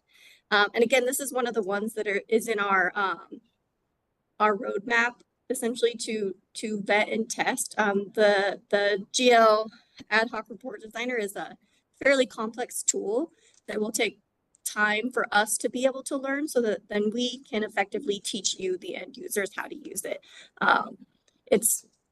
It's just a little bit more complicated to use, so we want to make sure that we have good instructions so that you don't get lost when you're building a report. And I think that is it for today. So is there any other questions with the audience in the room right now, or any more that want to post it on Conference.io? All right, well, hearing none, thank you so much, Jamie and Sam, for hopping online to show us a little bit more about the in-system reporting that is available and will be coming in the near future. We hope you all have a great day. Thank you so much, Bailey. Thanks, everyone. Take care. Thanks everybody for your time. Bye-bye. Bye. All right, everybody, our next speaker, Megan, needs about 15 minutes here to get all set up. So let's go ahead and take a 15-minute break, grab some soda, take a bathroom, whatever you need to do, and we will be right back on here in 15 minutes. Thank you.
seats, we're going to kick off with the next session. I think the next session is going to be really informational, so get your notes out. This is going to be highly interactive, and I strongly encourage you to use Conference.io to post some questions for our next guest speaker. Our moderator is going to be Kevin Hickey from Military Division. He's in the back there. Wave hi. Hi, Kevin. So I'm going to go ahead and introduce Megan. So how many of you in the room have had the privilege and pleasure of being on a call with Megan and having her help you with reports? Raise your hands. She is a tremendous asset to the State Controller's Office and to the state of Idaho. She has taught us so many things at Labor. She took our reporting from here to here. And yeah, it's just been amazing. So if you don't get your questions answered here today, then I strongly encourage you to reach out to Megan outside of this venue. So a little bit about Megan. She comes to us not with an accounting background. She is not an accountant, so that's our first caveat. She will not be able to answer financial questions for you, but she does come from a very data-driven background. So her background is in biology. As you can see by the picture, she loves animals. She's done bird studies in Ecuador, and she's hugging an elephant trunk in that picture. I'm super jealous, Megan. So, yeah. So what else? What else about Megan? She loves to play tennis and coach and be out on the court when she's not doing all kinds of data fun. So with that, I am going to turn it over to you. We have a little bit of extra time. We bought ourselves a little bit of time with the last session, but I have a feeling that between all of the information that Megan's going to be imparting upon us today and all the questions, I think we'll use it up. So we're going to go till 3 o'clock if we need to. So get your questions ready and get your notepads ready. So take it away. Thanks, Megan. Thank you. Thank you. I'm Megan. Nice to meet everybody. Let me share my screen. Sorry. If you can't tell, a little nervous. So if I say some things, just laugh, okay? I am not an accountant, so I do, please hold off of financial questions, but I will try the best I can to cover as much as possible. My presentation is intended to be a little bit more of a demo. Might feel a little bit like a training class. That's what I'm good at, teaching people how to use this tool. How many people have run a report in Cognos? Raise of hands. Holy crap, cool. How many people have built a report in Cognos? Okay, fewer. So for those that have built reports in Cognos or potentially attended a past training session, this might seem like something you've already done before. Just work with me here because I want to teach as many people as possible the basics of reporting. My goal today really is to cover beginner report building, some tips and tricks, some mistakes people might make, as well as going forward with future Cognos tools, additional tools that we already have that you guys might not know how to do that are a little advanced. I want to at least show some of those to you, and where you can also find some additional resources already if you're interested in learning more. So that's kind of my goal, but it is going to be more of a demo. I'm going to build a report with you. Like I said, not finance driven, so it's going to be an expenditure report. You might not like it at the end, but that's okay, because it's just going to be the basics of how I show you how to build these things, and then you can take those tools, those skills, and run with it however you'd like. So first things first, I want to start building a report. If you would like to follow along, you're more than welcome to. That's kind of my goal of this presentation, but it might be a little quick, so let's go through it. So enterprise reporting is a really good tool. I do want to start off with just a couple quick notes about data. It is not actively updating like Luma does. So Luma in-system reporting is more of an actively updating tool. That's why if you make a transaction later on, you can see it in your report, a few minutes later. Cognos is not that way. Most of our data, especially financial data, it takes a day for us to update it in our Cognos system. It updates overnight. So if you are ending up trying to compare Cognos to Luma, you need to really think about the timing of when you pull your two reports in order to get accurate numbers. We're constantly striving to make sure all of our data is accurate and up to date. We do a lot of data validation as much as possible, but timing is key when it comes to Luma versus Cognos. One of the advantages, though, of Cognos, as I'm sure many of you are aware, is it's a little faster, okay, sometimes a lot faster than Luma can be. And that is a benefit, so we're trying to always make sure that we have the right data there for you to pull quicker if need be. The cool thing that we are continually working towards is making sure our data is not too big to where that stops happening, right? The bigger the data set, the slower it can be. So we have recently just actually partitioned our transactions table by fiscal year. So that reporting group should run faster now, and it will continually work to run faster in the future. When it comes to building a report, let's get into the basics. Sorry, my screen's a little crowded. Okay, there we go. So the basics of building a report. Cognos is a great tool. It can be very hard to navigate when you first start. The more you use it, the easier it becomes. When I first started using Cognos, was not easy. It took me a couple months to start getting the hang of it, and now that I've been doing it for a little over a year, I would say I'm pretty decent at it. So anyone can learn this tool. Simple report building, you just need to start with opening a report. So we're gonna do that. You're gonna first pop into a template page. I do wanna stress one rule with this page. Don't pick anything that has the word active in it. So active reports are intended for like mobile use, which we don't really use, and it limits how many rows can be outputted in your report, get rendered. We have big data sets here in the state of Idaho, right? Where's DHW? Looking at you. We have super, super big data sets. So try to pick something that does not have the word active in it, and you will not have issues on that. You can pick any structure you want. We're just gonna do a blank one for today. First things first, when I build a report, I gotta pick where I want my data to come from. For most people, Cognos is gonna be used for Luma data, okay? And that's gonna be our data warehouse here. I do wanna note, we do have legacy data available. They have an IBIS package here. So if you want to make a report that is pulling legacy data, you absolutely can.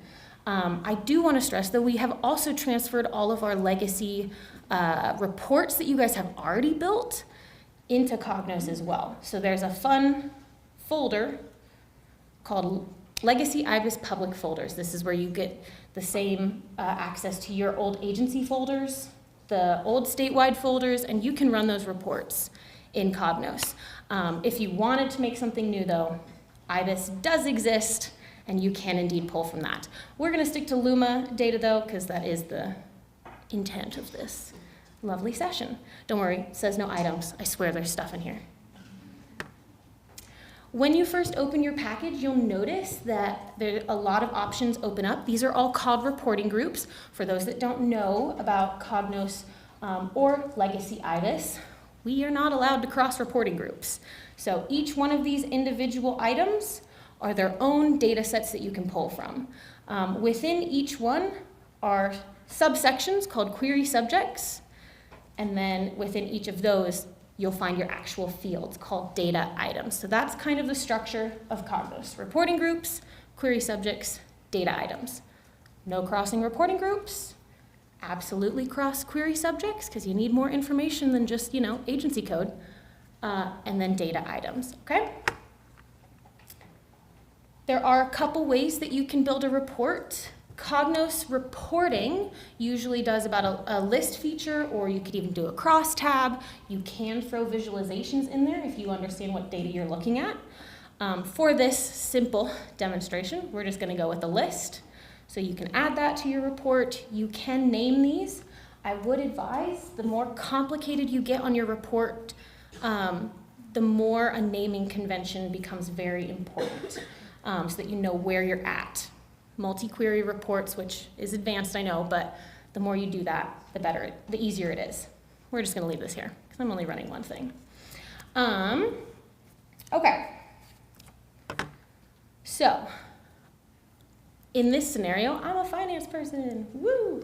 I would like to build some sort of report that shows my finances, right? I'm gonna try to keep it in a simple spot because the bigger the data set, the longer it does take to run. I don't know about Wahoo's Wi-Fi.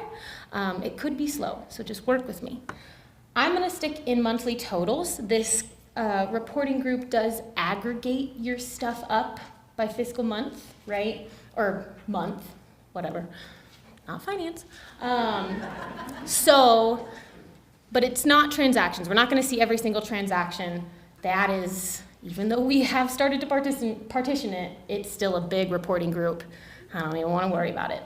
I wanna build a basic report. I might start with something like agency code. If you have more than one agency code, I highly recommend putting that in your reports. You'll get confused otherwise. There's a couple ways that you can add fields to your report. You can drag and drop like I'm doing here. One thing to note, you'll see there's a flashing black bar. I've got to make sure that that is actually flashing where I want it to be, or I could create a second table, right? So I've added that one. If I pull description over, new table. Don't want to do that. Good news, this tool has my favorite button ever, undo. It's a good button. Remember that button, okay? It is the best button on the planet. So just be careful where you add your fields. The other ways that you can actually add fields, if you have your table selected, so I'm gonna do appropriation unit. I can actually just double click. If my table is selected like that, I can double click, it'll put it on the end of that report. Or I can also right click, let's do fund code, and insert. So those are a couple ways to add fields to your report. Really simple stuff.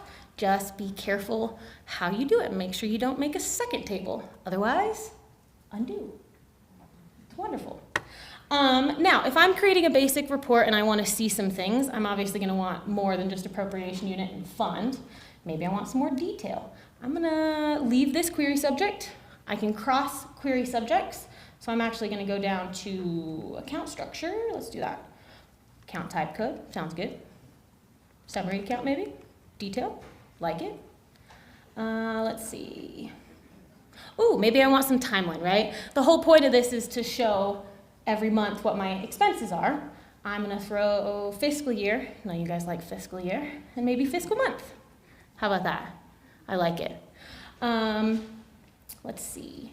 Oh, we should probably add an amount. Otherwise, what's the point? I don't have any numbers on here. Let's do functional.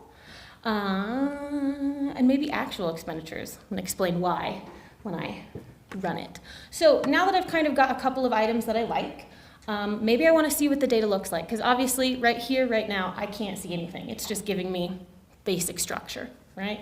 Let's run that report. Give me something. Ha-ha! Cool.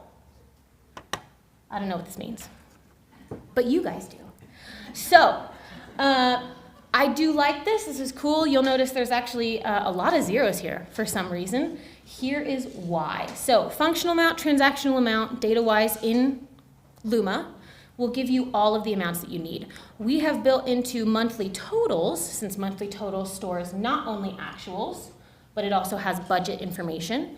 We have actually made some specialized amount fields that allow you to specifically show actual expenditures, which is what this one is, versus a budget amount, things like that. So I'm not gonna see any amounts for here because these aren't actually expenditures, right? If I go down, here's my expenditures. Oh look, numbers start showing up. So they're kind of nice, so where you don't have to filter down specifically for a certain field if you don't want to, you can use something like actual expenditure amount and just pull those amounts that you want on your report. Thought I'd show you that. Now, I do remember, like I said, this doesn't only show what? Well, that's fun. Where's that coming from? I don't even, okay, we'll just, yeah, okay, anyways. moving along. I did mention that monthly totals shows not only actuals, but it also shows budget amounts. So I kind of need a couple additional fields that I can filter properly in order to get this to where I want it to be. So I actually want to go back to my edit screen. I do want to point out one note. When you're editing, or when you're exiting out of a rendered report, you do have to be careful where you exit to. Normally, in Cognos, if you came up here, here's my report, right? I can exit out right there. Problem with that, I didn't actually exit out of the report. I just exited out of what I was working on, what I was rendered working on, right? When you are in edit mode and you run your report, it's gonna pop it out into a second tab.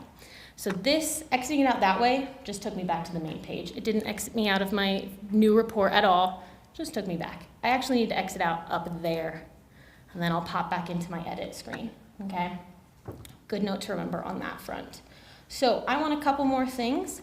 Something important in monthly totals, as far as I'm aware, is parent scenario and scenario, or child scenario, however you guys call it. So I'm gonna add those couple things. And then we're gonna see, remember to, black bar, that's where you want it to be dropped. Perfect. Now let's look at the data.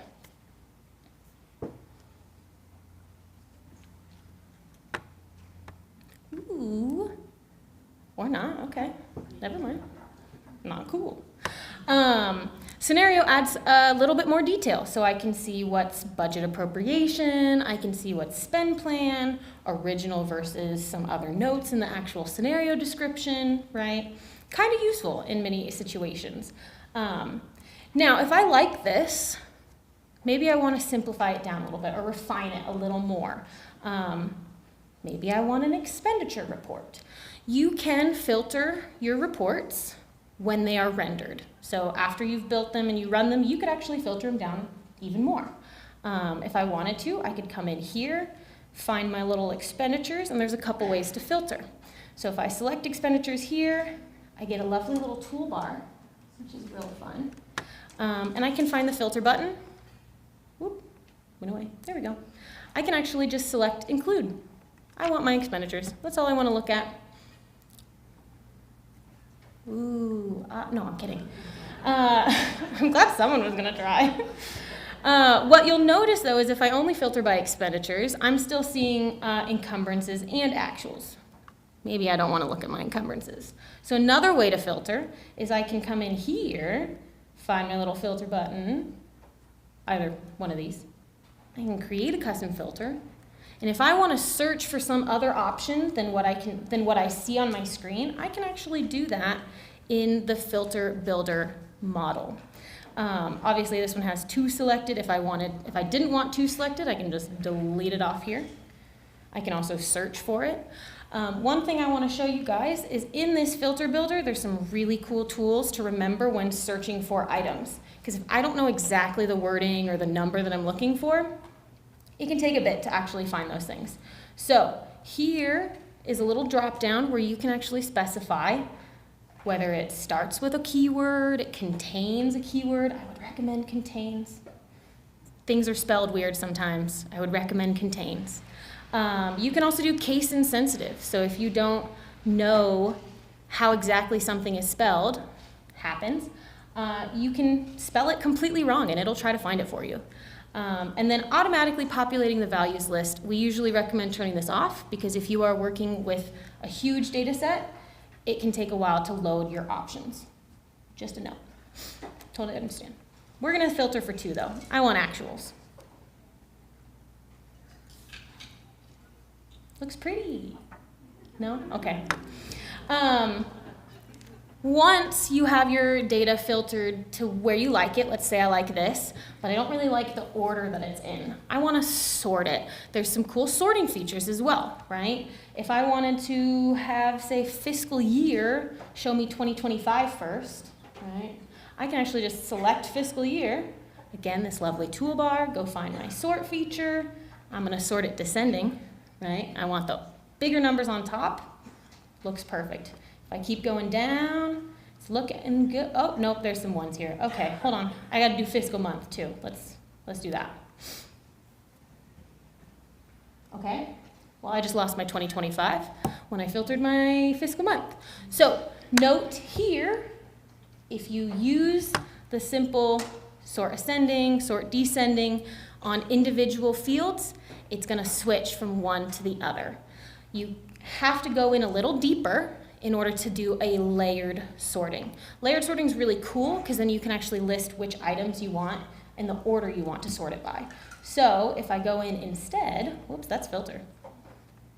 To edit layout sorting, you'll notice it has the last thing that I filtered on, English, sorted on. I can add, let's do fiscal year.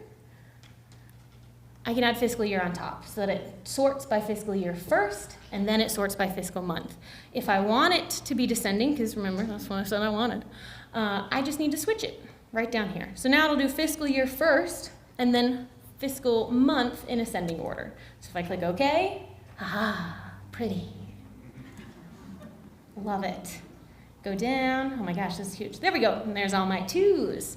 I can then also sort it by additional things if I wanted to, like appropriation unit code, fund code. Yeah, let's see what that does. There we go, yeah, okay. Anyways, so you can do certain things in a rendered version of the report that you can also do in edit mode. Thing to note from this stance, if you do things to a rendered report, it's not gonna save it on your edit mode. Sorry, unless you hit save right now and you save this version of the report because you like it, as soon as you exit out of this, it's gonna get rid of all that stuff. You're more than welcome to save this report. I'm gonna stay here for a second. You're more than welcome to save this report.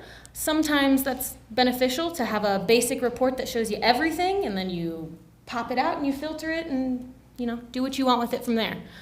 I'm not really a fan of that. I like to build each of my reports separately so that I can have them all structured the way that I want in case I want something a little different each time. But you're more than welcome to. Let's say I want to actually go back to my edited report. We're going to do this again. One thing, I'm going to leave that page, cool. If I want to see my data before I hit save, I don't actually have to render the report each time. Okay, every time I make a change, I don't have to hit run. I can see my data in my edit mode actually. So, fun little button is the change page editor. Right now we're in page design, which like I said, shows you structure only. It just gives you an idea of what your data will look like with no actual numbers. Page preview will actually give you your data. So you could go into this mode, make the changes you want, and then hit save. You don't have to run your report each and every time you do it. I will give one word of note. If you go into this mode and then you start making filter after filter after filter, this page has to render again every time you change. So if you know exactly what filters you're looking for, my advice, do it in page design and then run it in page preview before you hit save, so you can see the data that you like. So for this demo, let's go back in. We're gonna do the same filters we just did.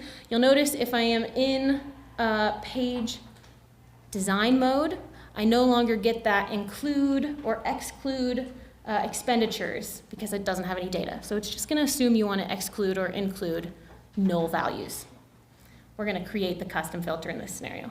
And then I can just select expenditures. So I know that filter's checked off. Same thing for scenario code. Create that custom filter. Find number 2. Boom. Cool. You can't see it, obviously. But I swear it's happening. It's cool.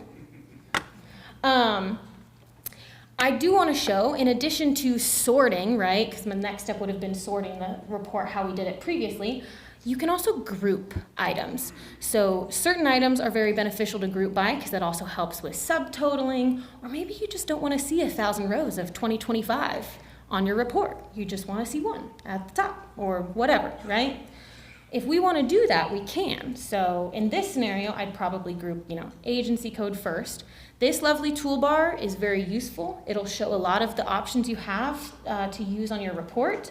I do want to note here, the properties pane They're very similar. A lot of the things you find on your toolbar can also be found in the properties pane depending on where you're selected in your report. But you'll get much more detail in your properties pane for options. We do go over that in training classes, just an FYI. Maybe I want fiscal year next. I'm gonna find my little group. Maybe fiscal month. Ooh. When I go back to page preview now, you'll notice these things are sorted. When you group items, it will automatically sort them in ascending order. Here's why. When I go into layout sorting, you'll notice there's a section at the top called grouping. So anything that you group will automatically become ordered every time you group it. You can change this order. I could adjust it. Maybe I want agency code on the bottom and I want fiscal year to come first, right? Or fiscal month. I can adjust where these fall. There's a lot of leeway here. I can also then continue my layout sorting like we did last time. I can throw appropriation unit, fund code, and it'll do the same thing.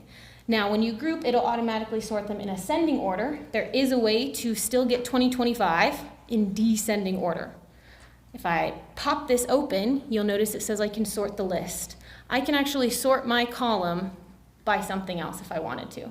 I don't want to get too complicated, but I can throw fiscal year in here one more time. I can flip it to descending order, and that right there,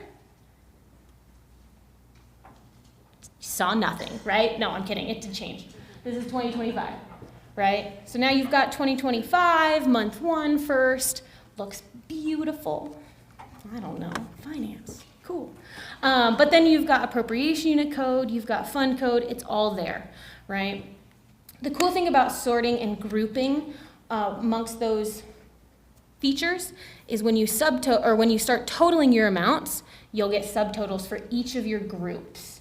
So depending on exactly what you want to see subtotals by, that's what you would group your items by. I kept it simple, just to get fiscal year, fiscal month, and agency.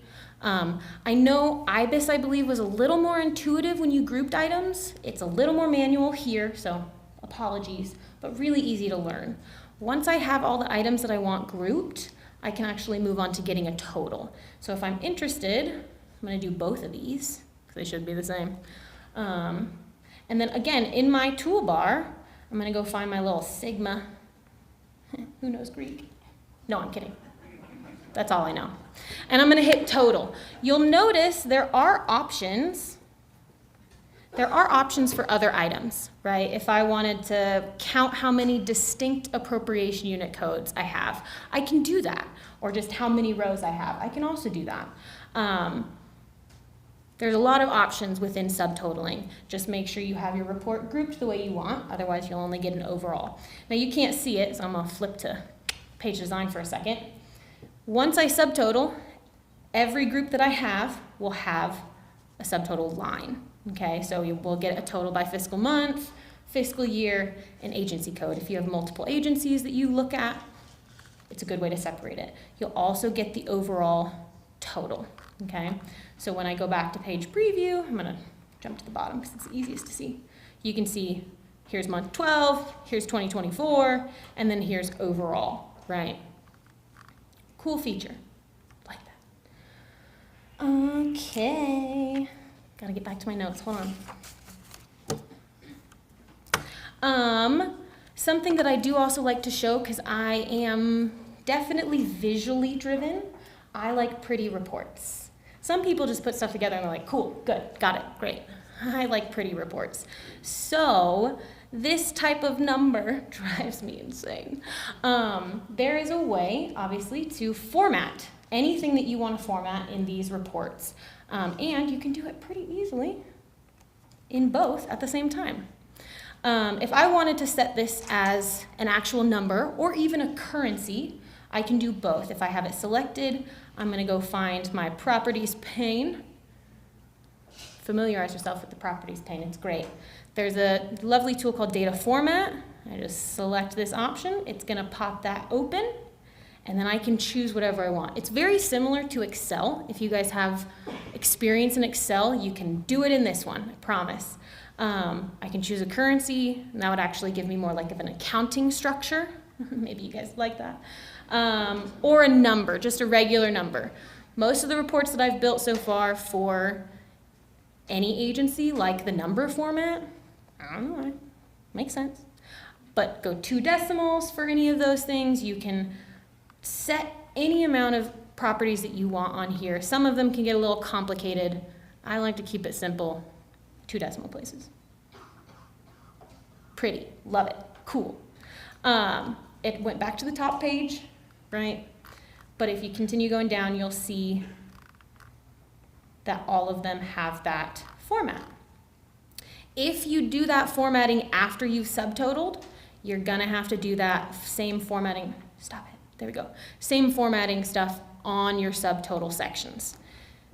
I'd recommend get your formatting set before you hit your subtotals, okay? Good note there. Cognos is fun this way. It likes to make you do the work. So I do recommend doing that. Easy way to do it, if you forgot, go back to page design, like I said. You select all your lovely items, and you do the same thing. Number 2. Woo! Riveting. Then, now all your subtotals down here will also have the same number structure. Okay? Easier way to do it before you subtotal. Just remember that. So, to continue on, that is kind of how you put together a basic report. Simple filtering, simple sorting, things like that. Some of the cool things that you can do with reports is actually schedule them.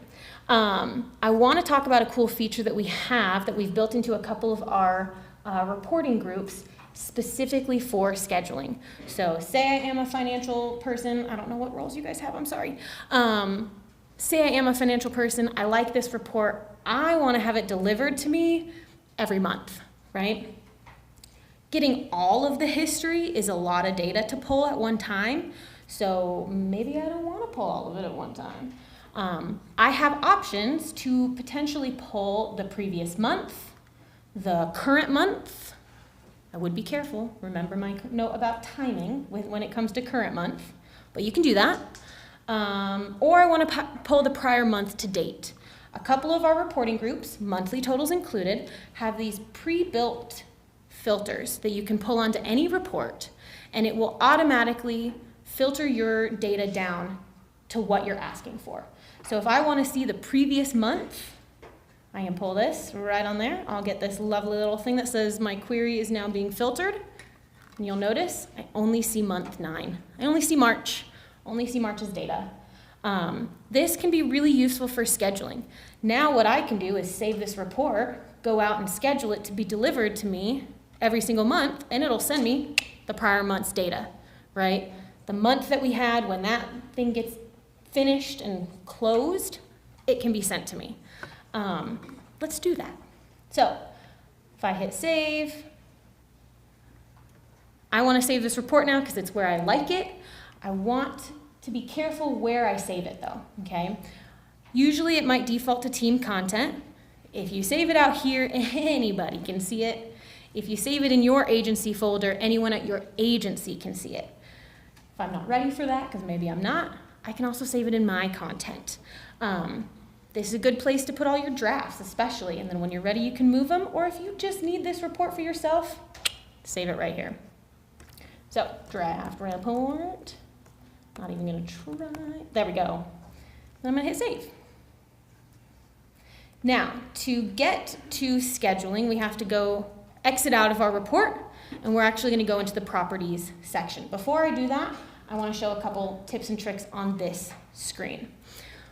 I've saved my report, or maybe I'm looking at another agency, statewide report or something, another folder. I'm looking within my own agency folder.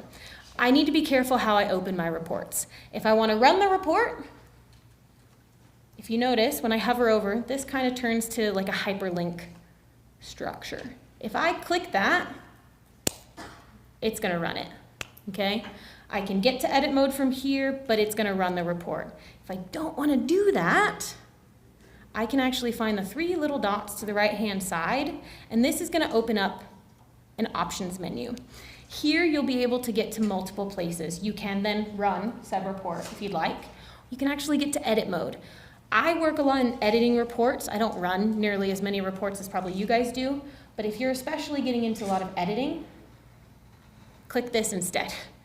Running the report and then moving into edit mode can become cumbersome after a while. So it's just as easy to just open it up and you're already there. Exit out of that. The other thing you can do is you can simply right click and you'll get the same drop down. Okay? But running the report can happen when you select that. It does depend on the default that you have in your properties, which I'll show you, but for the most part, they should run. So we want to schedule something. We're going to get this drop down, and we're going to go to properties instead. This will give you detail about your report that you might not normally see. I can change my name, I can add a description, I can get into more reporting settings. Thing of note, this is probably very beneficial for people. If you've ever clicked on a hyperlink of a report name and all of a sudden you get some Excel file or something that saves to your computer and you're like, why is this not running? It's probably because the default for that action is to view the most recently saved version. This has happened in the past. It's not super common, but it can. The default is to view the most recent. So if you've run it before and you try to do it again, it might just pop that old version out. You can switch this to where it runs the report every single time. We've been trying to talk to IBM about fixing that. It's a work in progress. We'll continue. Trust me, we will continue. Because this is really what you want your report to have, so that every time you click on that report, it runs it rather than showing you the last saved version that you want. Nobody wants that. So if I change that, keep that in mind. I'm gonna hit save. But we actually care about scheduling, right? Scheduling is really cool. Like I said, I can build this report, have it delivered to me every month, and then I don't have to think about it, right? I don't have to worry about running it every month. I don't have to go back into Cognos every month. I can just set this and forget it, and it'll be delivered to me, or if I'm sending it to other people. There's a couple things that you have to know about scheduling, though. So first and foremost, you do have to pick how often you want it delivered, right? You can do a lot of options. I'm gonna do monthly, because that's what we worked on. You can do multiple months. We have a couple reports that run every quarter, so I just set it up to run every 3 months. So that's possible. And then you can pick day of the month or day of the week if you want to run it on every 3rd Tuesday. I don't know, whatever's important to you, right? I'm just gonna pick a day. Note on this though, timing in Cognos is everything, right? So like I said, it takes us overnight to really update the system. That's just how it works. We don't actively update Cognos because that would be a lot. So we pull data, anything new that has happened overnight from Luma, that's when we update for the next day. Since fiscal month end can sometimes run over, right? I'm gonna assume yes. That's what I hear. I wouldn't recommend running this for the first day of the month. Yes, you will get anything that happened on April 30th if I run it for next month, right? But if there's any changes that need to happen before the month officially closes, I might want to extend this out a little bit, right? Just to make sure I get all the stuff that I want. So, I don't know, 10th. We'll do the 10th. Feels right. You can do any day you want. I just wanted to throw that note out there. You can even do it by a time interval if you want it to send multiple times.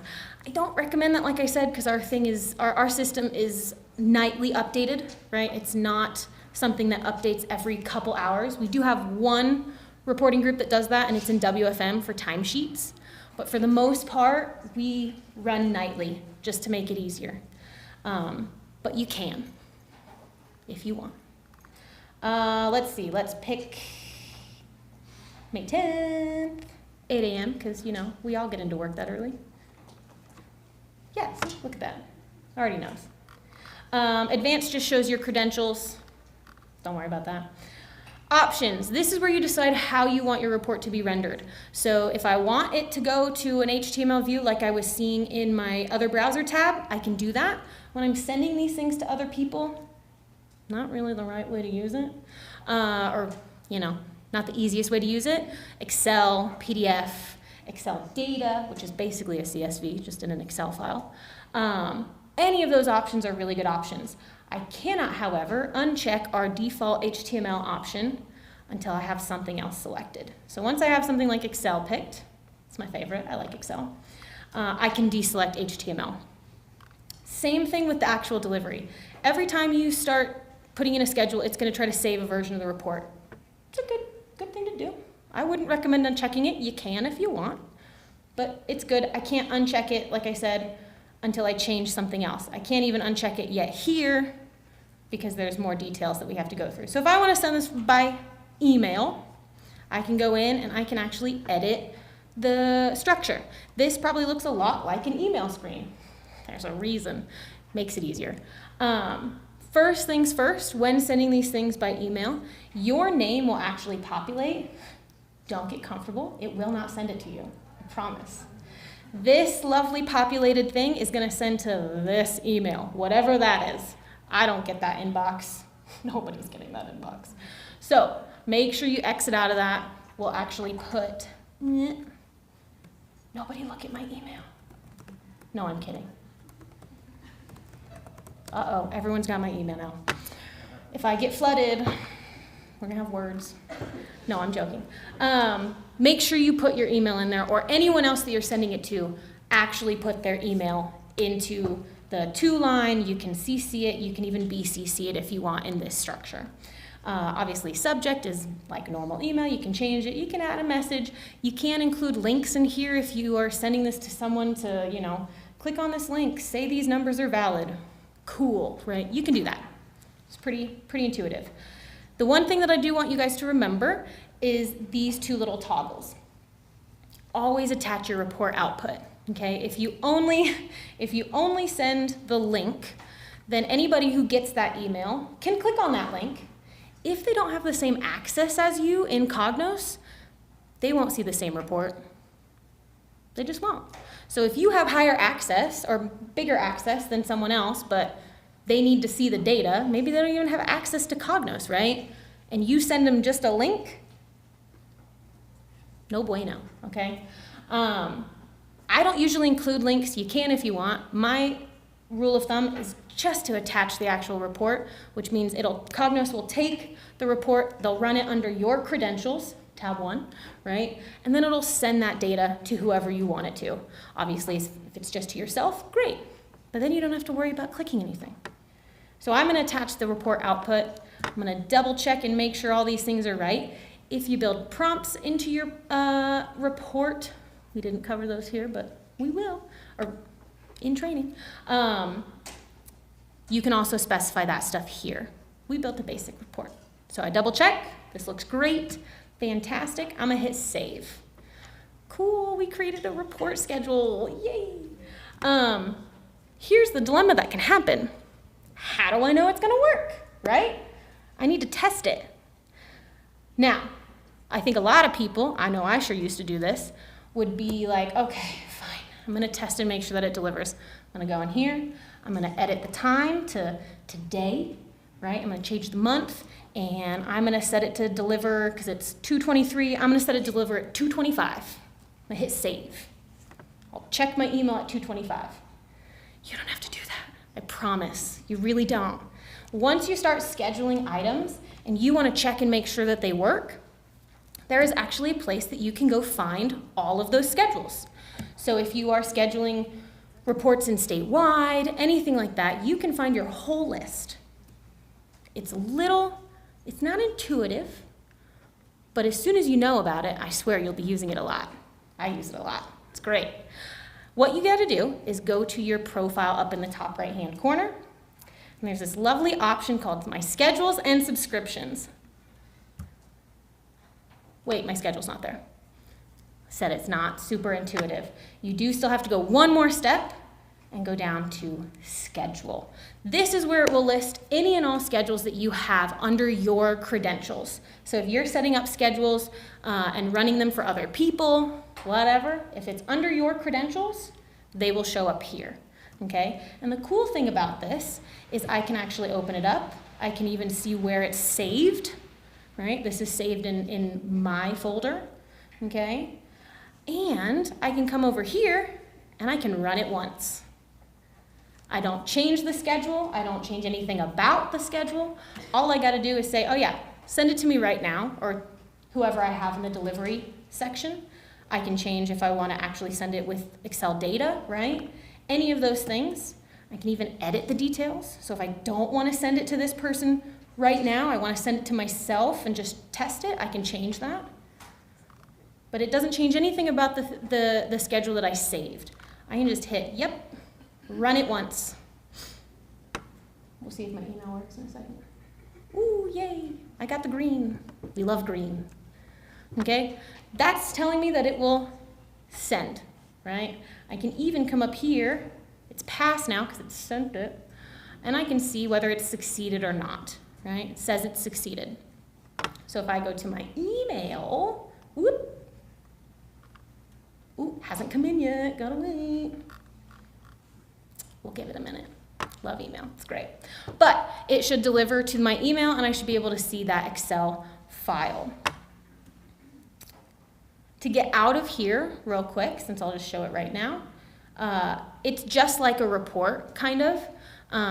You would exit out of your schedules and subscriptions.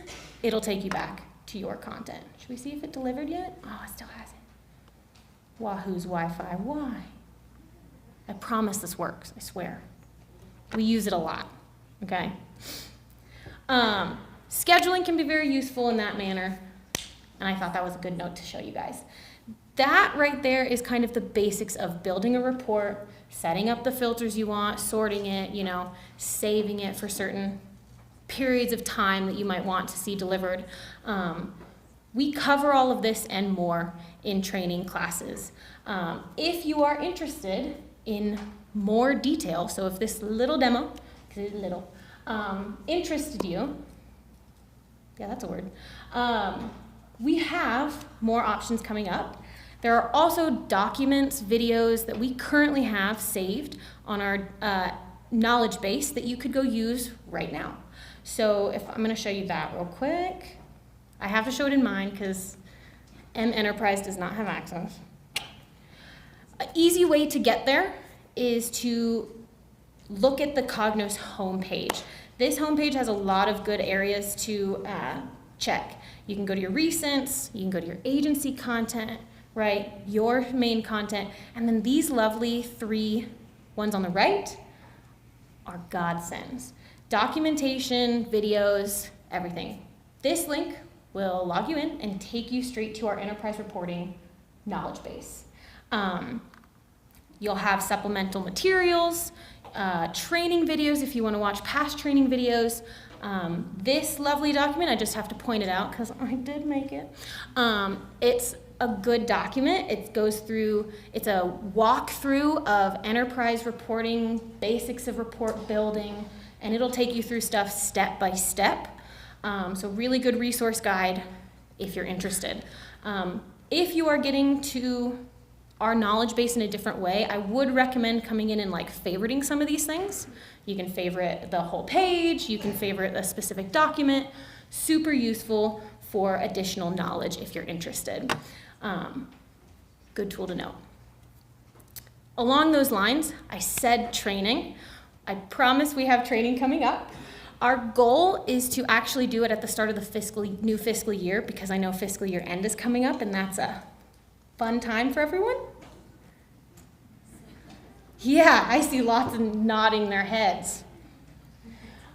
We know fiscal year end is stressful and we don't want to add, you know, unnecessary stuff on, not to say it's unnecessary, but we don't want to add more to your plate just right now. So we're going to come up with more training classes, start of the new fiscal year. We'll set some dates for that area of time. It's going to be both beginner classes for those of you that maybe saw this demo and was like, oh, too fast, right? We have beginner classes that are going to come that we've done in the past and will continue, and we are working towards advanced courses. So someone who already has experience, you saw this demo and went, snooze fest, cool. We have advanced stuff for you, and we're going to go into that as well, or we're setting up those classes as well. We might even, it's a goal of mine to tailor those to more finance-related stuff versus HCM stuff. I know there's not really HCM people here, but that way you guys don't feel like, why am I looking at a payroll report? I don't need that. You want to look at finance things. So we're going to work on those items as well. Where am I at? Cool. Okay, so training is coming. Solid there. Speaking of advanced items, the last couple things I really do want to show you are some advanced features that we already have available on some of our statewide reports that you guys might find interesting that we will be teaching in these advanced classes. Wrong screen. Did my thing show up? Oh, hold on. It showed up. See? Ta-da! Ooh, no, I'm kidding. Okay. Anyway, see, I told you it works. It's good. I'm going to show you some of these reports. So some of the cool advanced features that we will teach in those courses, one of the ones that I'm sure a lot of you are used to with legacy stuff is a drill through. So how to actually make those drill through items. I have a report, this is a report we have in our statewide folder already. Some of you might know it. It's a pretty simple drill through report, but it gives you an example of what that will look like. Also, on these reports, if I show someone's agency data, just work with me. I'm just trying to show an example, okay? So I will stick with 140 for this one. But if I run this report, you'll notice there's some little hyperlinks. It might be a little small. Hold on. Zoom in a little bit. Oh, okay. That's not what I meant to do. Don't do that. Okay, thank you. There we go. A little better? A little bit. You'll notice there's some hyperlinks, or what look like hyperlinks in some of these sections. This drills through to an additional report. We'll do this one. Sure. So once I hit that, it's actually going to pop out into an additional report that I have created. So you have to create both, right? You have to create both reports, but it'll show me more detail. Drill throughs are really good to have a summary report and a detail report, and you can actually go multiple layers if so desired. Does take time, like I said, because you have to build each of your renditions, but then once you have it all together and tie them all nicely, it's really fun to kind of go through these things.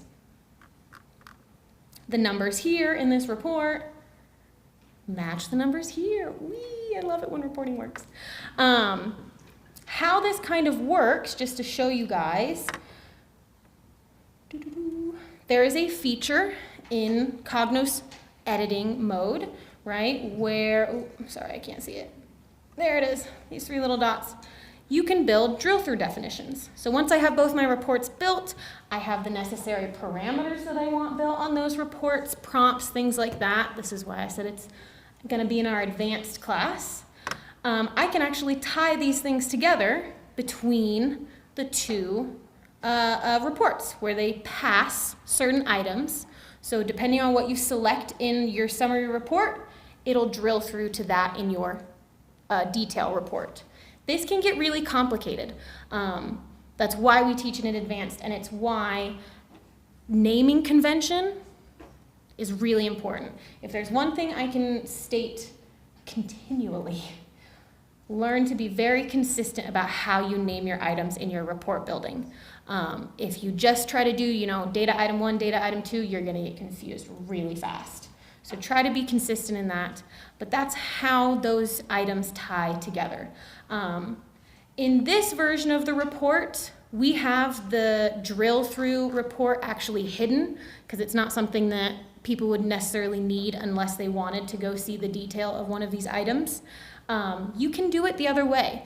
There are many examples, especially in legacy reports, where both, my mouse is moving, where both the summary report is usable by itself and the detail report is also usable by itself, but then you can also drill through to each other, right? So there's many different ways that you can use this type of feature. It's a really cool advanced feature, and I like it a lot. That's one. I'm gonna exit out of my reports. The other one, so if you remember, I said previously, crossing reporting groups in the same report, by report I mean query, is a no-no.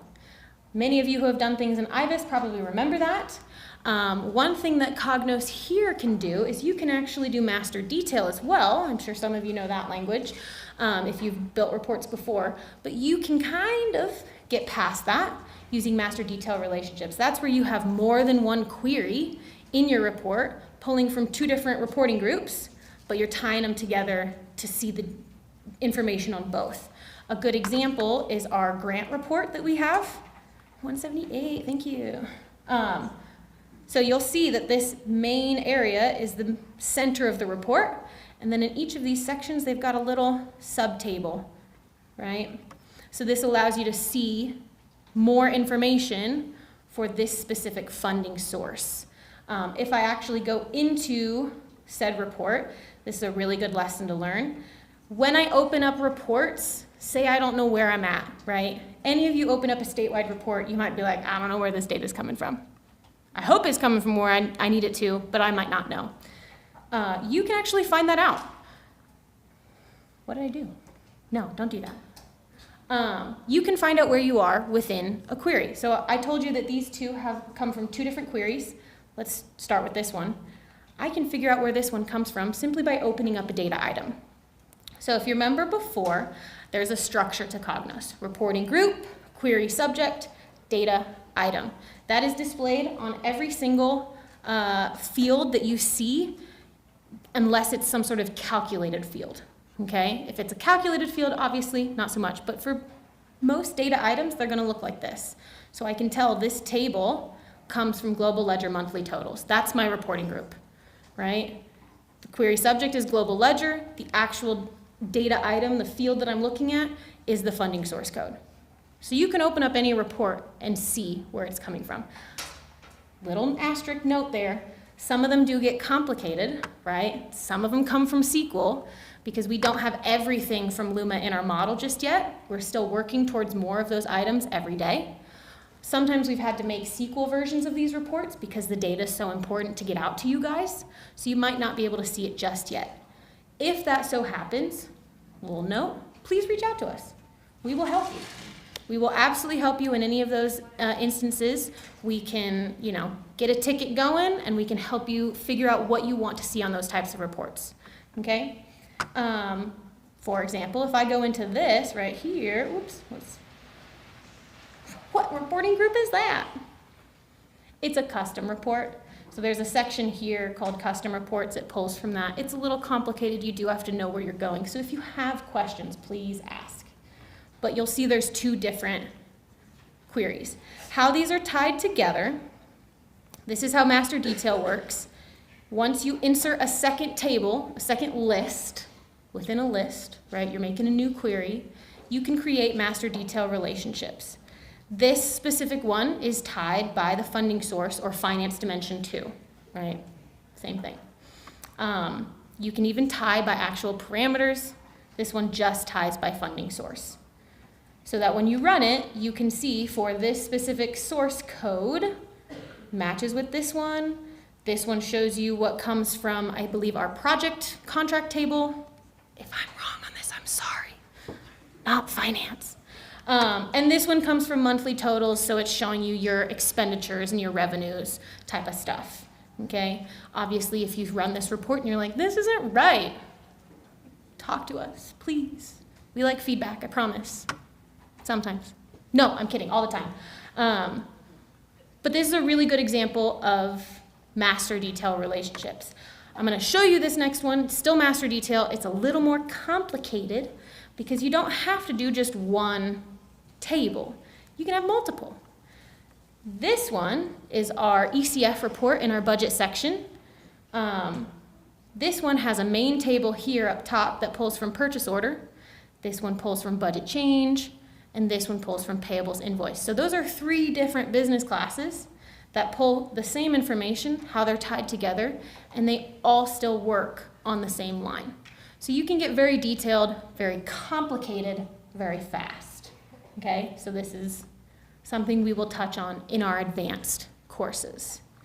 Last one that I want to talk about for advanced features that are really cool. I might just talk about this one because it can get a little complicated.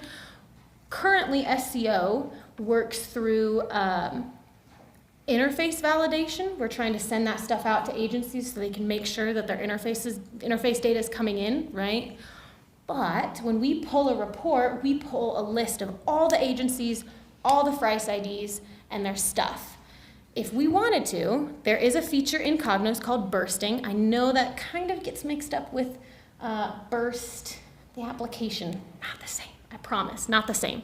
There is a feature called bursting in Cognos where, depending on the category that you use in your report, you can send certain data items to different people, all within one report. You don't have to duplicate that report 10 times to send to 10 different people, right? What I can do is I can actually set it up where for this combination, it's gonna go to Fred over at 140, right? This combination, it's gonna go to Janice at 230, okay? It can go to different people. I can schedule it, and it'll automatically send out based on the date and time that I choose, okay? Really cool feature. I know we've used it in the past for, this might seem really dumb because, again, I'm not a finance person, but someone wanted to send, I think, financial totals by fund to certain people for different funds, right? They used bursting. And it was probably a list of, 30, 40 people long, and you can do it all in one bursting report. Those are the items that we plan to teach in our advanced courses. So if that interests you in any way, please keep an eye out for those dates. I just want to reiterate, because that is the end of my session, or all the data that I had for you, the information. If you have questions, if you have more interest, please don't hesitate to reach out to our service desk. Create tickets if you're like, I need this report. If you have any report queries, things like that.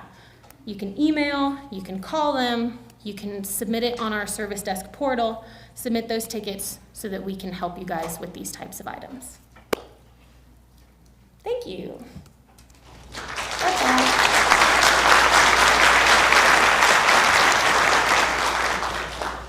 All right, thank you, Megan. Well, we do have some questions, so I'm going to hop up on stage, but while I'm walking there, I want to tell you about this new position we just opened up at the military division for a reports person. So I just wanted to highlight, we do have a pickleball court on base. That's tempting. We offer helicopter rides, and we have a lot of wildlife in our training area, so we can talk afterwards. So I guess I probably shouldn't say that with the controller here. Okay. Yeah, we'll go to the questions. He might not be happy about that. Okay, first question we have for you. Could you walk us through the statewide reports? How do we find them? How do I find the new core fiscal officer report? So if I'm new to Cognos, can you walk us Actually, that does bring me to a feature that I wasn't able to really touch on in the structure that I had.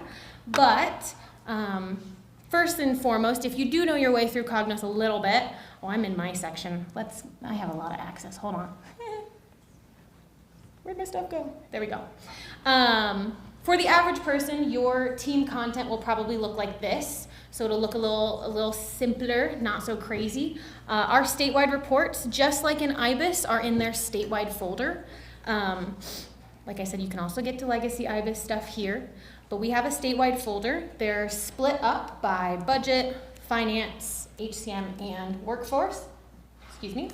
Finance is interesting because we used to just have a lot of reports listed, and someone went through and tried to organize them a little bit more. So hopefully it's a little easier to find with this type of categorization. If you have issues still finding that report, one, it may not be built. Reach out, service desk. Otherwise, there is a cool feature in Cognos that allows you to search for reports. So if you're interested in finding a specific report, and maybe you know the general wording that is in the title or something like that, you can search for it. So I could, cash. Whoa, I spelled that way wrong. Enter. This will show me results for cash. Here's the one little thing with searching that can be confusing. You'll notice there's a couple tabs here.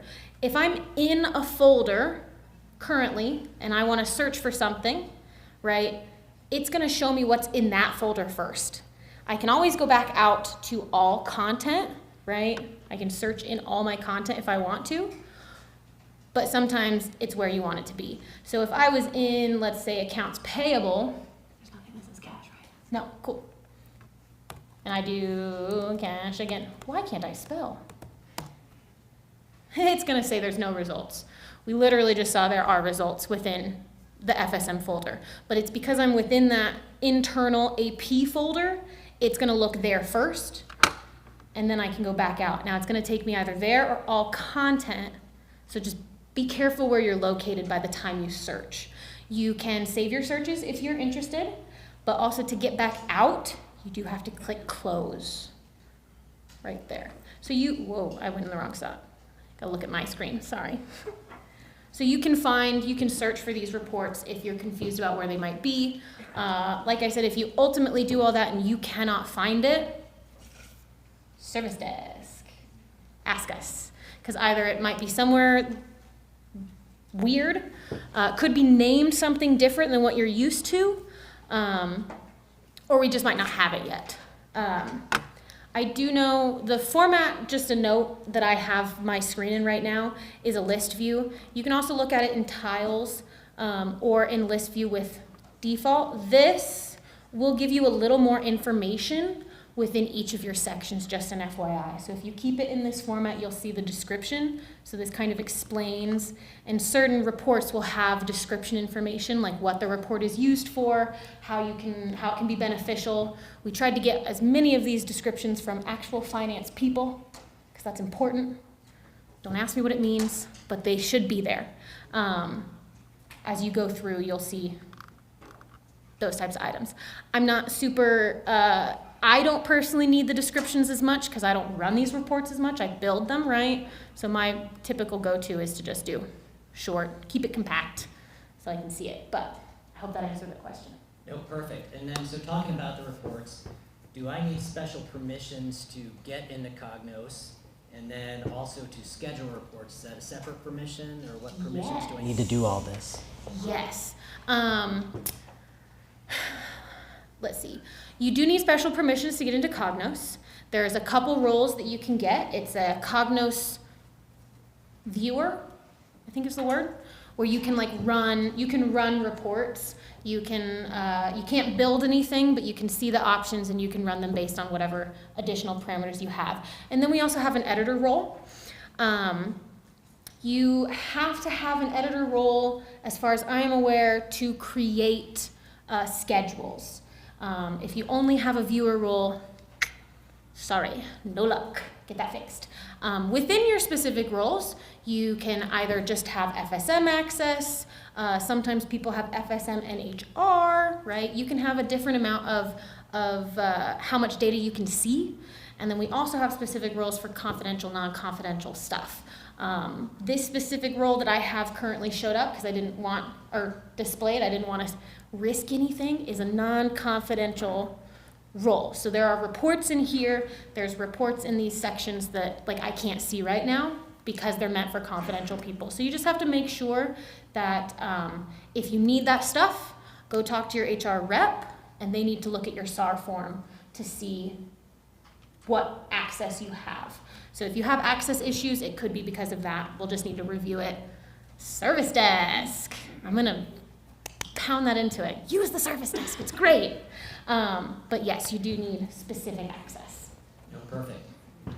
When it comes to getting training, we're gonna do our due diligence, of course, and go through your videos and all your training material. But when that doesn't help and we're still having some issues with these reports, how do we get training, schedule training? Do you come to us? Can we come to you? Do we get on a WebEx? How does that work?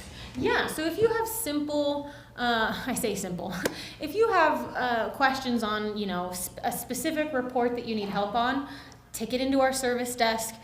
It'll get into our task list of items, and someone will be assigned to help you with that thing. If you wanted something more like training, like I mentioned before, we are planning to schedule additional trainings after fiscal year, the new fiscal year starts. We want to give you that time to really focus on what you need now.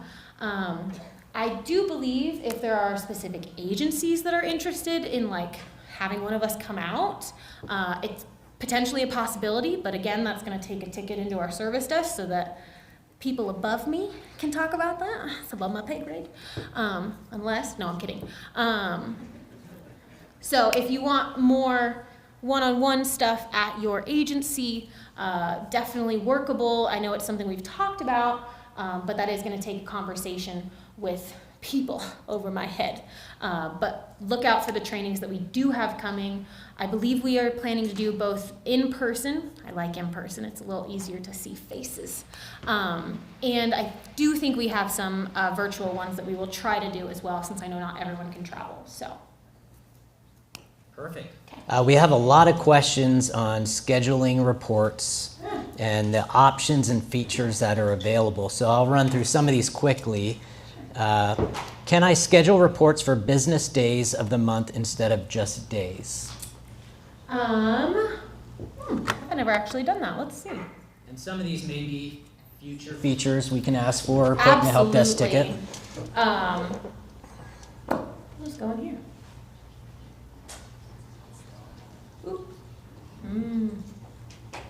So, weekly. You can set it up Monday through Friday if you like.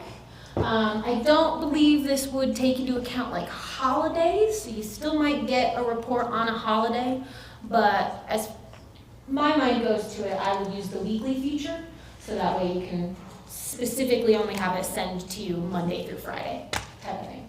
I don't know if that answers that question. No, and there's more, so Okay. we'll probably add on to that. So Sure. the download options for those automatic reports, you talked about the email feature where we get that report emailed. Is there a feature now or maybe in the future to where it would actually just save to my computer at a specified time? Or what other options are there besides the email feature? So the other options that we have, really the other options that we have is saving to the iCloud, but that is more for saving to like your SFTP drive area. You can do that. You can have your report delivered to your agency's SFTP folder. It won't go straight into like the prod folder. It'll go into the main folder. But that's the only one that I know of right now. I can go back and ask more, so we can get back on that one. But I do know there's that option as well. Okay, perfect. And that covers another question of what options are there for scheduled reports.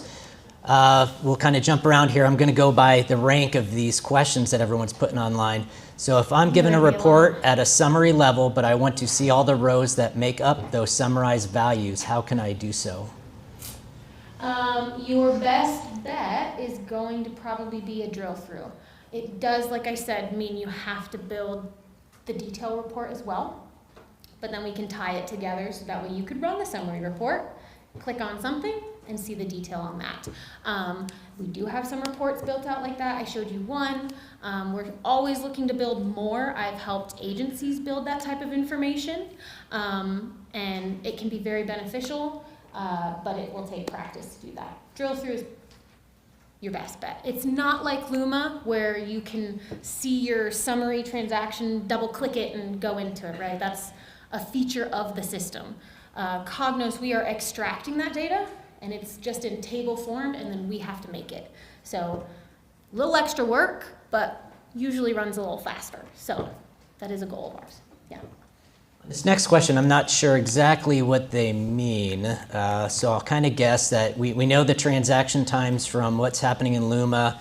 When does it get to Cognos? We know there's nightly processes that happen. Is there a timestamp field stating when a transaction first populated in Cognos that we can add to reports and filter by? We do have a field. I don't think we've ever really displayed it in Cognos because I'm not sure a lot of people have wanted it, but if it is something that is beneficial, we can actually try to put that into management for approval.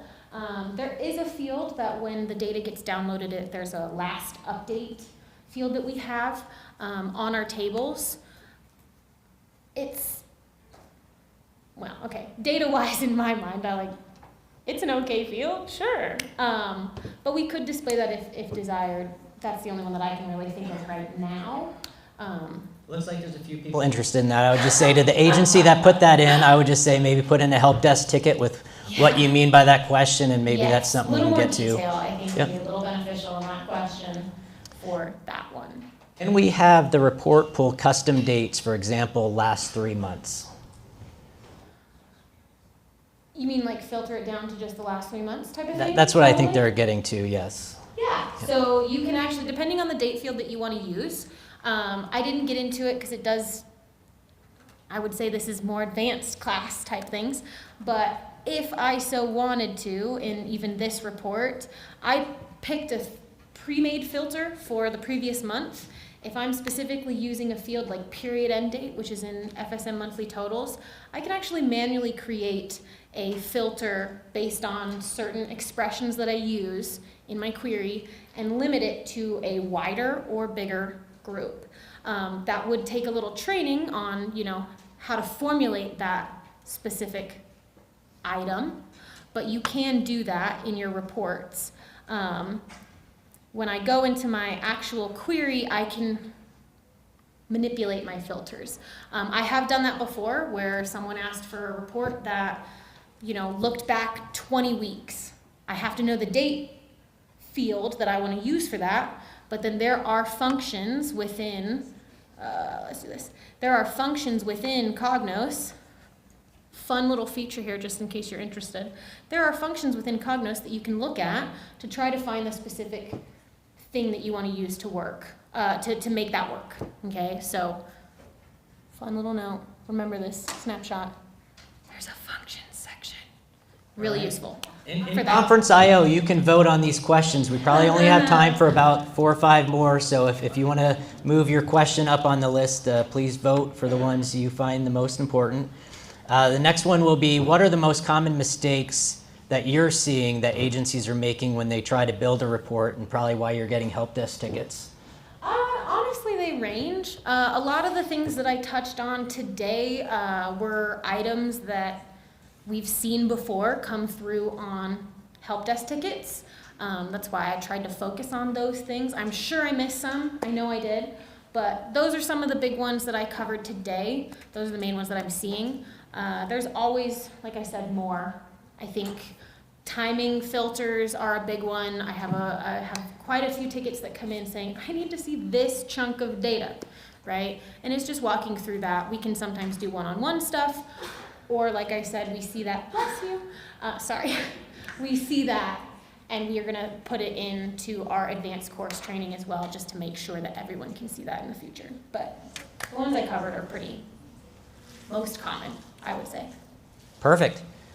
So some of the smaller agencies, like our agency, maybe we don't have as many people that are in Cognos right now able to build reports. So if we give SCO the parameters, SEO the parameters, will SEO build a custom report for me if I don't have the staff or the skills to do it at my agency? Yes. So we do also provide that capability. If you need assistance in building a report or have a specific report that you want to see that's not already out in statewide, you can absolutely put in a ticket with our team. We have multiple report builders that help with this, and they will meet with you. They'll double check on filters, parameters, help walk you through it if you want to see that type of thing, or they will just build it and put it out in your agency folder to test. So that's more than, that is absolutely an option. You'll just have to put in a ticket with our service desk, and it gets put into our task list of items to do, and we will work through that. But yes, more than happy to do that. Perfect. Well, we have access to the AI Cognos 12 soon. Can you give us a quick description of what that includes? Okay, that's a good question. I'm going to be brutally honest, I haven't looked too deep into it, but I do know that our team is looking into that. We're diving into what it has to offer and what it would be like to transition from 11 to 12, make sure that nothing happens with the data, things like that. We are always trying to validate that these things won't change anything drastically. So goal is to hopefully have that feature in the future, and we're working towards it, but we're not ready for it just yet.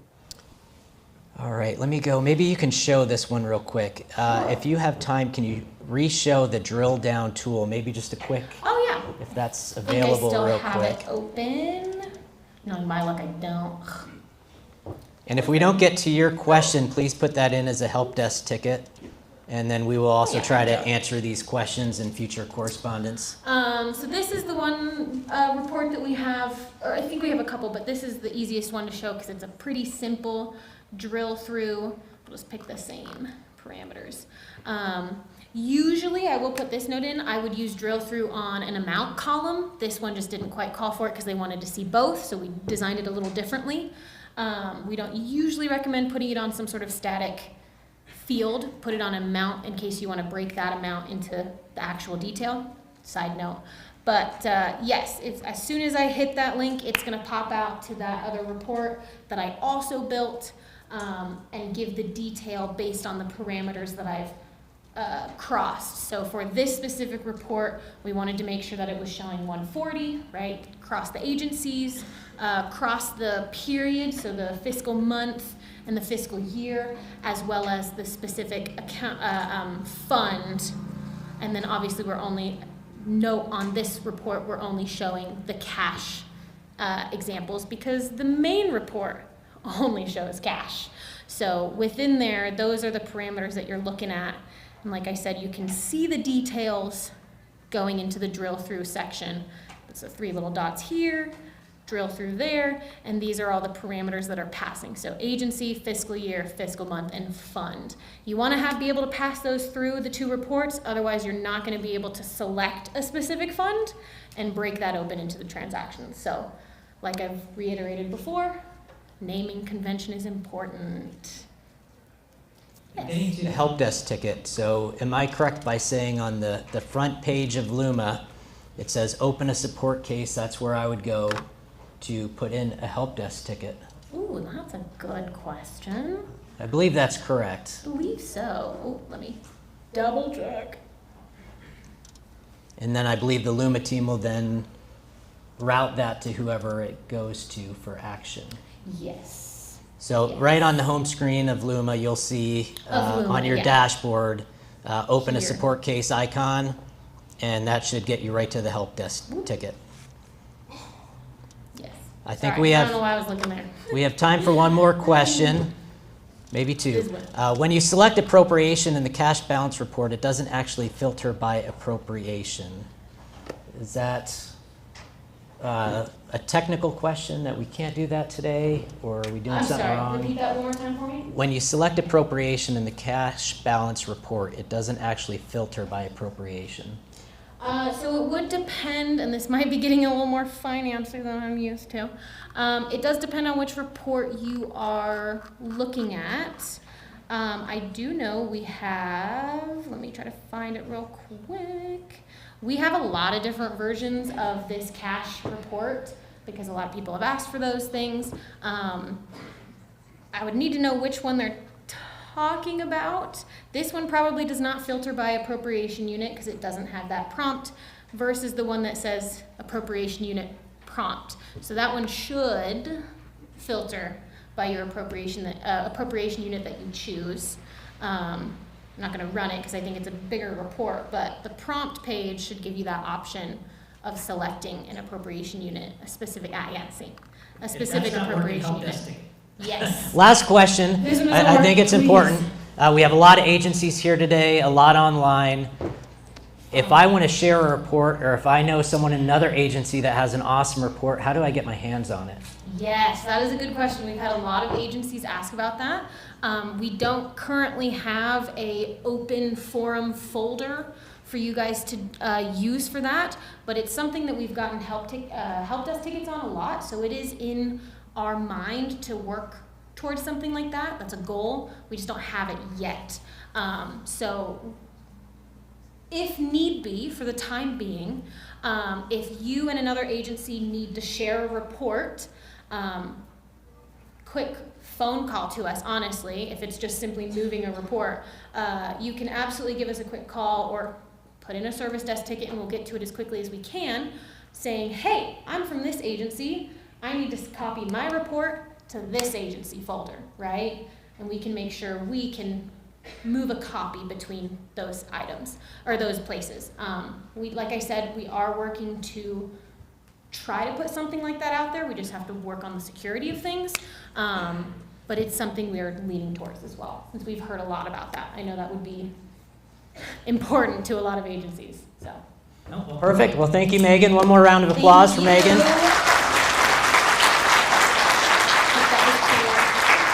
All right, everyone can take a quick break in place. We're just going to switch presenters here and get the next group up.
think most people are back. This section of the room looks a little empty, but hopefully they're coming back and they haven't deserted us.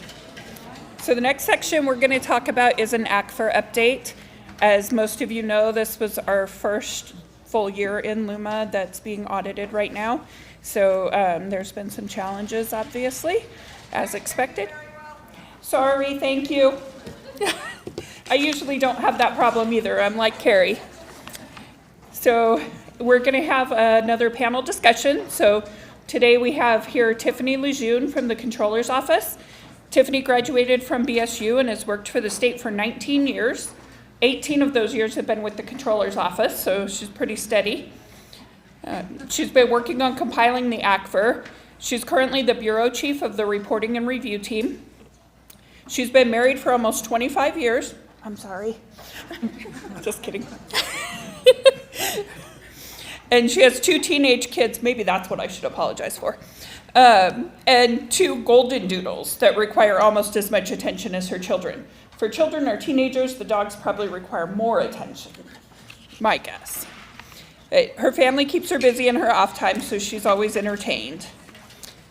Then we have Lori Hendon from the Legislative Audit Office. I had the opportunity to work with Lori when I first moved to Idaho about 12 years ago. She is the Training and Quality Assurance Manager for the Idaho Legislative Services Office. She began her career with the office as a staff auditor in 1999. She's been there just a few years.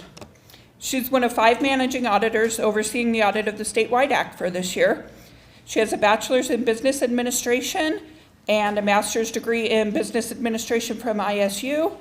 And she's a CPA who is active in the National State Auditors Association as well as the AGA. So thank you both. And I'm going to hand it over to Patrick. He's going to moderate this section.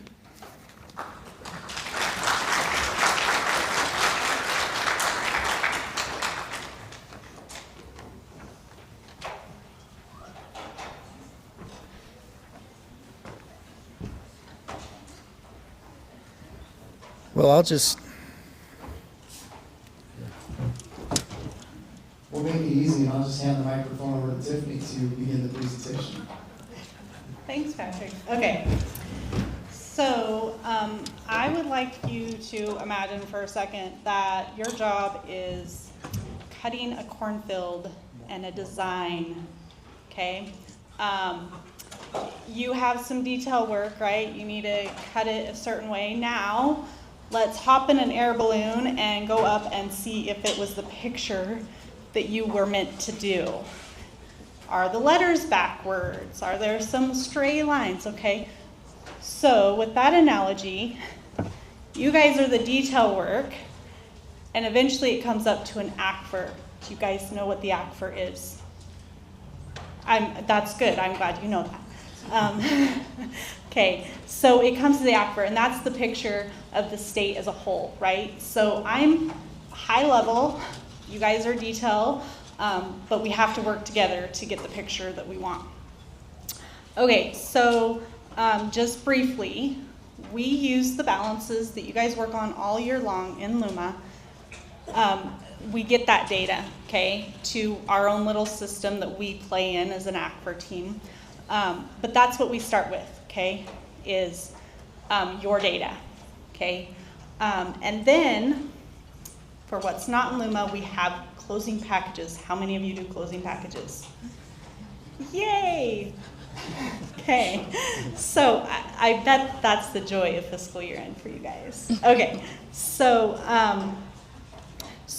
one thing that had changed with Luma, right? STARS was cash basis, and closing packages was all the accrual information because STARS didn't have it.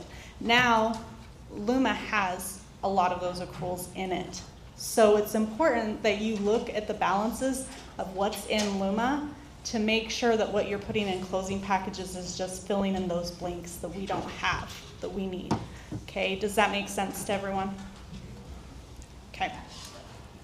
And then obviously if there's some adjustments that you're like, oh, we found this boo-boo, we don't know where to put it for sure, please contact me. We can still make the adjustments in the statements. You'll probably have to fix Luma still, but we want the statements to be accurate if you find that mistake before we finalize them.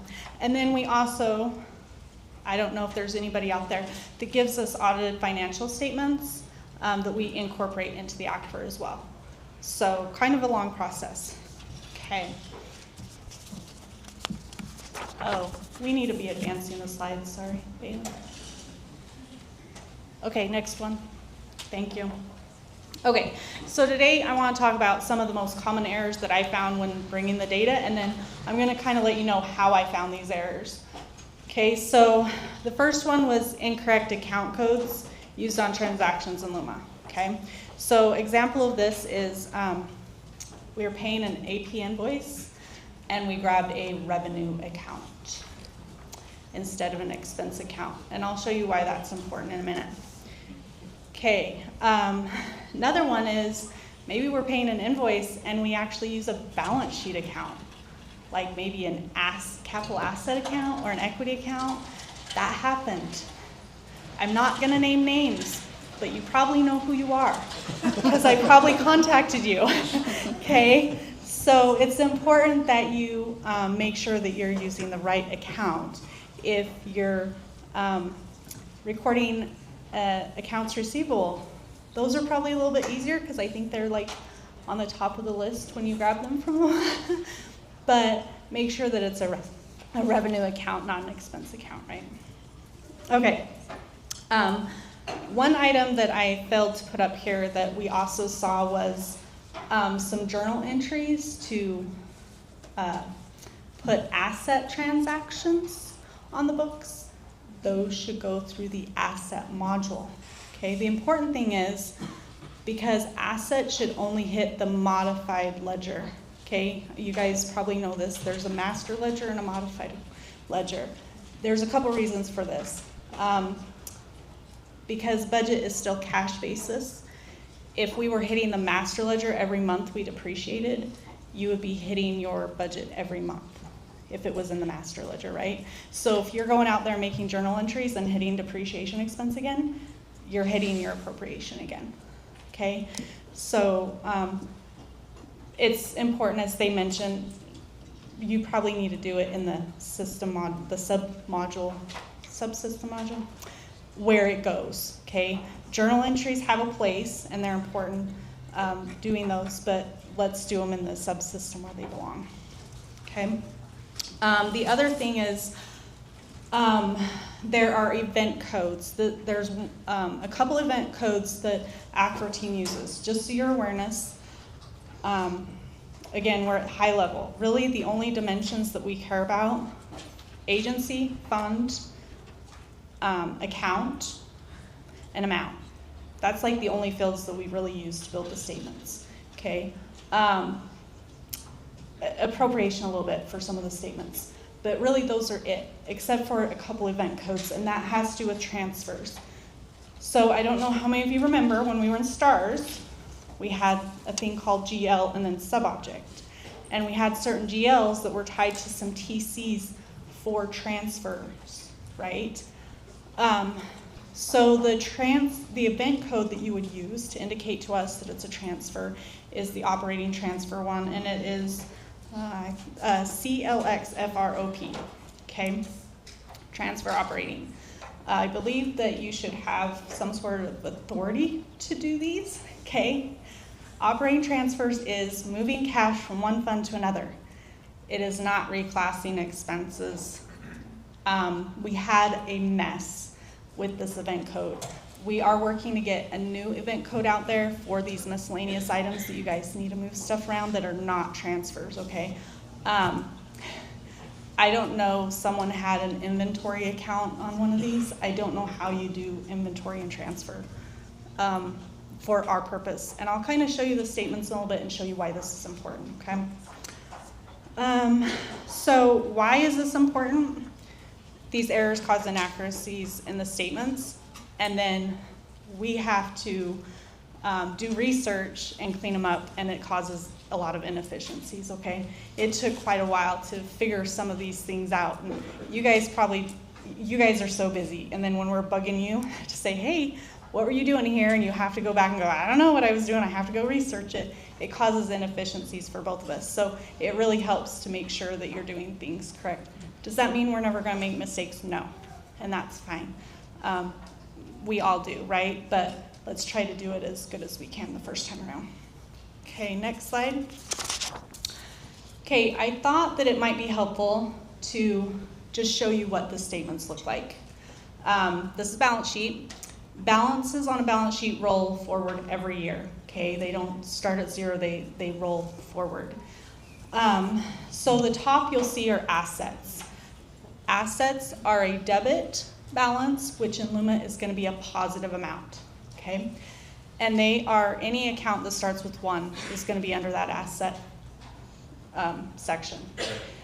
Liabilities is a credit or negative balance, and they are going to start with a 2, okay? Equity accounts start with 3. These should be system generated and should not be used unless SEO says you should use them. Okay, this is like for prior year adjustments or whatever. We're gonna have you probably hit an equity account for a prior year adjustment. That's the only time, okay, but you should not use them. Okay, you'll see there's some deferred outflows and deferred inflows on the statements. Those are very specific accounts based on GASB guidance that really our team, Act for Team only uses. We have asked that they be locked down so that your agency doesn't accidentally use them, okay? Okay, next slide. So this is an operating statement, this is the activity for the year, okay? So every year, basically, when a new year starts, it starts at 0, and then everything that you do throughout the year goes through the operating statement, okay? So this is the governmental operating statement. Government-wide looks different. Proprietary is a little bit different, but for ease of conversation, this gives you the basics, okay? So revenues at the top.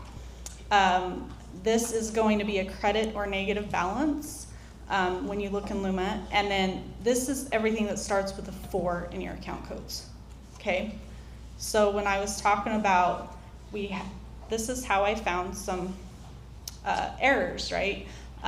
When this is from 2023, we're still working on 2024. Okay, so if I were to show you a draft of this year, I had things that would pop up in like other income. It would show me negative amounts on the statements, and I'm like, what's going on? So I drill down, find out what agency and what fund was, okay, revenues, what balance are they? It's right there, credit or negative, right? So I was saying, okay, what has a positive balance in this fund? What agency used it? And then I'd say, hey, I see that you're hitting this account code for this amount. What was that for? And most often they're like, oh, that should have been an expense account. Oh, okay, right? So that is how I found some things. I did not find all of the mistakes. I only found the things that popped on the statements, right? If it's making me go weird, I'm like, what is this, right? Because there may be adjustments, right, where you maybe needed to hit a revenue account that you were reversing out or something. That happens. So I can't just assume that all of them are wrong, right? I have to say, okay, what on the statement is abnormal and why? Okay, an expense is going to be a debit or positive balance in Luma. And those start, I just kind of am lumping it all, right? 5, 6, 7, 8. It's your personnel, operating, capital, and trustee and benefits, right? Again, I don't think that this was as bad because I think it was that you were using a revenue account instead of expense, but I don't think you used expense instead of revenue. Does that make sense? Okay, so this is where I want to point out, there's this other finance uses and sources at the bottom. Do you guys see that? So these are things that are related to like debt or long-term stuff on the governmental fund statement. And what do you see there near the bottom? Transfers in and transfers out, okay? So even though you guys are looking at, okay, where should the revenue be for my agency? If it's a true transfer, it does not hit revenue on the statements. It hits a transfer in and out, okay? Now, if you are supposed to transfer, but it's the same fund, we end up eliminating that, right? We don't gross it up. So there's a lot of work to get to these numbers, but just keep in mind, if you are hitting a transfer, it's not going to impact the revenue in the statement. It's going to impact the transfers, okay? So that's why it's very important to my team. Okay. Okay, before I turn it over to Lori, do you have any questions? We're using the conference IO app. Oh, yeah, okay. Are there any questions, Patrick? None yet. Oh, Yeah, good. there are two. Oh. There is. Okay. Do you want this? Okay, first question is, to help limit errors, can invoice account options be locked down to only expense account codes?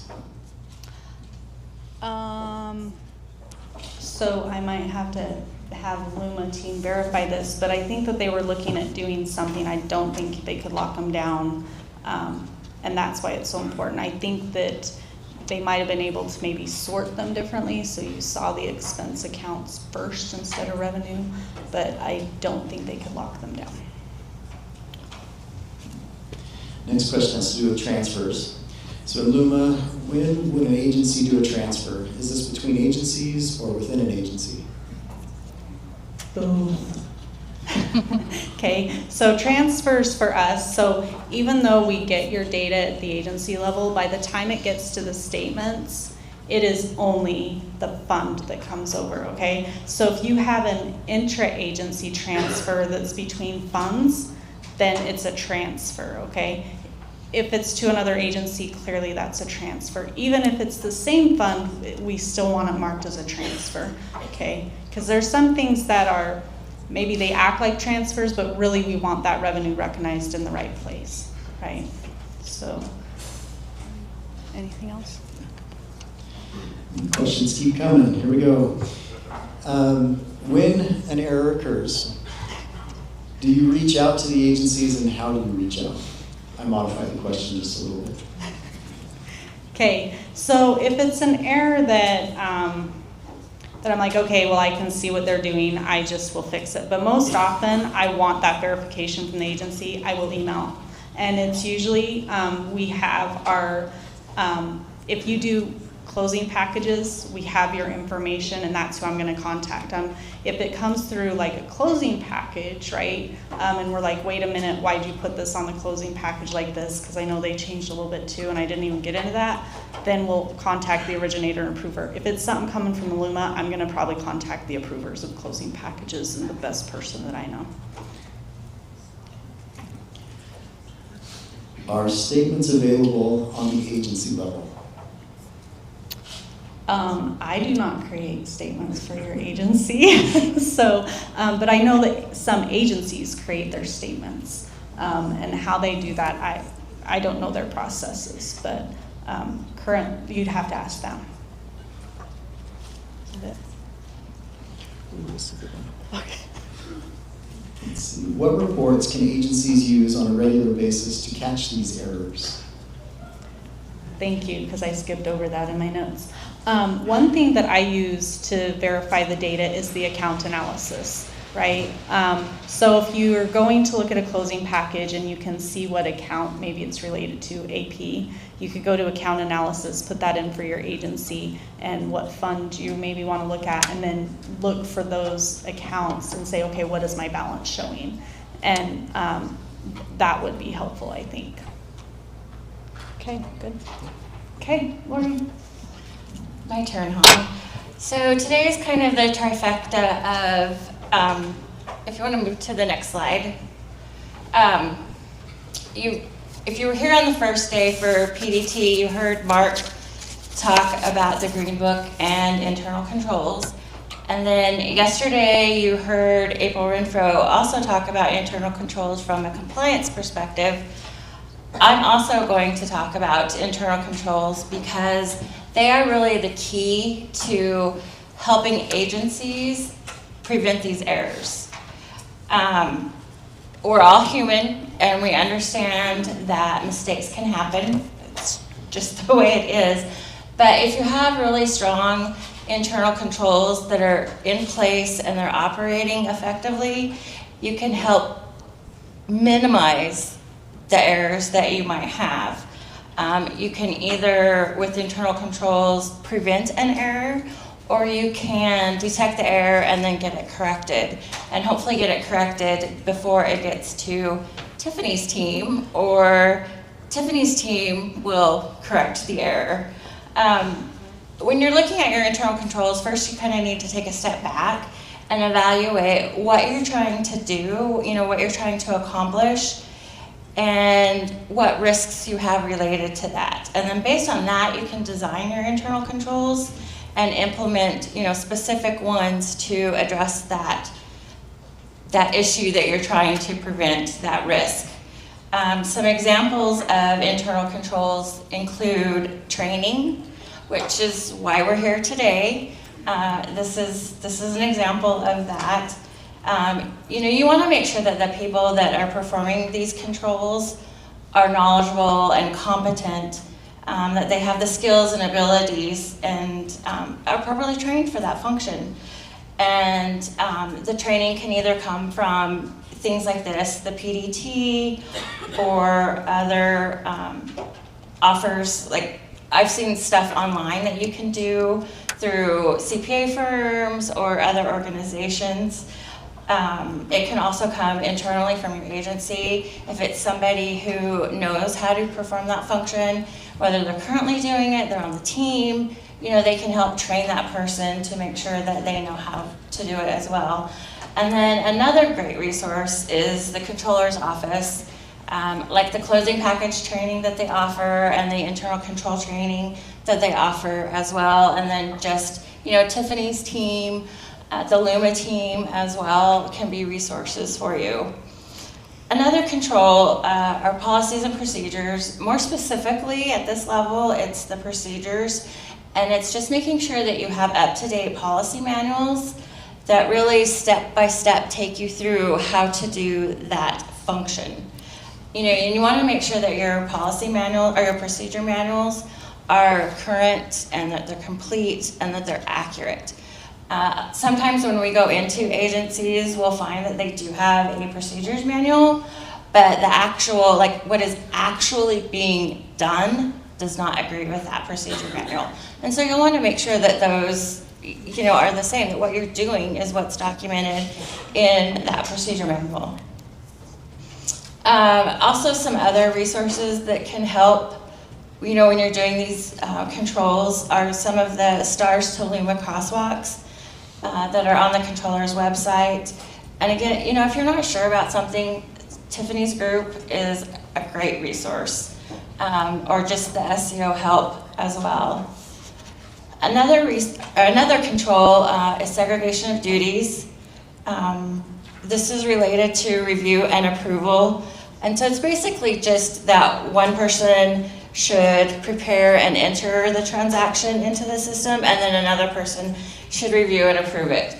And one thing that can do is just having that second set of eyes can help identify errors with that journal entry. And this is the big internal control, is that review and approval process. It's probably the most common control where when we come in and do audits that we see weaknesses in it. And usually it's because that when the review is performed, it's not done at a level that is detailed enough to pick up errors. And so when you're doing a review, you want to make sure that it's a really complete and robust review of the details of that entry. You want to make sure that you have appropriate and complete and proper documentation to support the entry. Whether it's an invoice or a report, just anything that you have that supports that transaction. And then you want to make sure that the documentation and the actual entry agree. You want to make sure that you have the correct vendor, the correct amount, anything like that. And then you also want to verify the fiscal coding, which is the agency. You want to make sure you're coding it to your agency, to the correct fund, and to the correct account code. Those are some of the things that Tiffany talked about that when they flow up to the financial statements can create errors in the financial statements. And another thing is that you want to make sure, again, that the person performing that review is the appropriate person, that it's somebody who is trained, they have the skills and knowledge necessary to ensure that it's correct. And then another control is just verifications. For example, making sure that when you're completing a closing package, that you're following the instructions on the closing package. However, they're guiding you to provide that information, that's what you're doing. And again, I probably can't say this enough. If you have questions about closing packages, Tiffany's team contacted them so that you can get your questions answered and hopefully any issues prevented or corrected before they get submitted. And then another thing that you want to verify is that if you're using a report from Luma, enterprise reporting, Cognos, in-system, whatever, that you have the correct information, you're pulling the correct information. You want to verify that you have the correct filters, the correct agency, date range, whatever is in that report. You want to make sure that it's the correct information so that you're pulling the correct information. Reconciliations are also another important internal control. And basically that's just comparing two sets of data to make sure that they agree. For example, reconciling expenditures to supporting documentation, reconciling P-card charges to the P-card statement, to the bank statement, just as you have different sources of information, making sure that they agree all along the way. Inspections is another internal control that might be important for you. For example, making sure that your capital assets agree with what's in Luma. And if not, making adjustments and getting them to agree. Exception reports, if you have exception reports, those can be another control as well. Making sure that you go through that. If you do get an exception report, use it. And make sure that if you're identifying exceptions, that you're doing something about those exceptions, that you're fixing whatever the issue is. Analytical procedures can be another internal control, like comparing your budget to actual expenditures. Do you have any outliers? Is this where you expected it to be? If it's not, then why is it different? Some other ideas for internal controls can come from internal control checklists that are available. I believe there's still several available on the controller's website. Is that okay? So you might go there and pull a checklist and kind of go through that and see if there is a control that would benefit you that you could implement. And you don't have to do everything that I've suggested or that's suggested on the checklist. You need to look at cost benefit, what you can effectively do, what will prevent the error that you're trying to not have occur. Another thing is if you identify errors, like in common entries that you do all the time or multiple entries, think about how that might affect prior entries and prior information that you've put into the system. And do you need to make corrections to prior entries as well? And then the timing of a control just depends on what's being performed. Verifying, reviewing and approving transactions, has to occur with every transaction, but like reconciliations could be weekly or monthly. It depends on the situation. And one final thing, and this is probably a selfish thing for us auditors, make sure that your controls are documented. If you're approving something, make sure that you have documentation that shows that it's been reviewed and approved. that's just the only way that we can make sure that it was actually completed. So I guess I'm afraid to ask for questions. There's a couple questions. Yes. There are two burning questions. The first one is, how close are you to having the act done? Oh, if I only had a crystal ball. We're pretty close to having the first draft given back to Tiffany's group. Hopefully next week, and then a couple weeks after that, and then a couple weeks after that. So I'm afraid to say, honestly. It's been kind of an unexpected year. Things that we didn't expect to happen kind of caught us off guard. And, so a few weeks, that's all I got. I'm gonna say before fiscal year end. Okay, next question. Will Idaho have an unqualified opinion? We're not done, and so I can't say. I don't know.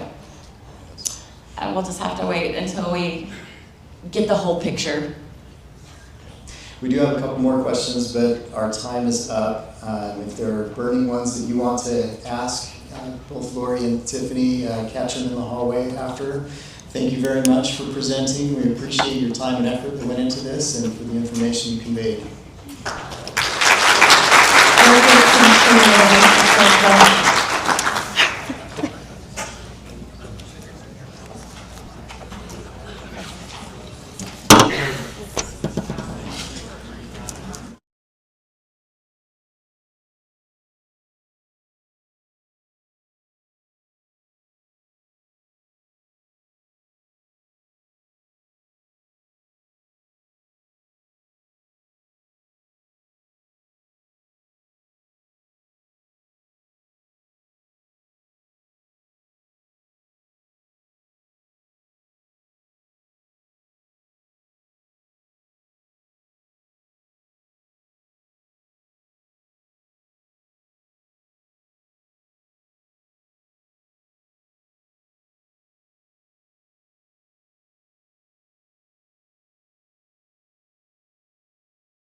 No, of course not. What do you mean?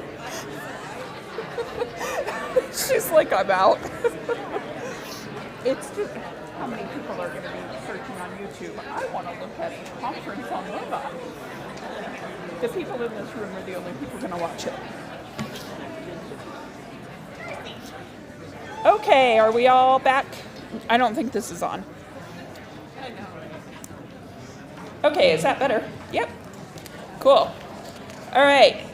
We are back for our final session. Hopefully it's been an informative day, and we'll end with my personal favorite topic, projects and grants. Okay, I see there's a few other nerds in the room. Awesome. So I'll introduce our panelists, and then John is going to be our moderator for this session. Jessica Gonzalez is on the end there. She is she's a budget and grants manager at Idaho Fish and Game. She graduated with a bachelor's degree in accountancy and finance from BSU in 2008. After spending several years working at BSU in various grant and accounting roles, she started at Fish and Game in 2016 and is heavily involved in the project contract setup, billing, training staff, and reporting for the IDFG. In her spare time, she enjoys spending time in nature, snowboarding, and is currently learning woodworking. You might notice a theme here as I go through these, because Darcy is on the other end here, Darcy Shelley. She also enjoys some woodworking and DIY, and they obviously shop at the same store. They did not know each other before today, so that was not planned, but when they both walked in, I was like, huh. And then I happened to even notice, too, that John and Eric coordinated their light blue shirts, too. So, you know, to each their own. But Darcy's a seasoned accounting professional. She has over a decade of experience in accounting and financial management. She graduated with a bachelor's degree in accountancy from BSU in 2010. She began her career with the Department of Health and Welfare, where she honed her skills in all areas of financial management, specifically focusing on Medicaid and welfare programs. That kept her a little busy. Currently, she serves as financial manager at the Department of Lands, where she oversees accounts receivable, accounts payable, projects and grants, financial systems, reporting, and general financial management. That's a lot. Her comprehensive knowledge and strategic insight have been instrumental throughout her career. Darcy continues to make a positive impact in the public sector, ensuring effective financial governance and resource management. Darcy enjoys refurbishing old furniture, camping, and has started kickboxing. So that's a nice one. She loves giraffes and has a 14-foot giraffe that greets you when you go into her home. So his name is Brutus, I think, right? Brutus? Yes. I've seen Brutus. He is quite intimidating, if a giraffe can be intimidating. Then we have Eric Bjork. He's got over 20 years of accounting experience with the state of Idaho, serving as an auditor and in various financial roles. His most recent experience has been with the state controller's office, working on the implementation and support of the budget and finance modules of the Luma system. He likes to get away from it all the hustle and bustle, and enjoys backpacking to fish in high mountain lakes, preferably the remote and least visited ones. Sounds like an introverted accountant. And Eric recently moved over to Voc Rehab, but he is going to be able to provide us some of the controller's office perspective on some of the topics today. So I will turn it over to John to moderate.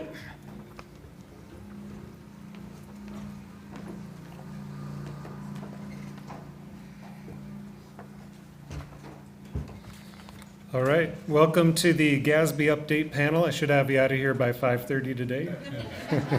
Inside joke for people here for AGA. All right, so layout today, we're just going to go through some questions that we kind of had ahead of time. We'll save some time towards the end for questions that come through on Conference IO. And so first question is for Eric.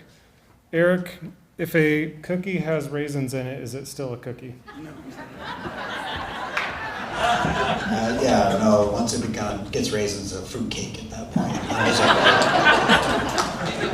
I see. I don't see any need to ask the other panelists on that one. So, all right. So, first real question here is: what is one big challenge you've overcome with projects and grants since go live? I think I'm actually just going to sit down. It's got one mic here. All right. I think one of our biggest challenges we've overcome is just understanding how the Luma projects and grants worked. And we were able to analyze some of the grants that we had reported in STARS and simplify them. And sometimes we found that they didn't really fit in a project, so we were able to move them to other accounting structures. So, for example, we moved some of ours to program, but this next year we're going to move them to additional reporting to really utilize the coding and the reporting that's in Luma. And then we had a hard time in the beginning just really understanding how to build them and which ones to use, whether we use milestone or cost reimbursement. And so really understanding that to be able to build to the federal reporting if we needed to. And I think that one thing that we really love about it is just the transparency. We did a lot of out of STARS for some of our indirects and other things. So that's been really lovely to have the transparency, and we really like the ability to get real-time data. So. Well, I'll present one that we came across from the controller's office perspective. At Go Live, one of the big surprises was from Infor was the number of transactions that the state of Idaho can create and generate, and that caused a slowdown in projects and grants, particularly when you're developing invoices. But we were able to work with Infor and actually develop a different methodology on how to bring those. It was more project focused, driven on how the invoices were generated with all the transactions, but with the implementation of front-end split, which put more of a focus on funding source, worked with Infor and able to guide more of the invoice generation towards funding sources, which is how you generate more towards doing your billings and things like that. And so that was, I think it was a better course of like 3 days that we had worked with, met with Infor, and got that resolved. And we had a temporary fix that was implemented right away, and then later on at one of the CUs, major CUs, it was fully implemented, where we didn't need to have a temporary workaround. So one of our biggest challenges at Fish and Game was getting our financial data out to our program managers. So working inside of Luma, we have program managers that are not accountants, and having them go through Luma and drilling down to find their financial information and trying to get their budget to actuals was just not working for us. So we went into Cognos. We built reports on those financial tables with prompts and drill downs. So now we have program managers that aren't accountants in different regions across Idaho. And they're able to not only see their spending plan budgets, but their transactional expenses too. And it ties to account analysis. So that's our workaround, but that was a huge challenge for us.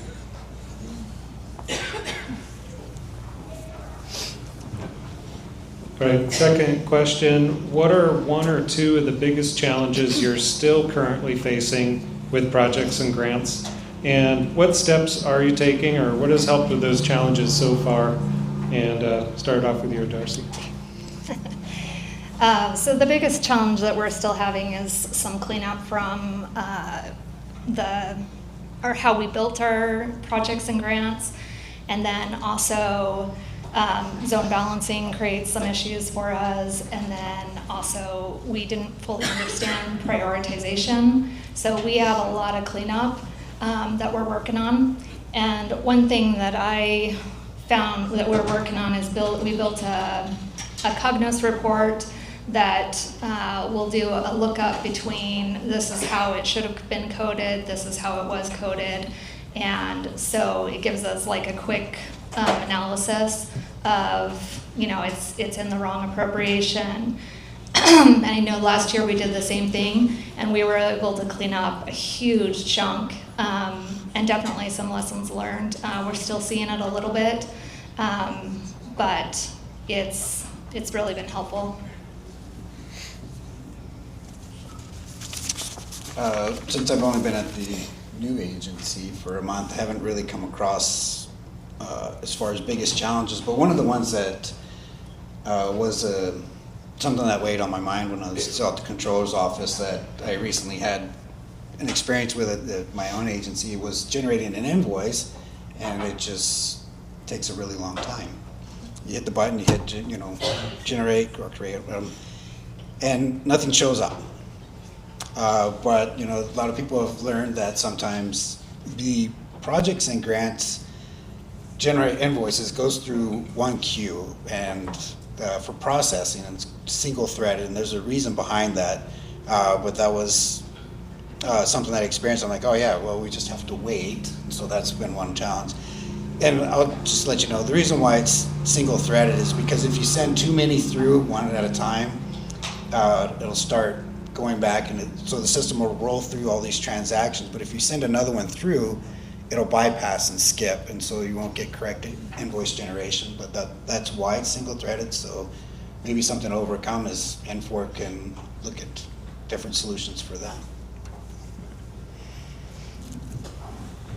So one of the challenges that we continue to face is how to process intercompany credit memos.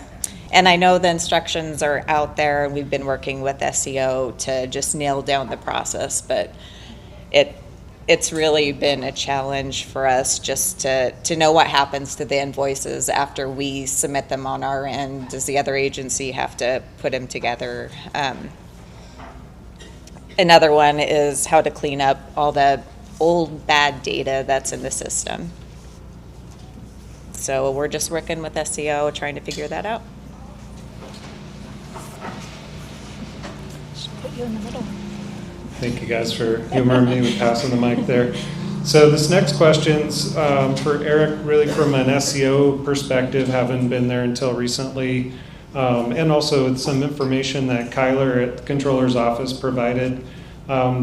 Just for us in agency land, what are some of the common errors and issues that you've seen agencies have from the SEO side with projects and grants? The first one that came up, and this came as a really big surprise, learning curve for us right as we went live, was an error popped up with when they're running the first payroll called not enough funds to split. And we'd go through and you'd look at, you know, your project contract to see there's definitely enough funds there. But although it's one error for that description, there's a number of reasons why you get that not enough funds to split. One of them is depends on how everything's set up in your contract. And so one thing, all transactions actually go through front-end split, whether you have projects or not. Whether the system just looks to see if there is a project and see if anything is split. But if there is a project, then it looks to see if there's a contract. If there's a contract, then it looks to funding sources to apply that. But if you don't have your setup correctly, as in, I always use Fish and Game because I was there for 9 years. So I always defer to 75-25 split when you're talking about federal and match. If you put your federal first and then your match second, and you put 75 and you put 100% underneath that. Because the way the system looks at it, it'll look at that first funding source, see 75, and then it looks at the next funding source, and then if you put 100%, that says grab everything else, which would be 25%. If you get out of alignment somehow by charging a little too much to federal, if there's not enough funds to split it equally, 75-25, you'll get that error of not enough funds to split. Or if your funding groups don't actually equal 100%, then it'll sometimes kick back that error as well. But one thing that was a major realization that we had when it kicked out that error is dates matter a lot in the system. So if your transaction date doesn't fit within the funding source date, then that'll also give you not enough funds to split because it's looking for a transaction within these dates. So if the date's outside, either on the back end or front end, it'll give you that same error, that is that it can't read anything to split, so there's not enough funds to split. And those are just some of the other errors that come up. There's a couple others that are kind of weird that will come up, and sometimes you just need to submit an incident. And Kyler, he's one of my proudest days actually is when I was on a call with Kyler and I said something and he corrected me, so that I knew he had surpassed me in projects and grants. So he's still a wonderful person to send incidents to. Another common error that has come up recently is cleanup from a prior fiscal year. You know, if you go back and look at your coding, you know, your processing transactions, you go back and look at your results and you see, oh, this expense should not have been charged to federal, or this was charged to a match or other funding source that should have been coded to something else. It was a reimbursable item and you need to make that correction. We put a control in the system to not allow corrections from a prior fiscal year because you cannot change where an expense was on appropriation. And so we put that block in there. And so that's something that when you go in preparation for this fiscal year cleanup, try to go through as many of your reports you can, all of your data, and make all your corrections before the fiscal year closes. And as upcoming for another issue that was brought up was preparing for the upcoming fiscal year. And the notes to bring up on that one is new fiscal year, a lot of times that's when grants are started as well. And I mean, there can be grants that start at other times of the year, but most of them start state fiscal year, or many of them do, is to make sure you, when I mentioned dates matter, to make sure that your dates are correct, you do the proper amount of lag time on your project, and then your funding source the end date on funding source has to match the number of lag days that you put on your project. And so just make sure all your dates are set up correctly and your amounts are set up as well when you prepare for the upcoming fiscal year. Another issue that they brought up was reconciliations between projects and the general ledger. Projects and grants is, as a module as a whole, is kind of unique. It's, the way I was to say, there's a lot of processes that are the same throughout all the modules, except projects and grants was always kind of drawn off to the side because so many of those other modules flow into it and then flow back out. And when you have these transactions, depending on where you make your corrections, you can get off. Or other times, whether you're doing a correction through reverse distributions or anything like that, sometimes the transaction, depending on how it goes through, doesn't always flow appropriately through the projects. And so I think this is actually kind of getting ahead on another question. But there are techniques that you go through and you can compare, and if you need additional assistance, I'd always say submit an incident. That's again something Kyle does really well. It's pulling all the information down and comparing where things are, and because sometimes run groups will get hung up with the different kind when that runs through projects. The next one that was brought up was no billable transactions found or maximums have been reached. Okay. As I talk, I tend to drop the microphone down, so I gotta remember to have it right up here. With the no billable transaction found or maximum reached, a lot of that depends on how you generate your invoice. When you set for a certain rate, say you want to bill all for March, and you set your dates for March, if none of the posting dates are related to March during that time, you'll get that error that comes back, no billable transactions found, but that's because of the parameters that you put when you generated your invoice. Or if you put in a specific funding source, but there are no transactions for that funding source, that's another time when that one would come up.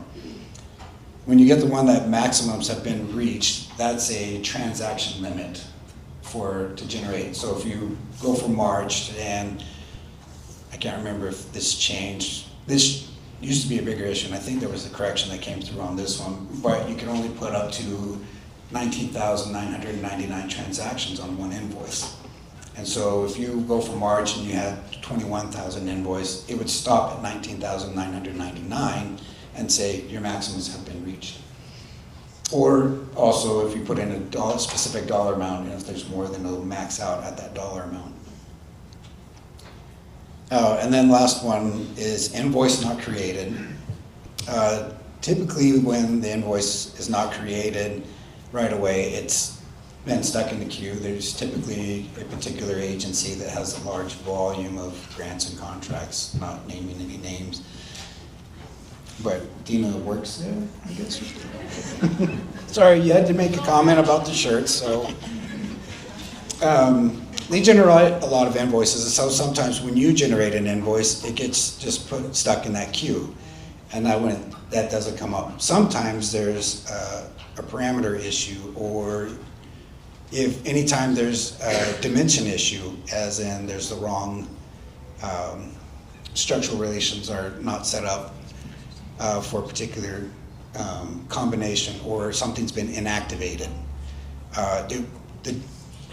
That process fails and it just stays in the queue and will not generate an invoice. And so if there's, typically if more than a day happens and it hasn't been created, and that's when you'll need to submit an incident. I know there's you're able to look at the work that you kick off and see that it's sitting in a queue or there's an error about it. But that takes typically somebody from the controller's office will have to look up what the error is, and then if it's been or cost center that was inactivated or something like that, then it'll have to be reactivated, and then at that point then you can re-queue that transaction and it'll process at that point. That's a lot of talking. Get to pick on Eric because he and I worked together for Apologize. 9 years, and I don't like to miss those opportunities to. So Eric kind of mentioned some of the other subsystems, and projects and grants does play a bit of a unique role in how it interacts with the GL and those other subsystems. And next question here is, when you're working with projects and grants, what other modules or subsystems do you interact with most, and how do those impact projects and grants, or vice versa? So I would say there's quite a few, but the ones I'm going to talk about are the AR and the P card. And so AR, of course, has quite a bit because it's going to create the invoice. And shout out to Jamie Baker, who's really dug in and figured out all of the steps. And so I'd say that's like another big success our team has had is, when you create the AR, if we do have errors, there's quite a few steps that you have to go through to make sure that everything is processing correct. And so AR is a big one. And then P card, I think one thing that we found, it took us a little bit of time, is understanding the correlation between the timing of when a P card hits. So it will go through the third level and you'll see it on the GL, but then when somebody goes to look at the projects and grants, it won't show up as billed. And so understanding that that doesn't show up until the actual payment has gone out to US Bank and been reconciled. So that's been a big one. And then I think the biggest one that we struggle with in P card, which we've extensively done some training and continue working on it, but with P card, if you don't leave all of those fields blank, the fund split will override the backup coding on the projects.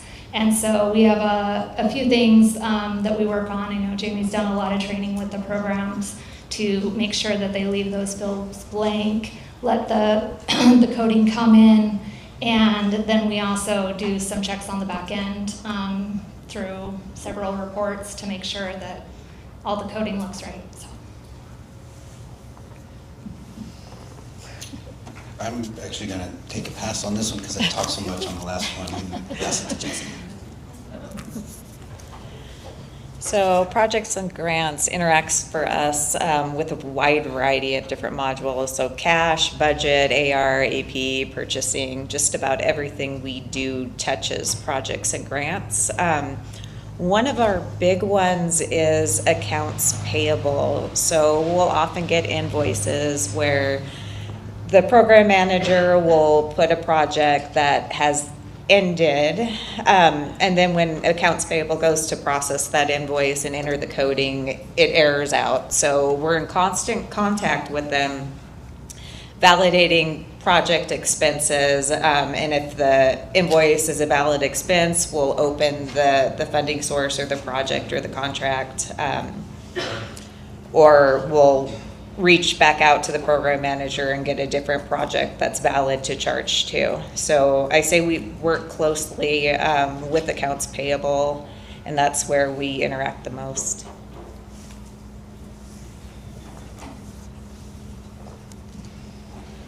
So the next question has to do with billing methods, and for those that haven't worked in projects and grants, there's multiple billing methods in the system. Most common probably being cost reimbursement billing, where you charge an expenditure and you get reimbursed by the federal government or non-federal grantor. And it's, sorry, loud noise, man.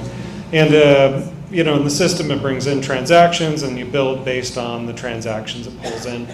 Another method is called milestone. That one is more where you bill when certain milestones are met. And so it may not be based on actual expenditures incurred at the time.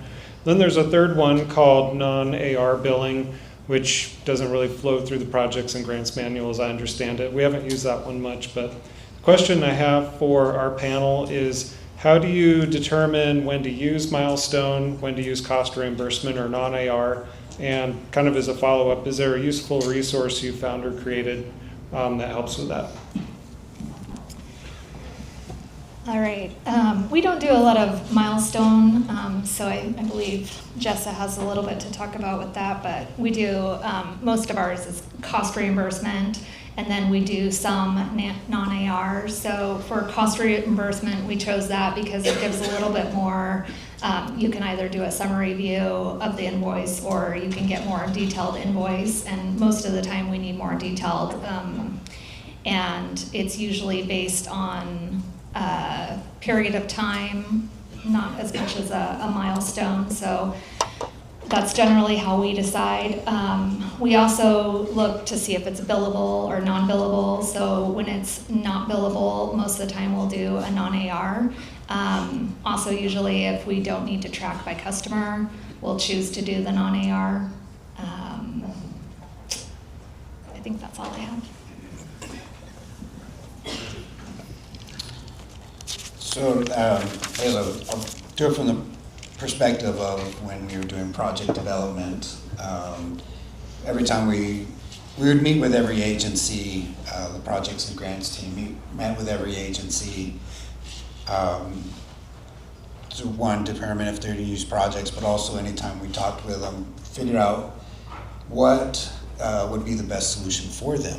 And there's a wide variety of approaches that many agencies would take, and so trying to figure out, we have this grant and it does this, we have to do it this way, and then we have this really weird clause that's worked into either law or the way the grant's written or anything like that, and so it was a bit of a fun challenge. Some people we met with more often than others to try to work through solutions, and also I've heard some agencies have even gotten creative, and when they shared, this is what we do, if you have a cost reimbursement, you can still create a milestone. It's when I hear some of these solutions, I'm like, yeah, that could work. Not really the intent of how the system should be used, but you understand the limitations, and as long as you can reconcile and document, then I guess really that's the key part. But one thing I want to add about non-AR is that one, the main intent of that one was to track program income. And so that's and that's tripped up a few people trying to get that done. But generally, for milestone, that one's kind of a catch-all. That if something's not working, you can always bill milestone, because if you know your amount and you can document it, then you can do milestone. One thing about that is, like through normal contract or through the cost reimbursement, when you generate the invoice, it takes those transactions from an unbilled status and puts them in a billed status. When you do a milestone, it does not do that. It just leaves those unbilled there and available. So that's something that you have to track separately, either separately or some way to document, when you do all those, or if you switch back to doing a cost reimbursement on that, then make sure you don't, grab expenses that you already got reimbursed for on those. So I guess that's it. That was a great intro to what I'm going to say, Eric. Although we set up our projects and grants per the contract term. So if the contract says we have to bill quarterly on cost reimbursement terms, that's how we set up the project and grant. However, with our billing, what we are doing, because we had a lot of issues when billing via cost reimbursement in the projects module. We have some contracts and grants that have over 20 different projects, and it creates thousands and thousands of lines. We had issues pulling all those transactions into a single invoice. At times it would take us hours, and sometimes the invoice wouldn't even generate. So as of now, we have reports built in Cognos that we can run by the summary contract and pull all the expenditures. So we run the Cognos report, we download it to Excel, we review the expenses to make sure they're valid within the project started end date and the terms and conditions. And from that, our grant accountants create invoices, and then we enter those invoices into the projects module as milestones. We still keep the detailed backup. We keep the invoice in case of an audit. We have the backup. It's what matches, it ties to account analysis. But it saved us hours and hours of trying to get those invoices through. So we are one of those agencies who do things a little differently, but it does work for us.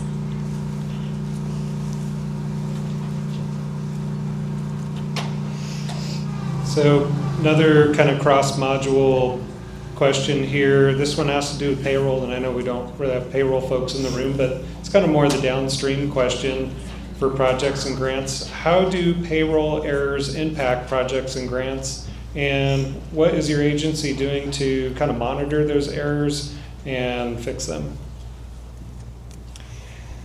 All right. So for us, the payroll errors, we have a few steps. We do a pretty extensive pre-processing for approvals. So we have fiscal that will look at it, and then we also have the program to try to prevent some of the errors from the beginning. And then we have a few review steps for after, so that we can monitor what actually happened, make sure nothing else occurred. And then for deleted projects, because sometimes projects will go into payroll and then we get a list of deleted projects. So we goes to our payroll processing and then they disperse it. So we can go in and make any corrections. I think that's about it. This is probably one where I don't really have much to add because, the short time I've been at my current agency, we haven't done any payroll corrections yet. And then also from system support, all the corrections go through correctly from my perspective. But no, I really don't have much to add on this one, just other than I do know the financial team does take seriously anytime somebody has a payroll correction due, and they try to work with anybody to try to get those resolved as quickly as possible.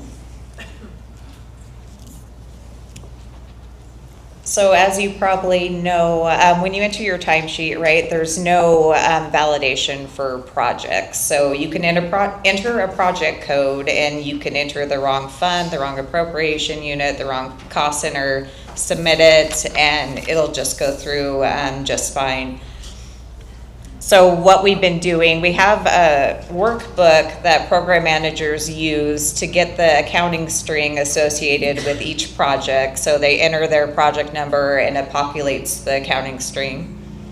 However, not everybody uses that all the time, so we do get errors quite a bit. The process we are currently having is HR will send us all the payroll information tied to a pay period before they process it in Luma. And we have about a 3-hour window to get that spreadsheet. We then validate all the project and accounting data to make sure that the project's within the start and end date of the grant. There's the correct fund, the correct cost center, the correct appropriation unit.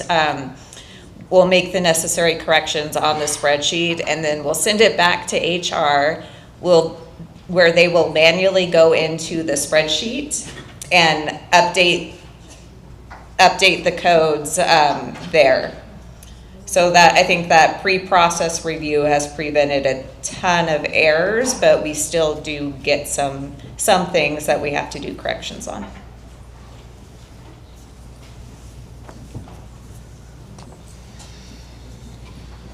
All right, so an ounce of prevention's worth a pound of cure is what I'm hearing with payroll errors, especially if you can catch them on the front end. So another question here, this one has to do with troubleshooting issues in projects and grants when there's discrepancies between the general ledger or account analysis and the project contract. And Eric, I think let's start with you on this one.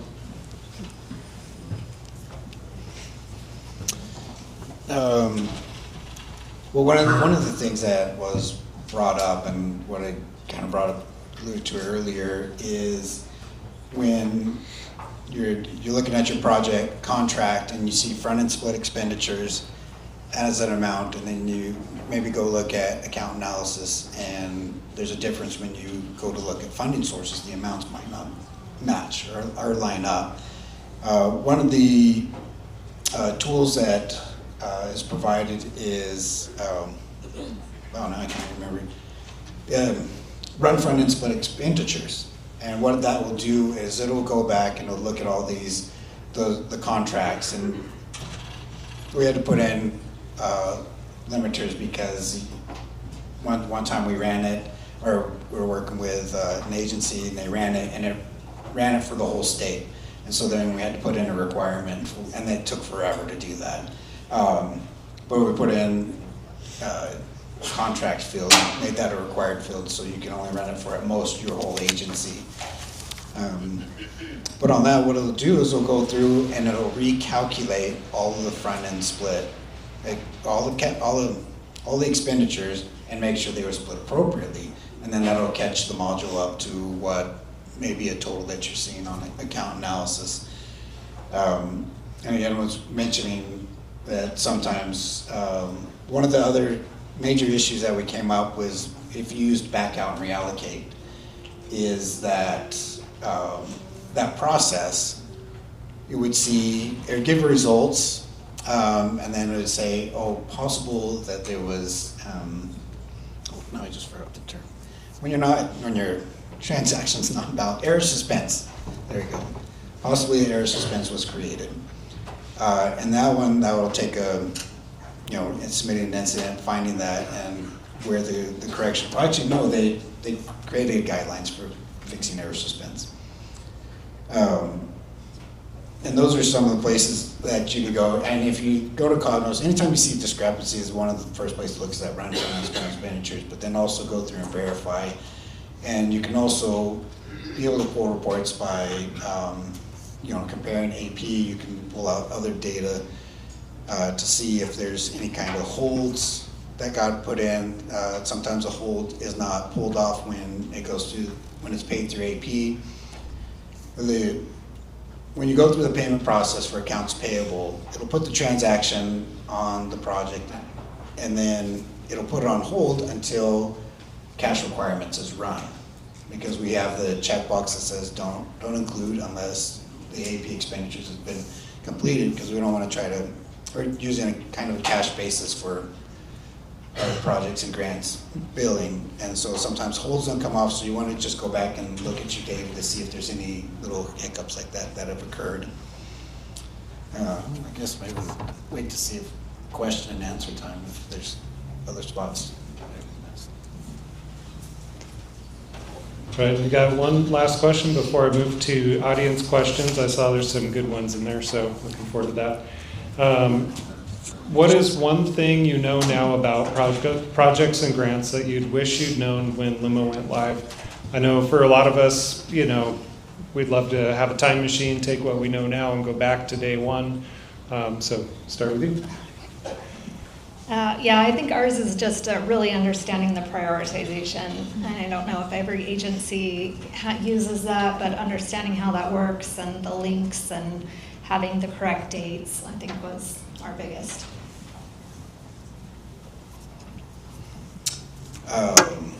Well, yeah, one thing I wish I would have known was the volume and the limitations that were put on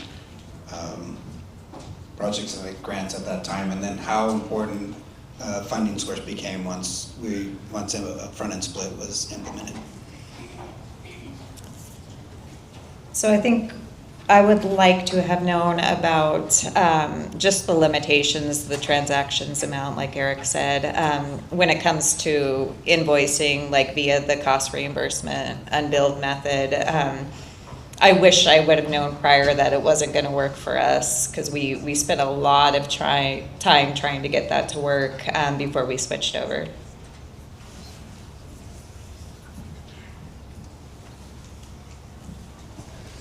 All right, I'm pulling up questions from the audience here. I think the one burning question we have, this one's for Eric. Why does everyone in the controller's office call Eric Sweetness? Something related to 34 hours? All want to know. Yeah, I know who submitted that question. So when we were going to do one of our situation or system integration testing, this was I think it was the September, October, that time frame, 2023. We're trying to get everything set up and implemented, and this was actually in the time when front-end split had not been released yet. We knew about it, that it was coming, but it wasn't released, so we had to act as if it wasn't going to come.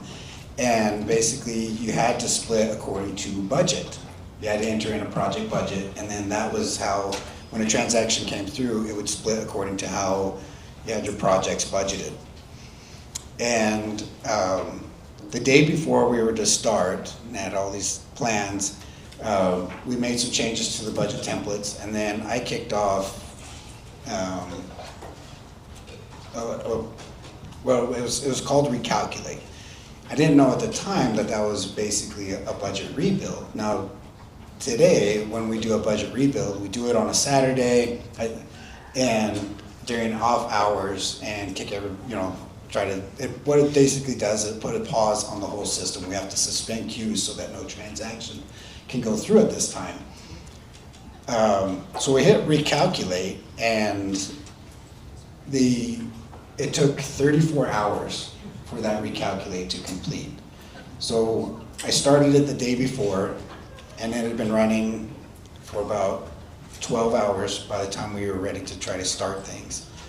And it locked down the whole system. We couldn't move forward with any of our integration testing at all because the budget templates were being rebuilt at this time. And so we got on call with N4 trying to figure out what had happened, and it was a configuration issue is what we learned at that point. So we made the changes, but that still didn't fix the one, because that rebuild was being on a certain parameter.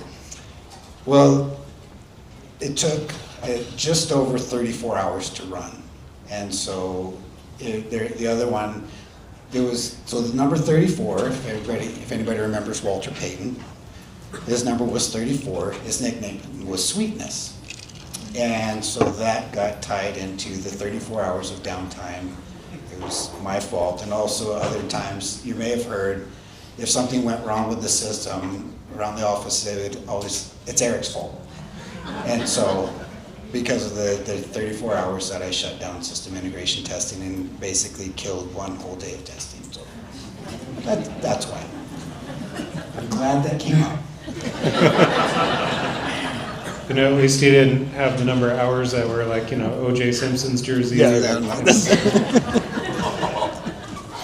So another question here, and this one I think Megan might have answered in part, but want to make sure understand the question here too, is there a way you can share your Cognos reports? So I know obviously within an agency, I'll just kind of speak to what I know, like I've created reports and then put them out in like the agency-wide folder for people to grab. Between agencies, what Megan had mentioned is currently there's not a way to share those, but that you can put in a ticket with the controller's office and they can help facilitate that. But is there a way that you guys have shared reports between agencies? And again, I don't know if that's what the heart of the question was getting at. So whoever asked that, if you want to clarify, we can certainly do that too. But I haven't shared okay. between. So I think we're probably good on that one, unless there's more to it than that. Next question, is Infor working to make the dates for projects and grants easier? For example, when setting up a new project, one has to enter the date in multiple places, and can there just be one field? So for example, I can just give some background. If we're going to open a project, we also have to open the contract, and we also have to open the funding source. So all three of those have to be in alignment to truly like open it to allow a transaction to go through. And Eric, I don't know if you're aware of improvements along that line, or that's one we want to defer for maybe the controller's office. I will, not necessarily on any kind of resolution or anything, but I'll tell you the reason why is because your project, when you're setting up a project, you can set it up as a summary or a posting. And there's certain dates for that. If you set it up as a summary and set it up for a date range, any of the posting projects need to be within that date range. But you may have a summary project that lasts 1 year, 2 years, 5 years, and some of you can put summary to include the whole time that the system's been open. And so that's a unique time frame. Any of the posting has to fit within there, so that's a unique time frame. And then funding source, that's actually tied to whether it's a grant or any other kind of income, and so that has a time frame, and all those work to when a transaction is going through the system, it has all these dates to check it. And so there's, conceptually it sounds like a great idea. I need to put, if all your projects have the same date range as your summary, yes, it'd be nice and convenient to be able to do that, but when you try to implement something like that, those are all very unique identifiers, particularly with that, and that's same thing with any of the dimension fields or anything like that. So that's one of the hurdles that would have to be overcome, and it seems like it would be a lot to try to get that to work. That's a good answer. So next question, does your agency put the period of performance date in the funding source or including liquidation period, for example, 90 days after like a lag time, 90 days POP after period of performance? Sorry, tongue twister. I don't do this part, so I'd have to refer to Jamie or...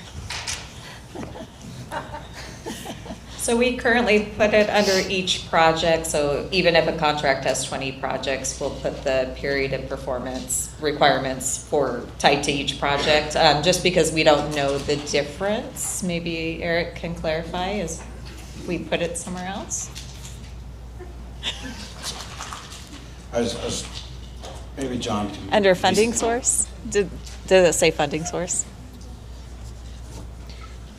Says, does your agency put the period of performance date in the funding source or include liquidation period or including liquidation period? The funding source needs to span the whole time that the Yeah, project that's is the open. And so if you have your project that goes from July 1 to June 30, and then there's 90 days of a grace period, lag days is what it's called in the system, then the funding source needs to include all of those lag days, or you'll probably get not enough funds to split error.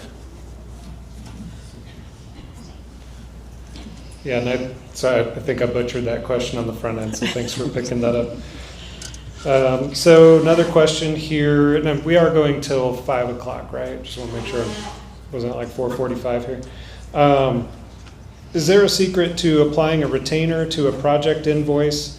I set up a retainer for a project, take off the hold, and check the apply retainer box when generating the invoice for the project and funding source. Tips or tricks, or just a service ticket?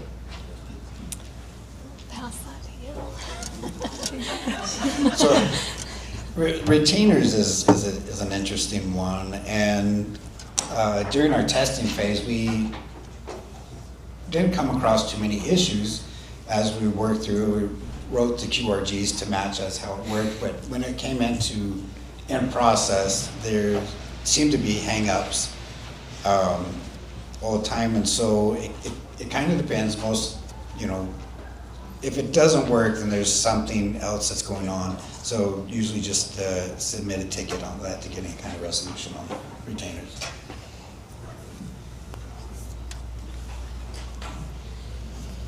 All right, the next question here, is there a pre-payroll processing now that shows payroll by appropriation, fund, and project before payroll runs? And I can answer this for Fish and Game. Our HR somehow gives us a export out of WFM that has all the timesheet coding before they actually post it to the GL.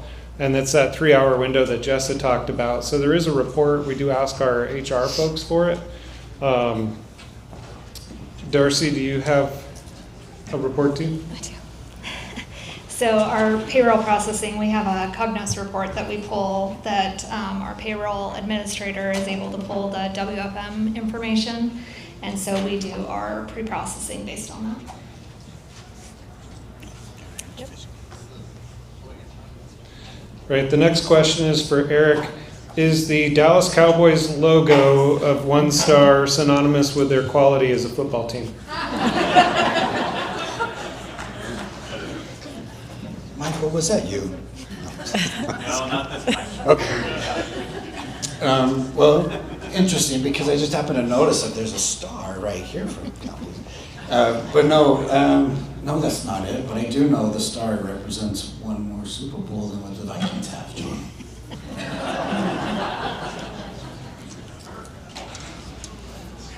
So another question here, maybe it's more of a comment. It would be helpful if errors were more descriptive on what the issue is, and I think we probably all agree with that one. Not enough funds to split when it's a date error. It'd be nice if it said out of date range, something along those lines. Eric, do you know if there's anything on the horizon around? Okay, just thought I'd ask. All right, so going back here, I can try to miss any on the way.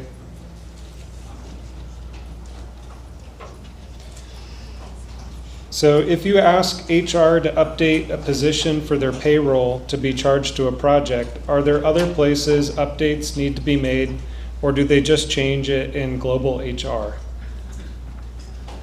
Do you want me to read that one more time? You got it. Yeah, read it one more time. If you ask HR to update a position for their payroll to be charged to a project, are there other places updates need to be made, or do they just change it in GHR, global HR?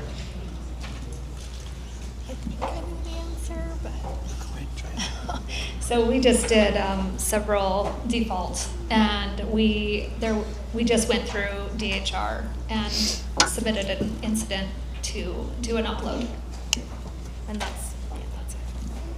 I can help answer that question. Good. So there are 4 different places you can set up defaults in GHR. So there's sub-positions, work assignments, if they have presets set up in WFM, and then the payroll distribution overrides. So it depends on where you're setting things up, where you may need to So what Hannah said is there's 4 different places that it needs to be updated. I don't know I can repeat all 4 back, but so there is more than one. Yeah. And understanding prioritization, can you elaborate? It feels a bit arbitrary at the moment. So this is around funding source prioritization, I'd assume. So for us, we had a few problems where we didn't link a selected project or the links got broken. And so we have, we're working on, sorry, I saw, wasn't sure if that was time.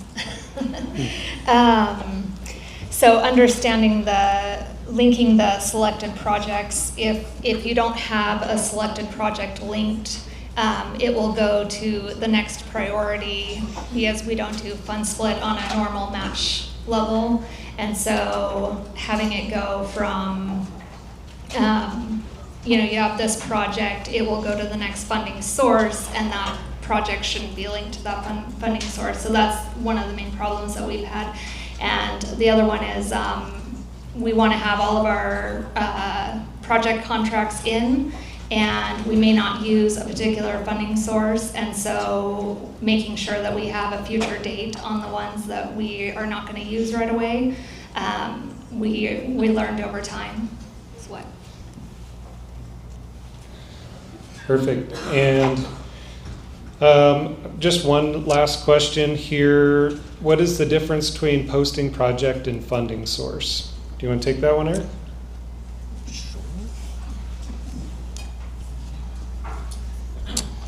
A posting project, that's where the actual transaction will be coded to. When you fill out your GL string, you enter in your agency, you can enter in project, and you have to enter in on a posting project because that's what we'll be able to. That's why it's called a posting project, is that's where the transaction will post to. A lot of times this will get confused because some people will try to name things in a similar manner. They'll call their project one name and say, my grant is called this, and name their funding source the same thing, but they're actually 2 very different things.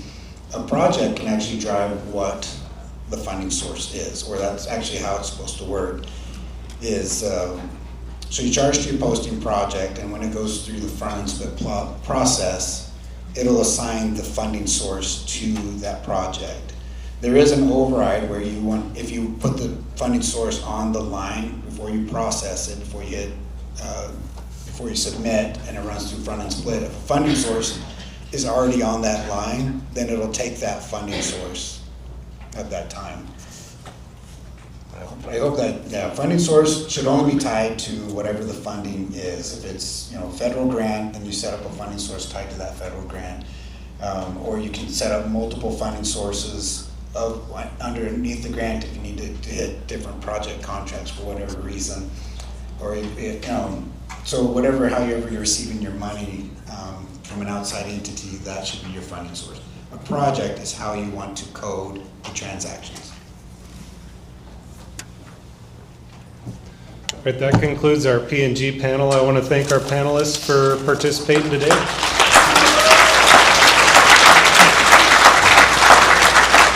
Also, just a special shout out, thank you again to Idaho Public Television for streaming this today, and for all the folks that helped put this on. We appreciate it.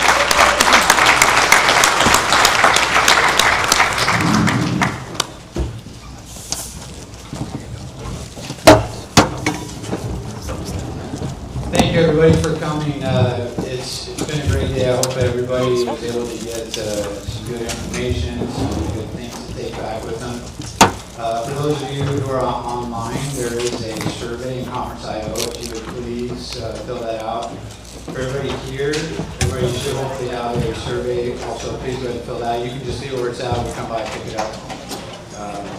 And it is busy time, so have a great rest of the week. Thanks. Everybody.